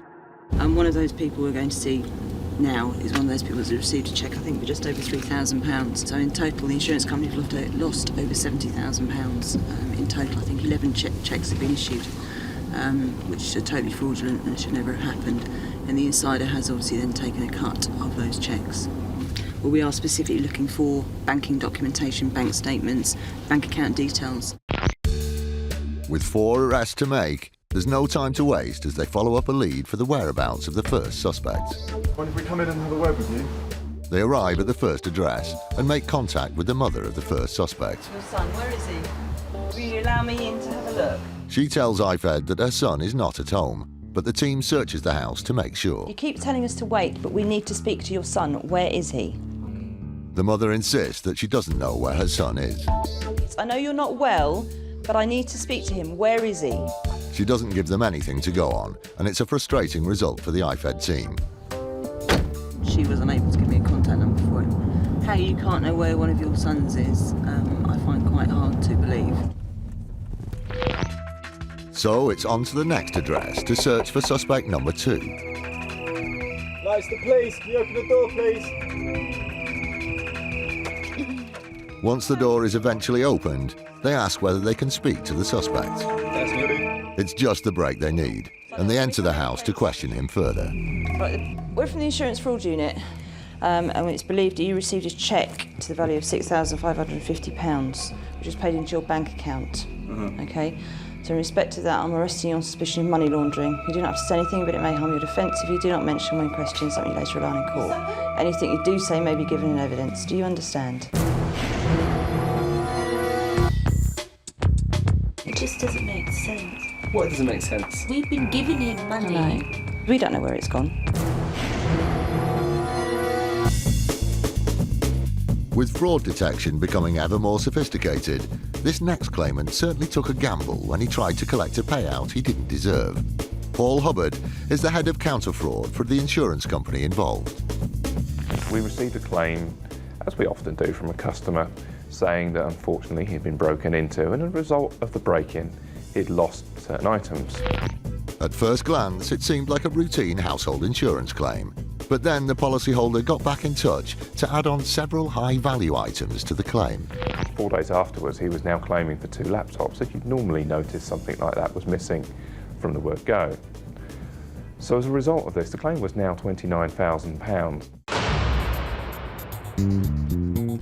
The sudden large increase in the sum being claimed meant that the insurance company decided to investigate further.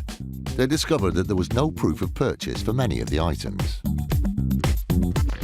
So as a result of that, we then instructed a specialist investigator to go and find out more about what had actually occurred here. They contacted the police, and we started to find there were discrepancies between the story that he had told us when he notified us of the claim and the story that he'd given the police when he alerted them to the fact that there'd been a burglary to get a crime reference number. The inconsistencies were starting to mount up, and the investigators continued to look into the claim. What they uncovered next shed completely new light on the case. Our investigator found out that in this case the customer had been to a casino prior to the burglary taking place. This person had lost over £67,000. start to give you a bit of a motive for what he might be doing. More evidence surfaced that put a question mark over the claimant's story. We also found that the receipts that he had provided for the 2 laptops were fake, that these laptops had never been purchased. That's good. It was all the evidence the insurer needed. So we presented this customer with the evidence that we'd found. So we'd found the fake receipts, we'd found out about his debt to the casino that had occurred before the burglary took place, and we declined his claim on the basis that we felt he was trying to commit fraud. The case didn't proceed to court, but having the claim rejected on the basis of fraud has major repercussions for the policyholder. It will have serious ramifications on their life because they'll find it very difficult now to get insurance, they'll find it very difficult to get financial products, and it's something that they have to tell people when they're taking out insurance. The would-be conman trying to compensate for his casino losses failed to come up with a watertight story. But he looks like a mastermind compared to another insurance cheat that Paul and his team also investigated. I like to be all legal. I just thought I'd ring the insurance company and just let them know what's happened.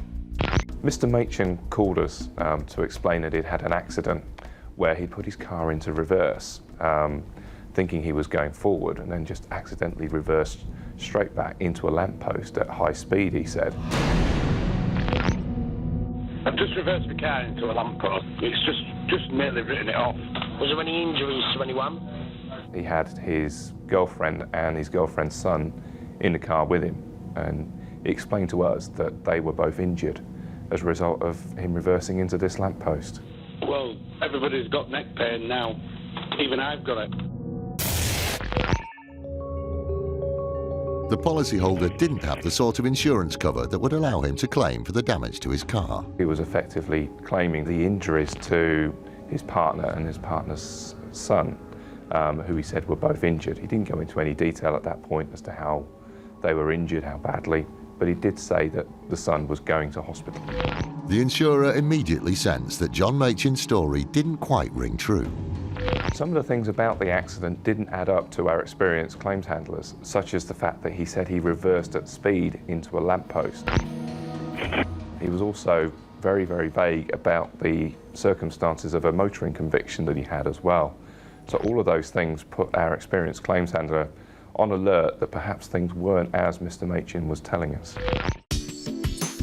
The claims handler followed the procedure for dealing with a suspicious claim. Started to ask a number of questions of Mr. Machin just to extract more information from him. All we're looking for effectively is for people to tell us the truth. As a result of those questions, we were again increasingly concerned that the information wasn't accurate. Alarm bells were ringing by this stage, but there was no actual proof of fraud.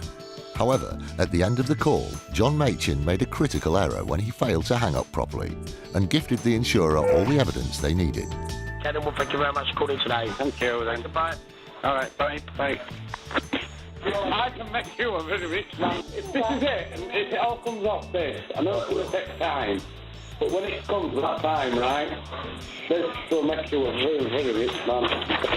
When we heard that phone call for the first time, we were really surprised, horrified to a degree that somebody would be so blatant about the fraud that they're trying to commit and feel so good that they were taking money from effectively innocent customers who have to pay more premium.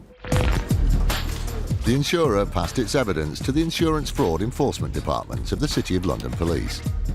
At the time, the team had just been formed to fight the mounting problem of insurance fraud, and this was one of the first cases they investigated. They moved in to arrest John Machin and take him for questioning. When brought back to the police station and the various procedures are entered into, he was subject of a taped interview. Questions were put by the investigating team, which he flatly denied. So we said, "Thank you, Mr. Machin. Would you be prepared to listen to this short recording?" And we pressed the play button and played the recording that the insurers had provided us with. His face was a little bit of a picture, I'm told. This is it, and if it all comes off this, I know it's going to take time, but when it comes to that time, right, this will make you a very, very rich man. I won't have to go to work no more. Oh, yeah. The case then proceeded to court, and he was found guilty. In this case, Mr. Machin was convicted in court of insurance fraud. He received 200 hours community service and a 4-month suspended prison sentence.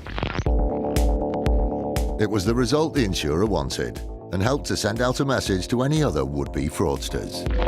I think people like Mr. Machin see insurance companies as a giant pot of money that they can just dip into whenever they feel like. But that's far from being the case, especially now that IFED is actively pursuing those criminals who try and commit insurance fraud. The first conviction of any new unit is always a milestone, so this was a particularly pleasing one, and it was also an added bonus that it was a slightly amusing set of circumstances around that first one, so it's one we'll always remember. These days, all aspects of technology are used to combat insurance fraud, even social media. In the summer of 2009, an insurance company was contacted by a policyholder who'd had an unusual accident. Sarah Hill is the fraud partner at a firm of solicitors who worked on the case. The vehicle owner claimed that he had attended a fun day. It was a Ferrari fun day where there was lots of events going on, but one of those events was that Ferrari owners could take their vehicle, be involved in actually taking members of the public around the track for a small fee. This fee was then donated to charity. The policyholder had spent the day giving rides in his Ferrari to raise money for good causes.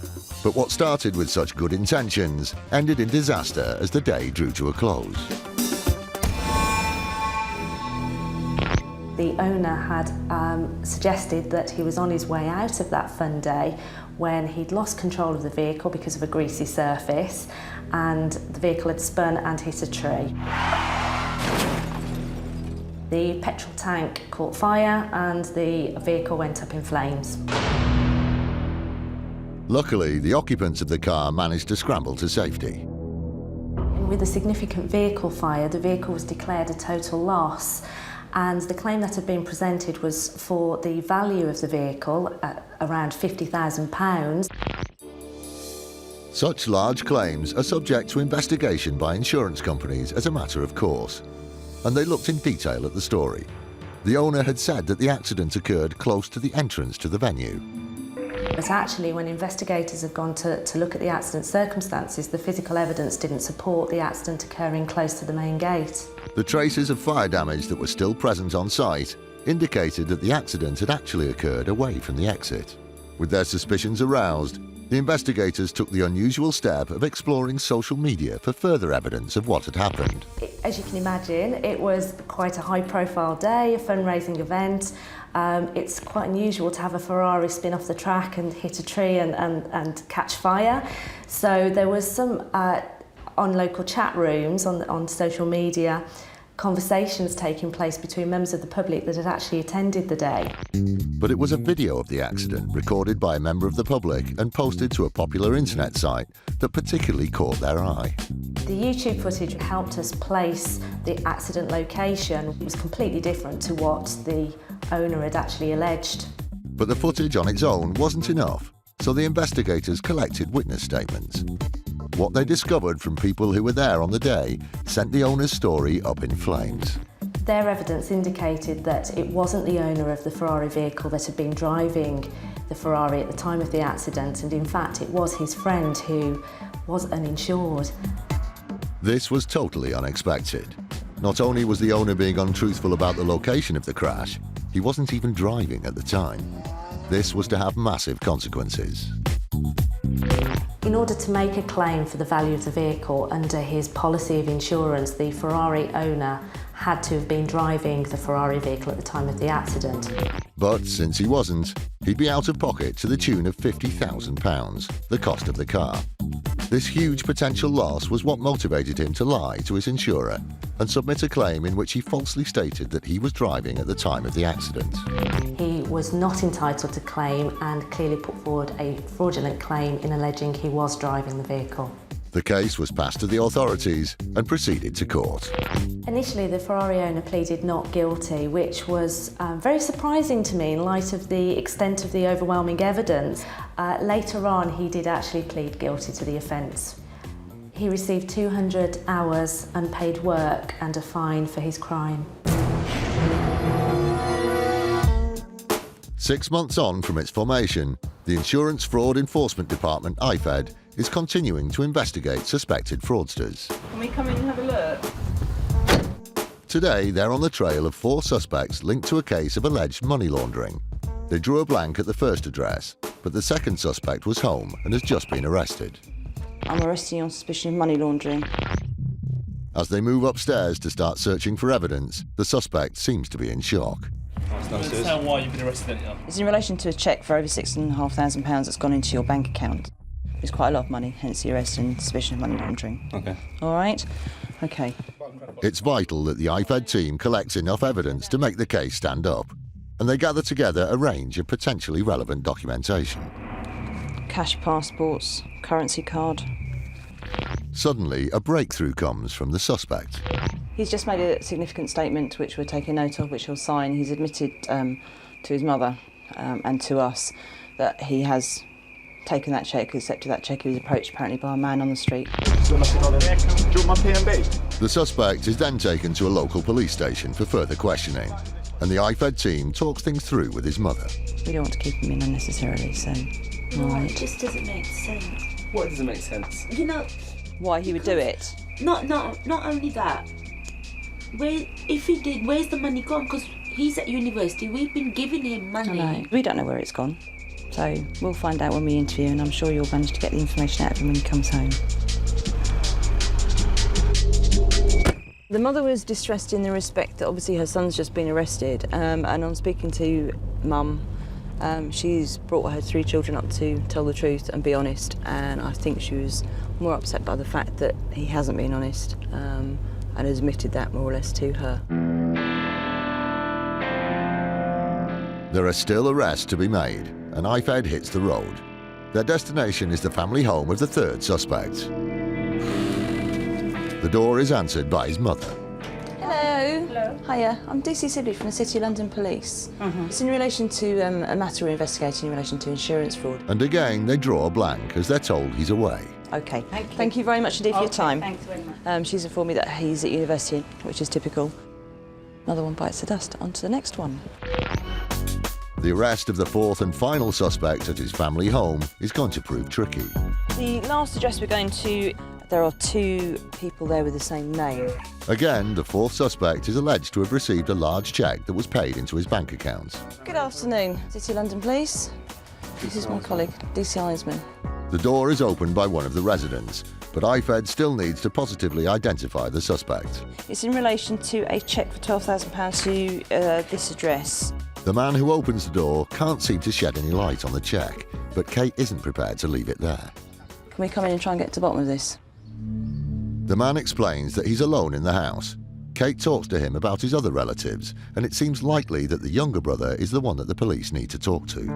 Yeah, that fits the profile of the other people that we've been arresting today. So They call up the brother in question while he's still at work, and he asks if they can wait for him to finish. No, doesn't work like that, sorry. IFED speaks to the family member further, and it turns out that in addition to the 2 relatives with the same name living at the address, there's a further relative who shares the name as well. No one's admitting to it, which is not really a great surprise because it's a £12,000 cheque that's gone through the account. It's vital that a positive identification can be made so that the correct person is arrested. With so many people linked to one address with the same name and of a similar age, it's tricky to identify who is who. Kate makes a decision and speaks to the younger brother herself. We're City of London Police. We're up from London. We're going to get all the full identification of all of you, and we'll ascertain what account this cheque was paid into. Because if it is you, then we will come knocking, all right? He was helpful on the phone. He's given me his mobile number and all his full details, so we have all those now. Before they can make the arrest, they need to investigate the bank account that the money was paid into, so they can match it to the correct suspect. I think a bad judgment call to arrest all of them, because we don't know which one it relates to. But there was good news for the case in the weeks to come. The information that they collected on the day allowed IFED to make 3 further arrests. The investigation is ongoing, and the team are hopeful they'll be able to get a positive result.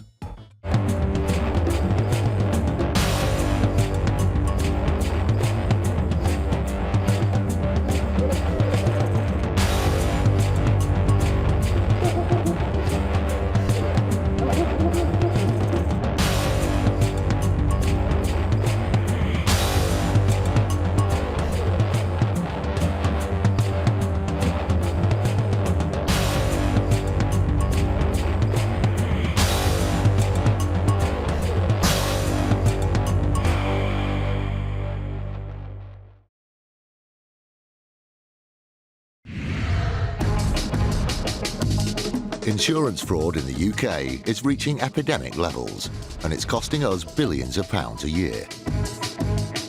Deliberate crashes, bogus personal injury claims, even fake deaths. The fraudsters are risking more and more to make a quick killing. And every year, it's adding up to £50 to your insurance bill. Insurers are fighting back, armed with covert surveillance systems. The equipment that we have to use has to be cutting edge. It's as simple as that. Sophisticated data analysis techniques. This is connected to a bank account and a second mobile phone number. And a newly formed dedicated police unit. Police, get back! They're catching the criminals red-handed. All those con men, scammers, cheats on the fiddle, now they're caught in the act and claimed and shamed.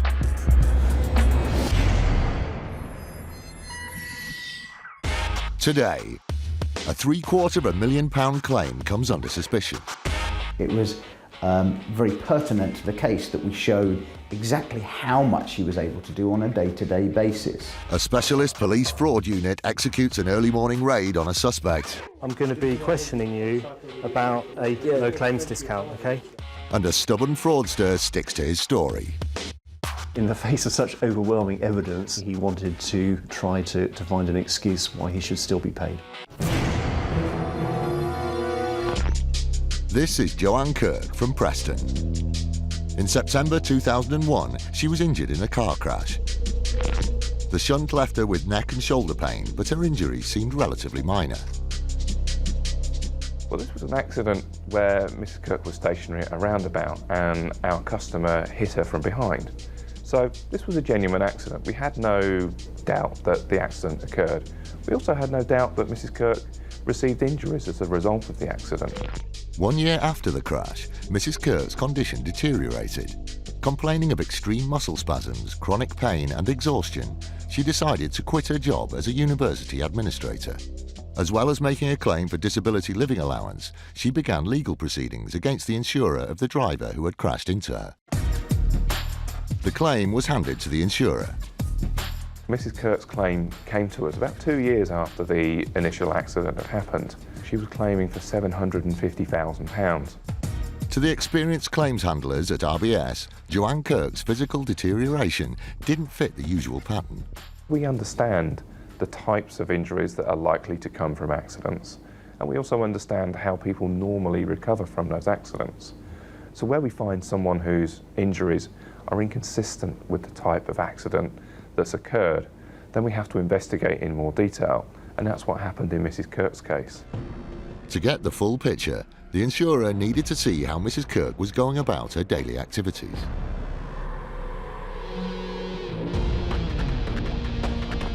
If you want to spy on someone, this team of undercover investigators will get the job done, using their highly trained operatives.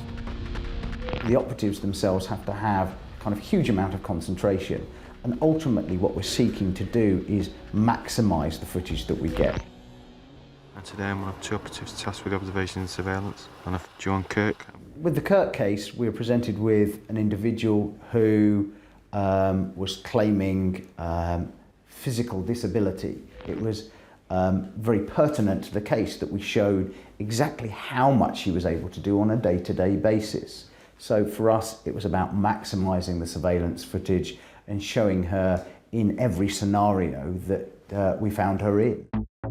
Joanne Kirk had submitted a £750,000 claim. In that claim, she stated that she needed crutches when going outside, that she was unable to carry out the simplest of tasks without help, that she was unable to hold a pen, that she was unable to sit or stand comfortably, and that she could only walk a maximum of 5 metres without stopping. In the spring of 2005, the surveillance company set about filming Mrs. Kirk. In order to get a fair picture of her everyday life, the surveillance ops filmed her on several occasions, spread over a period of 18 months. What they saw in the footage shocked the insurer. Claimant can be seen now. What we see when you start to look at the surveillance picture is somebody that is going about their normal daily tasks. They're going for walks, they're going to cash points, they're going into shops, they're carrying bags, they're carrying out their normal daily life. One of the surveillance tapes shows Joanne Kirk on a 90-minute shopping trip.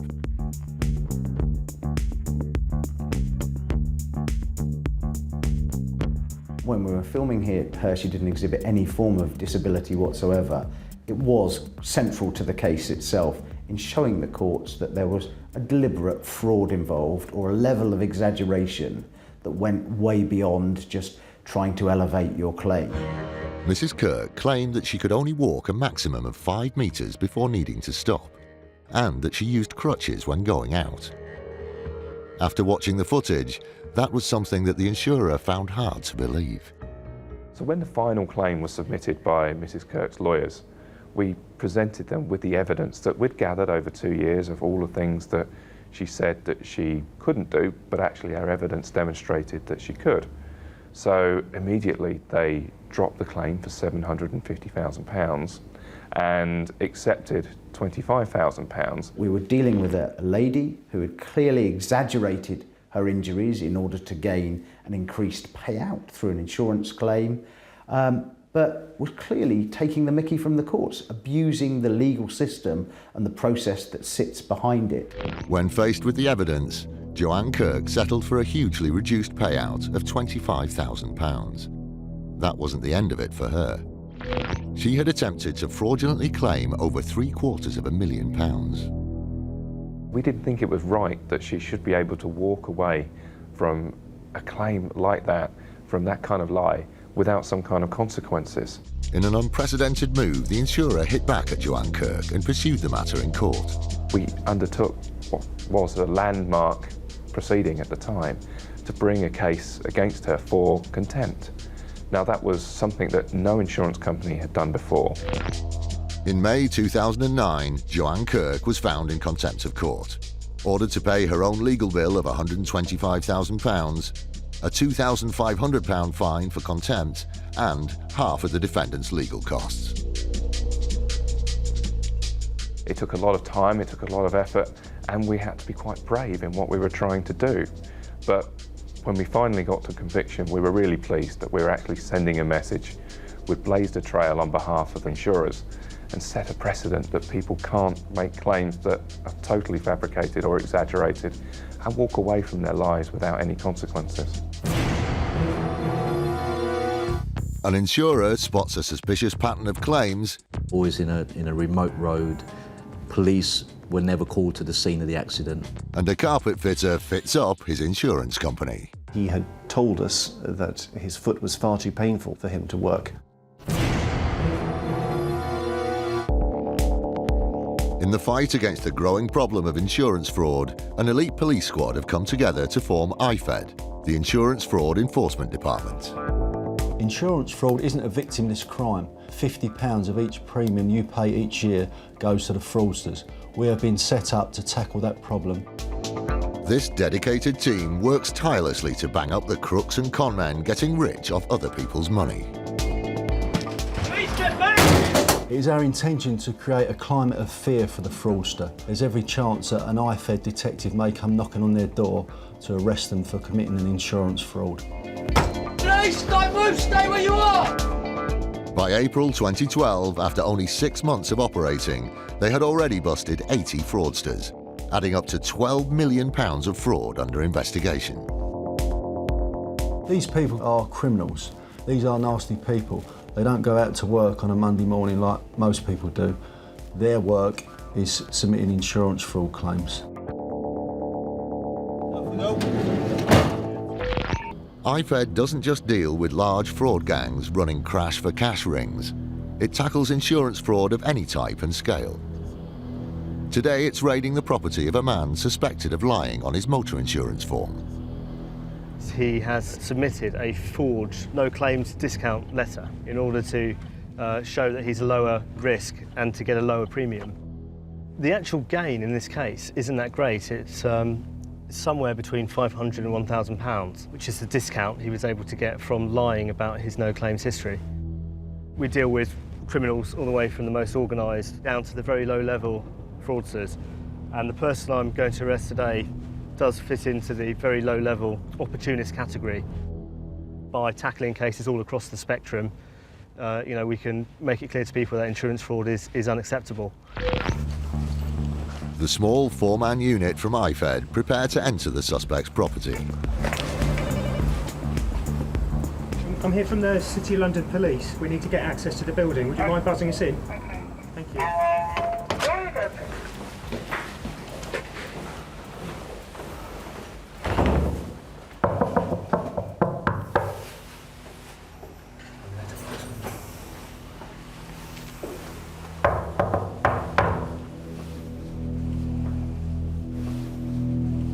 The IFED team can hear some activity behind the door, but no one is answering.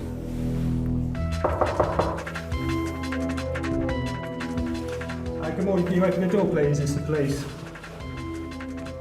City London Police? Hi. Is here, please? Yeah. Is that the bathroom or the bedroom? No, bedroom. Okay. Mr. Alex Cooley, City London Police. I'm arresting you for fraud by false representation in relation to a forged no claims discount document. So the reason it's necessary for me to arrest you is to look for any documentation relating to the alleged fraud. Let me change my clothes. I'll let you get changed, yeah. Now, where are you planning to get changed? In the bathroom? Washing my teeth. Okay, well look, you need to get changed The officer will have to go under the with you. supervision of my colleague, okay? We need to search the suspect's bedroom and any other common areas that he might be keeping documentation in relation to the insurance fraud. And when we've completed the search, we'll be taking the suspect back to Bishopsgate Police Station. I've got the proof. I've got the But no, just to explain what it's about. Hello? Okay, but I'm interested. Okay. I'll write it down, guys. But I'll just IFED search is being delayed by the suspect. I'm going to be questioning you about a no claims discount, okay? So I'm going to have to quickly search your pockets, okay? I don't know why if I'm paying every month, I don't know why they do it. I'm looking for any documentation relating directly to the claim we're investigating. So anything relating to that insurance company and the other insurance company which was used for the forged no claims discount. Is it? That's yours? Okay. The stuff that will be left behind is just being left on the floor here. It's essential the team finds the documents linked to the claim. TI Alex Cooley needs to get the suspect to start cooperating. That's your bank statement, yeah? Yeah. Okay. That's the amount I'm paying every. Okay, well, that's fine. You can bring that with you. Okay? TI Cooley must find the documentation he needs to build his case. Okay, well, I'm looking for a bank statement on around the 2nd of February. 2nd of February.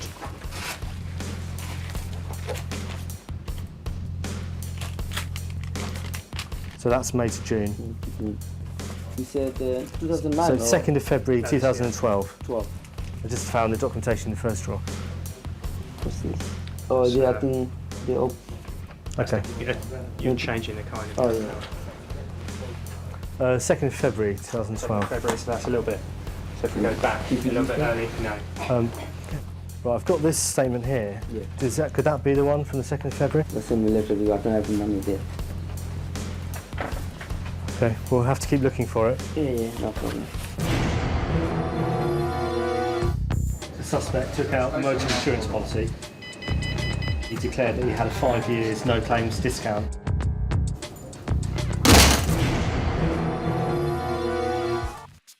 Personal injury insurance exists to help us when, due to an accident, we are unable to work or need money for extra care. And like motor insurance, it's being abused by dishonest claimants. The number of personal injury claims received by insurers leapt 72% between 2002 and 2010, a figure that's set to rise.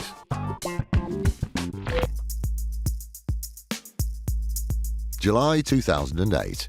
3 months ago, this man broke his foot whilst at work. The gentleman had injured his foot, he'd broken some bones in it, and was unable to work. So under the terms of the policy, we were able to pay him for his inability to work. He worked as a carpet fitter, but being self-employed hadn't earned a penny since sustaining the injury. Despite his lack of income, the carpet fitter was safe financially. He had personal injury cover, and having supplied adequate medical notes, his insurer had paid out. As a result of his injuries, he was unable to carry out his full duties of laying a carpet. He couldn't drive, and he wasn't able to, the pain was too much for him to work. So that was under the terms of the policy. We would pay him until he was able to return to work. We were making benefit payments to the claimant for a period of several months. He broke his foot in, I think, the April, and so for some 3 months after that was receiving regular payments from us as part of his insurance cover. The claim in total was a region of £2,300. 3 months after the accident, his insurer attempted to contact him for an update on his condition. We found it very difficult to get hold of him after some months after the injury. He wasn't answering his telephone. We weren't able to get updates on his medical condition or to find out if the plaster had been removed and if he was able to return to work some 3 months after the initial injury to his foot. 3 days after failing to get hold of the carpet fitter, the insurer was handed some intriguing information in the form of a tip-off from a member of the public. We have a wide network of people with whom we work in the insurance industry, and that can be repairers, engineers, loss adjusters, and even members of the public. And all of those are often willing to let us know where they feel that the circumstances of an insurance claim are suspicious. The informant called the insurer stating that the carpet fitter had been seen working. Potentially, the insurer was looking at a fraudulent claim, so they reacted with one of their most effective tools. The next step for us, having received the tip-off, was to send out some surveillance. We sometimes do this in cases where we need to gather evidence to back up our suspicions that all is not as it should be. And when they received the report back from the surveillance team, we were shocked. Okie doke, thanks for that, lovely. This is what they saw. The surveillance team found that the carpet layer was not only working, he was driving his vehicle, he wasn't in plaster, and we had footage of him carrying heavy carpet rolls and fitting the carpet in somebody's house. When we had eventually managed to get hold of him, he had told us that his foot was far too painful for him to work, that he was suffering particular pains in the evening, which is perhaps not surprising after the amount of work he'd been doing, carrying carpets all day.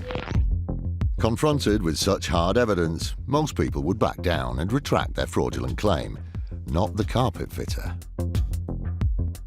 The carpet fitter claimed that the footage was obtained on a day when he was testing his foot.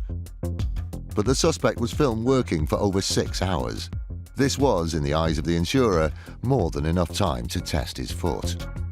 I was surprised that he wanted to, in the face of such overwhelming evidence, try to find an excuse why he should still be paid. In court, his excuses proved futile. The carpet fitter was ordered to pay back the £1,672 in payouts he had received, and was landed with a bill for the insurer's investigation and legal costs. With the added interest, he was looking at a bill totalling almost £9,000. I'm happy that we have the money back and that it's meant that we haven't paid out for a fraudulent claim. I would like to see deterrent measures. I'd like to see a very strong message sent out. People who make exaggerated claims, I think, should consider that the impact it has on the millions of law-abiding and honest policyholders who all have to pay for it. This is not a victimless crime. These people are not taking money out of the system or some faceless insurance company. It's all going back to the innocent people who have to pay their premiums.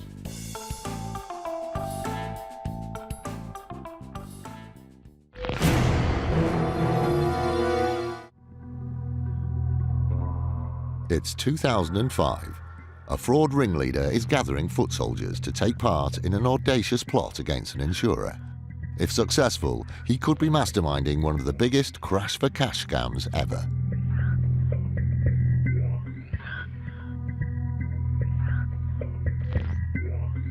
Standing in his way is an insurance industry determined to stamp out the increasing number of these bogus crashes.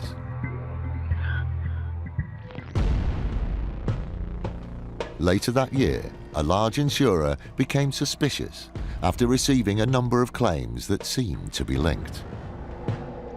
We started to see an unusual amount of claims all coming out of the same depot of this big telecommunications company, and within a very short space of time, and they were all seemed to be of very similar nature. The cars were always full of people, always in a remote road. Police were never called to the scene of the accident. Feeling sure that the claims were all linked, the insurer called on the help of the telecommunications company being targeted. The telecommunications company were able to release some of the employment records, which then gave us some more links between the individuals involved. All of the alleged smashes involved individuals who worked as sales reps for the company.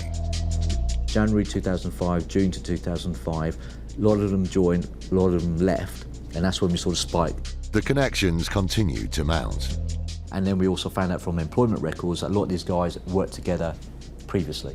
By this point, the insurer was convinced that the sales reps had been using their company cars in staged crashes in order to make money from their company's policies. But this was a big operation. There had to be a ringleader. The insurer still didn't know who that was. At the time, this was the biggest conspiracy fraud involving fake car crashes against one insurance company. It totaled 49 claims. The value of the fraud, if successful, would have been in excess of 1.3 million. In the hunt for the ringleader, the insurer turned its attention to the details of the crash victims. In terms of the injury claims, they were all whiplash. Very difficult to diagnose, very difficult to disprove. Furthermore, the insurer found that, just like the sales reps, there was an uncanny coincidence with the victims too. The people in the other cars were all friends and family. Suspecting that the smash victims were part of the scam too, the insurer took its research to the police. The police questioned all the people involved in the crashes. One name cropped up time and time again. That of the man at the centre of the scam. Fraud ringleader Darren Duval, a 38-year-old butcher. How he recruited him was interesting. He would sit in McDonald's, watch the same team of sales reps come in for their team breakfast. He then approached them. He approached the team leader, which he recruited first, and said, if you can give me your details, I'll give you £1,000, easy money. So in total, you're talking maybe £40,000, £50,000 going between the whole group of foot soldiers. Had his plan succeeded, from his humble fast food cafe headquarters, his scheme could have cost the insurer a massive £1.5 million. I do believe the ringleader at the time thought he was going to get away with this. He was very confident. The way he recruited his foot soldiers, the way he went about this, the way he planned this, executed it, very well organised, and I do believe he thought he was going to get away with it. This massive organised crime had been busted. 25 defendants were charged with conspiracy to defraud. It took 5 days for the court to process them. 8 individuals received custodial sentences, the longest 3 years, being handed to the ringleader, Darren Duval. In terms of how I felt and how Allianz felt, it was a very satisfying outcome. It sent out a message that actually insurance fraud, you're going to get caught. I'm arresting you for fraud by false representation. Today, IFED is raiding the property of a man suspected of lying on an insurance application. One piece of evidence T.I. Cooley is keen to get hold of is a bank statement. Okay, we'll have to keep looking for it. Yeah, no problem. It's not the bank statement, but T.I. Cooley thinks he may have come across some potentially incriminating evidence. Paperwork directly relating to the suspect's insurance application. Okay, well, I'll send it to them. Okay, that's fine. That's a letter for them. Okay, if you want to place that on the bed, I'm just going to look. This might be relevant because it refers to the vehicle registration number that I'm interested in. If we can seize this pile of documentation and those phones and the wallet, we'll keep the wallet out separately. Okay, where are your shoes?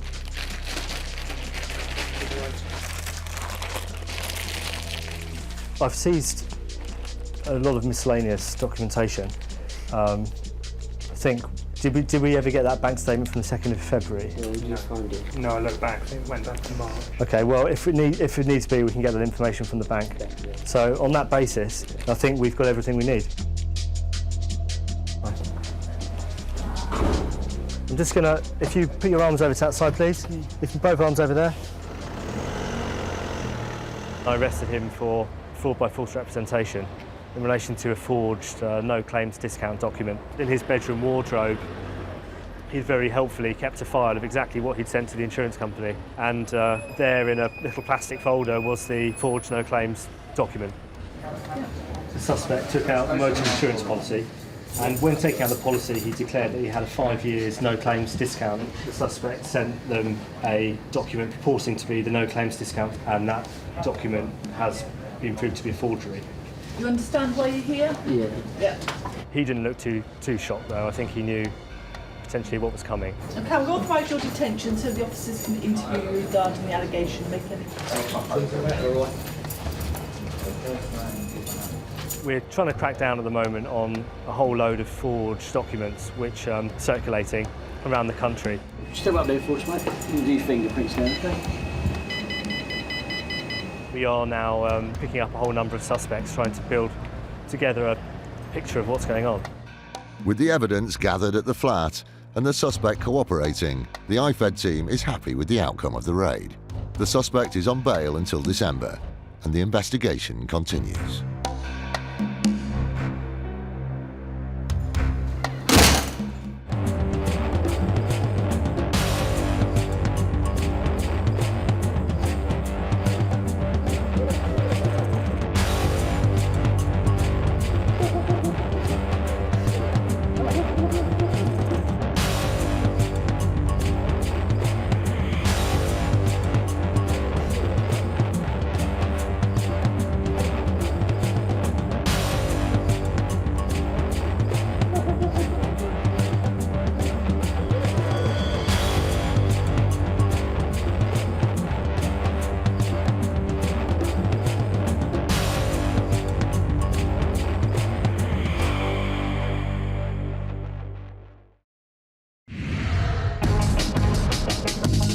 Insurance fraud in the UK is reaching epidemic levels, and it's costing us billions of pounds a year.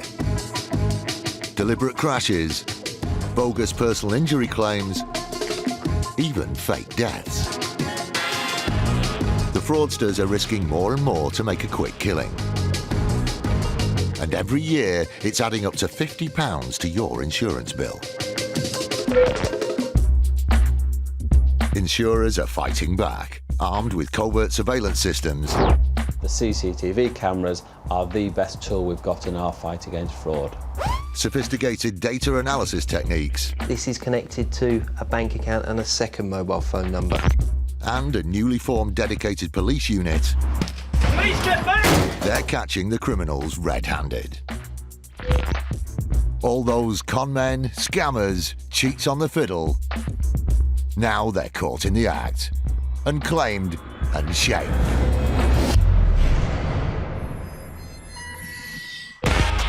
Today, the Insurance Fraud Enforcement Department is raiding 2 houses in a hunt for suspects. Police!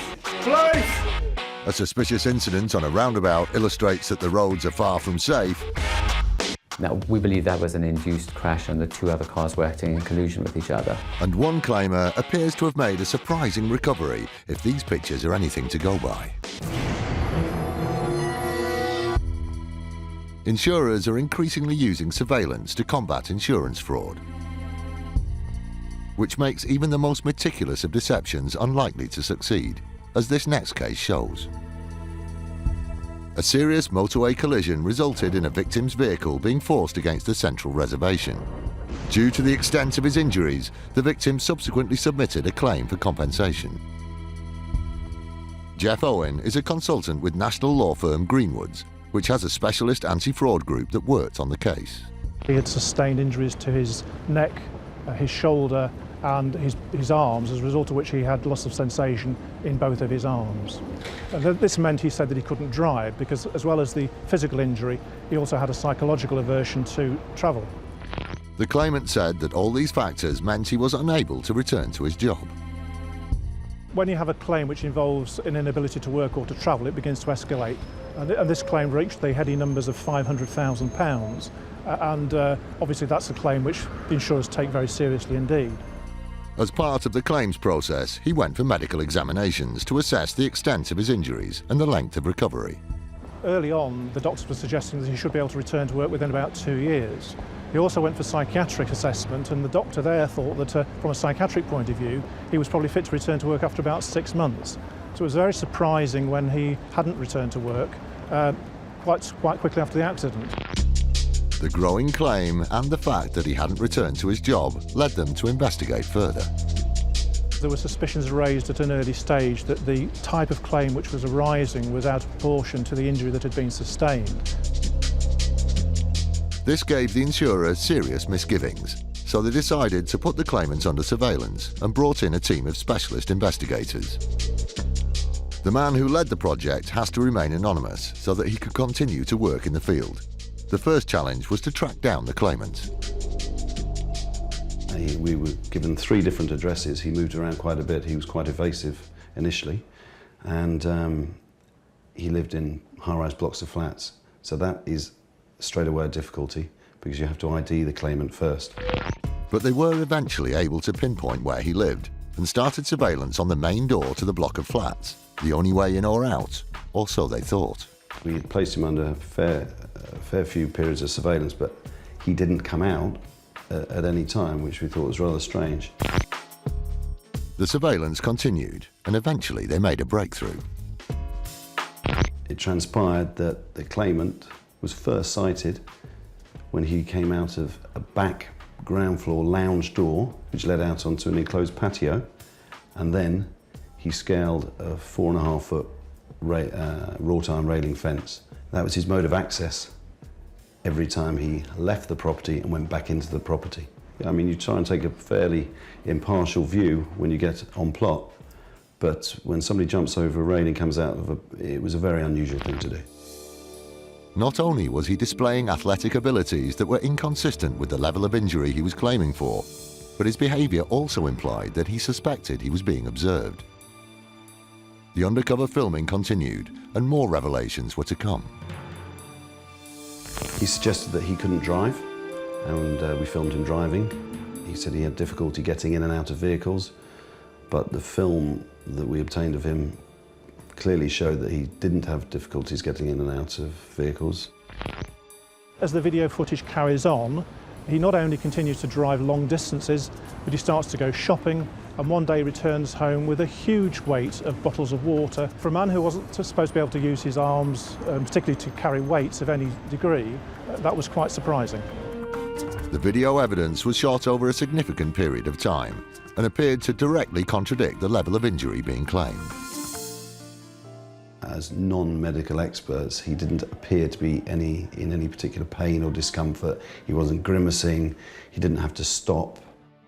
Eventually, the case went to court, and the claimant argued for a substantial payout, but the insurer's video evidence questioned his version of events. He represented himself, didn't do very well. He eventually received £9,500, which was for the genuine injury that he had sustained, but the rest of his claim was disallowed by the judge. That meant that he received only a tiny proportion of the huge amount that he originally demanded. It's difficult to know why claimants do this sort of thing. It can really only be driven by greed. There's a feeling that there's a cash cow out there that they want to tap into. What they have to realise is that increasingly insurers are becoming aware of this sort of activity and are doing their very best to stop it. An insurer sniffs out a snide claim for a supposedly lost Rolex. If the claim was genuine, we would be able to pay her for the loss that had actually occurred. And a van driver is apparently targeted by a suspected crash gang. I think pretty clearly, soon afterwards, I think he knew that there'd been a problem. In the fight against the growing problem of insurance fraud, an elite police squad have come together to form IFED, the Insurance Fraud Enforcement Department. Insurance fraud isn't a victimless crime. £50 of each premium you pay each year goes to the fraudsters. We have been set up to tackle that problem. This dedicated team works tirelessly to bang up the crooks and con men getting rich off other people's money. Police, get back! It is our intention to create a climate of fear for the fraudster. There's every chance that an IFED detective may come knocking on their door to arrest them for committing an insurance fraud. Police, don't move, stay where you are! By April 2012, after only 6 months of operating, they had already busted 80 fraudsters, adding up to £12 million of fraud under investigation. These people are criminals. These are nasty people. They don't go out to work on a Monday morning like most people do. Their work is submitting insurance fraud claims.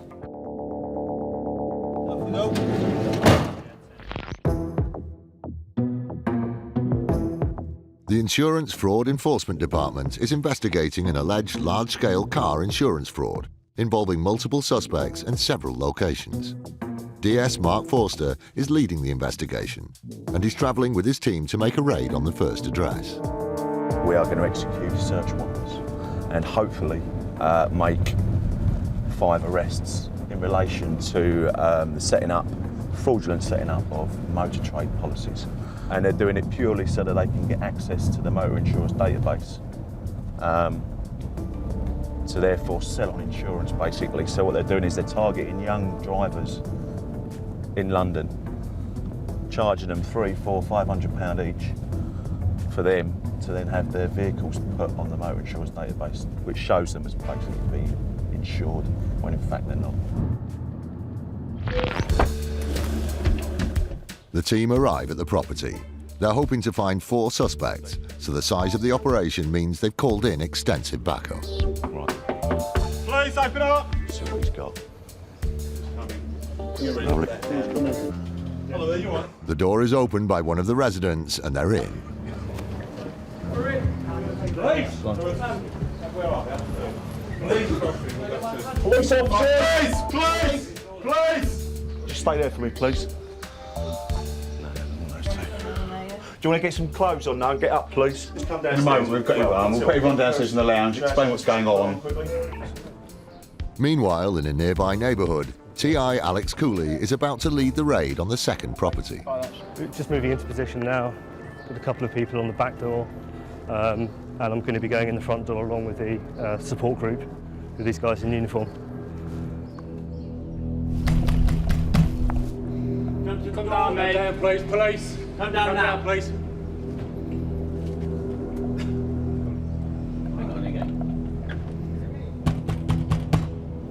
Now, get down to the door or it's going in, mate. Open up the door, it's going to be open.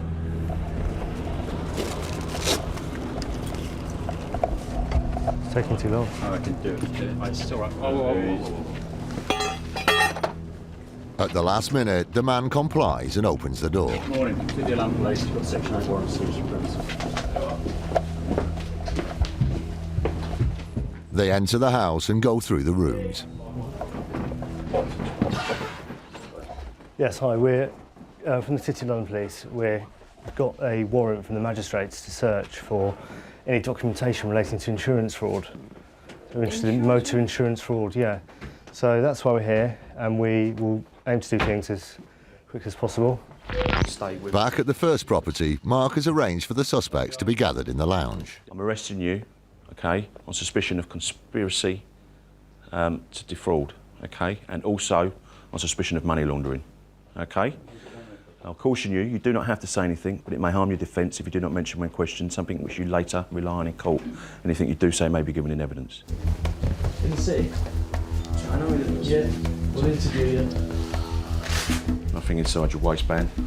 In all, 4 suspects are formally arrested, searched and handcuffed. Just relax and... They are then taken from the house for further questioning at a local police station. IFED suspects that they're involved in fraudulently adding uninsured cars to the motor insurers database. But they'll only be able to back that up if they find evidence from a thorough search of the house.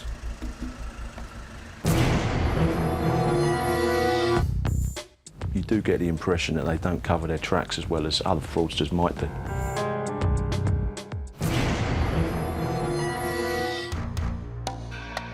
One of the most prevalent and dangerous forms of car insurance fraud is the induced collision. This is where gang members drive two cars in such a way as to cause an innocent driver to smash into the back of them, giving the impression that they're to blame for the accident and therefore liable to pay out on their insurance. It's known as crash for cash, and it works like this. First, the gang choose a victim. Then they move their two cars into position in front of the target. Gang car number 1 then slams on its brakes. Gang car 2 reacts by braking hard, resulting in a rear-end shunt from the victim. Gang car 1 then turns off at the next possible turning, pretending to be unaware of the crash. Fleet vehicles are especially at risk because fraudsters need to ensure victims have insurance. Peter Oakes is the head of fraud at a law firm that worked with a company targeted by one such gang. He dealt with one case which appeared at first glance to be a standard collision. The car was going round a roundabout. It came to a sudden halt as a result of the actions of another vehicle, and the Ocado van is alleged to have gone into the back of the claimant vehicle. The company was then contacted by the driver of the car, who submitted a substantial compensation claim. 3 claims for personal injury, there was vehicle damage, credit hire, storage charges, all of the usual things that go alongside the personal injury claims that are made. In addition to that, the claimant's solicitor's fees as well. In total, if the claim had gone through and been successful, it would have cost Ocado about £40,000. But what the claimant didn't realise was that the company was using cutting-edge technology. The vans are all fitted with cameras which record continuously throughout the journey on a half-an-hour loop. Every time there's a car crash, every time there's a vehicle incident, the driver reports it into his manager, and that winds its way through to our in-house insurance department, who will look at the camera footage from that incident. The footage in this case was studied to see if it matched the claimant's version of events. Instead, it told a significantly different story. What it actually shows is the Ocado vehicle going onto a roundabout, and you can see that it's preceded by 2 vehicles, a Vauxhall Severa and a Vauxhall Corsa. You can see the Severa in particular, he appears to indicate that he doesn't quite know where he's going. He goes to leave the roundabout and then turns right back onto the roundabout at the last minute, apparently leaving the Corsa with nowhere to go. The Corsa brakes, performs an emergency braking manoeuvre, and you can see the Ocado vehicle is only just able to stop in time. Now, we believe that was an induced crash and the 2 other cars were acting in collusion with each other. The key thing the footage shows is that there is no collision. Thanks to the driver's quick reactions, he managed to brake in time to avoid a smash. The evidence clearly disproves the claimant's story and also appears to show there was an attempt at an induced collision. I don't know whether the driver in this case knew that he'd been the victim of crash for cash, but you can certainly hear the element of surprise in his voice. That was close, man. He pulls over after the accident and exchange details. I think pretty clearly soon afterwards, I think he knew that there'd been a problem. With solid proof that there was no collision, the company took action. We sent a letter to the claimant's solicitors and said that we weren't going to pay the claim. In our belief, it was fraudulent in its entirety, and as is typical, we didn't hear from those solicitors again. Thanks to the state-of-the-art video evidence, the claimant didn't get away with a payout for a collision that never happened and was left empty-handed.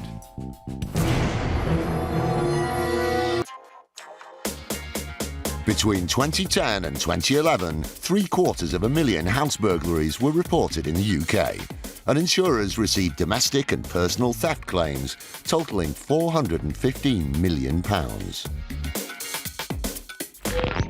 Whilst for most people, a burglary is a traumatic event, others see it as a golden opportunity to make some quick cash. Paul Hubbard is the head of counter-fraud at an insurance company which was landed with one such spurious claim. In this case, the customer submitted a claim to us for a burglary. There were a number of high-value items, including a £2,500 Rolex watch. With such a high-value item listed on the claim form, the insurer needed to find out more. Our next step in this case was to go and speak to her and find out more detail from her personally about what had happened and see if we could find some proof of ownership that if the claim was genuine, we would be able to pay her for the loss that had actually occurred. But when the investigator asked to see proof of ownership of the watch, things started to unravel for the claimant. One of the things he suggested was perhaps she would have a photograph of the watch. She said she did, but unfortunately it had been wiped from her BlackBerry. So she explained that while she no longer had a photograph of the watch, she knew her friend did. When they received the photograph of the watch almost 2 months later, forensic image analysis led to an intriguing development in the case. So they looked at the photograph, and what they actually found was that the photograph had been taken after the loss had happened. So she was lying to us. Unbeknown to the claimant, hidden in the photograph was information that proved they were lying. The secret data told the insurer the exact time and date of when the photo was taken. And it was taken a full 17 days after the watch was said to have been lost. Most of our customers are genuine customers, but on this occasion, I think this person got very greedy. Greedy, and it seems unwilling to let the matter lie. So despite the evidence that we'd presented, we were quite surprised to find that she then decided to refer this matter to the Financial Ombudsman. She wasn't happy to walk away and accept that she'd got caught committing a fraud. But, unfortunately for the claimant, the Ombudsman wasn't falling for it either. So all the details of this case were sent to the Financial Ombudsman, who upheld the decision that we had made to turn down her claim. It would seem that for fraudsters, Rolex watches present an irresistible opportunity. We see lots of claims for Rolex watches, and the vast majority of them are genuine. But where the story goes that actually there have been more Rolex watches stolen and claimed for through insurance companies than have actually ever been made. The Insurance Fraud Enforcement Department is raiding 2 properties as part of an investigation into a suspected fraud involving the motor insurance database. In return for a fee, a gang is believed to be fraudulently adding cars to the database, which shows them as being insured when they're not.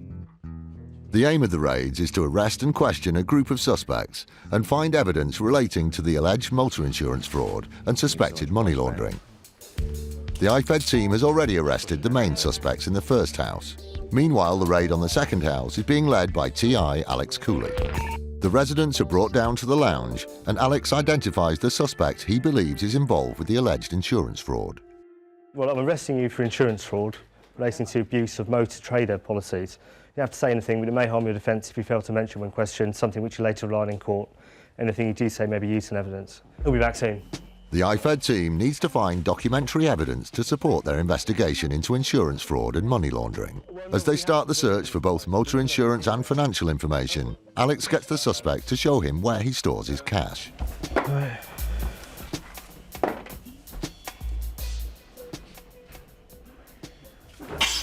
Yeah, just 1,000 cash. Okay, so how much is out there?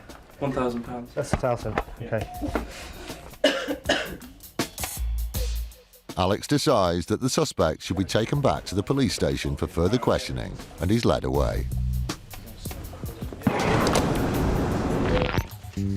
Back at the first house, the team led by DS Mark Forster is searching for evidence to support the investigation. We're looking for mobile phones, obviously computers, which I've not seen too many of, any sort of data storage devices,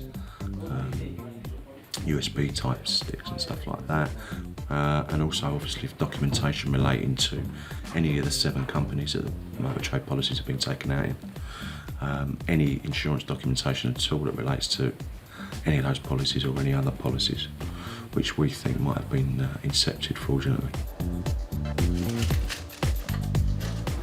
Just found a certificate of motor insurance. Looks like it's been photocopied rather than printed off anywhere. A potentially crucial discovery is found inside the suspect's car. In the doorwell, you've got, at this address, new vehicle quotation. Basic price, 91, 118 all in with all the modifications, all the extras. It looks like he's paid 10 grand in, then maybe another £2,000 as a finance agreement. Very nice. On order. The documentation shows that the suspect has on order a £118,000 top-of-the-range new car.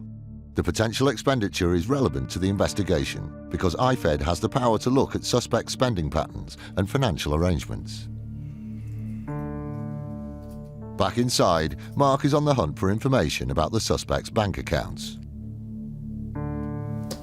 They've been arrested for money laundering, and we'd like to sort of, start seeing where the money's going, what money they've got in various different accounts, because if there is a large amount of money, our financial investigators can put a restraining order on that money. And it's down to them to prove, basically, that that money's been obtained by legitimate means. As well as the bank details, Mark has also identified an insurance document that could be relevant. Motor Trade Cover Note Alliance is the insurance company, and that was incepted or operational from the 23rd of July this year. People who are into this type of fraud look upon it as a bit of a safe way of making quite a lot of money. And it was pretty much unheard of people being arrested for this sort of level of fraud against insurance companies, until now, obviously. So you do get the impression that they don't cover their tracks as well as other fraudsters might do. Back at the second property, the search for evidence continues. It's vital for the investigation that they find documentation to support the case. Suddenly, Alex makes what could be a significant discovery. Letter to do with some collision, road traffic collision. Here we go. That's interesting, look. We've got a crib sheet. Ah, excellent. We've got a map and a crib sheet here. I've heard of these, I've never actually found one myself, but you will occasionally find a map and an explanation of what to say. So what I have here is a map showing two cars colliding with each other, and then an explanation. I was driving out on the main road, the third party driver pulled out from give way and hit me on the passenger side, middle and rear. Alex and his team have bagged everything up and are about to move out when one final key piece of evidence is identified. This document here is one of a series which I found in a box on the suspect's wardrobe, which does concern a motor trade policy with a company that we were interested in. So, so far so good. We've basically found what we came here for.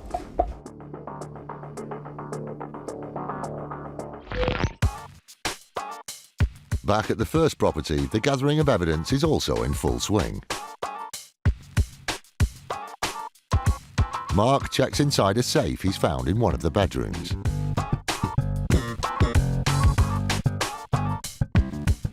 Rings, chains. This find could be significant, as buying gold can be a way of laundering money. Really, I'm quite pleased. I think that we've got everything that we could have hoped to have found. We found two large amounts of cash in excess of £1,000, a large amount of gold. The sizable amount of evidence that IFED has collected from the house needs further investigation, so they'll be packing it up and taking it back to their HQ. As the raids draw to a close, IFED has successfully tracked down and arrested all 5 suspects and collected a significant amount of evidence. The next stage is for IFED to put together a case using what's been found. In the short time the Insurance Fraud Enforcement Department has been in existence, they've already investigated over £8 million worth of suspected insurance fraud. They've got a huge battle on their hands, but they're ready to take the fight to the fraudsters.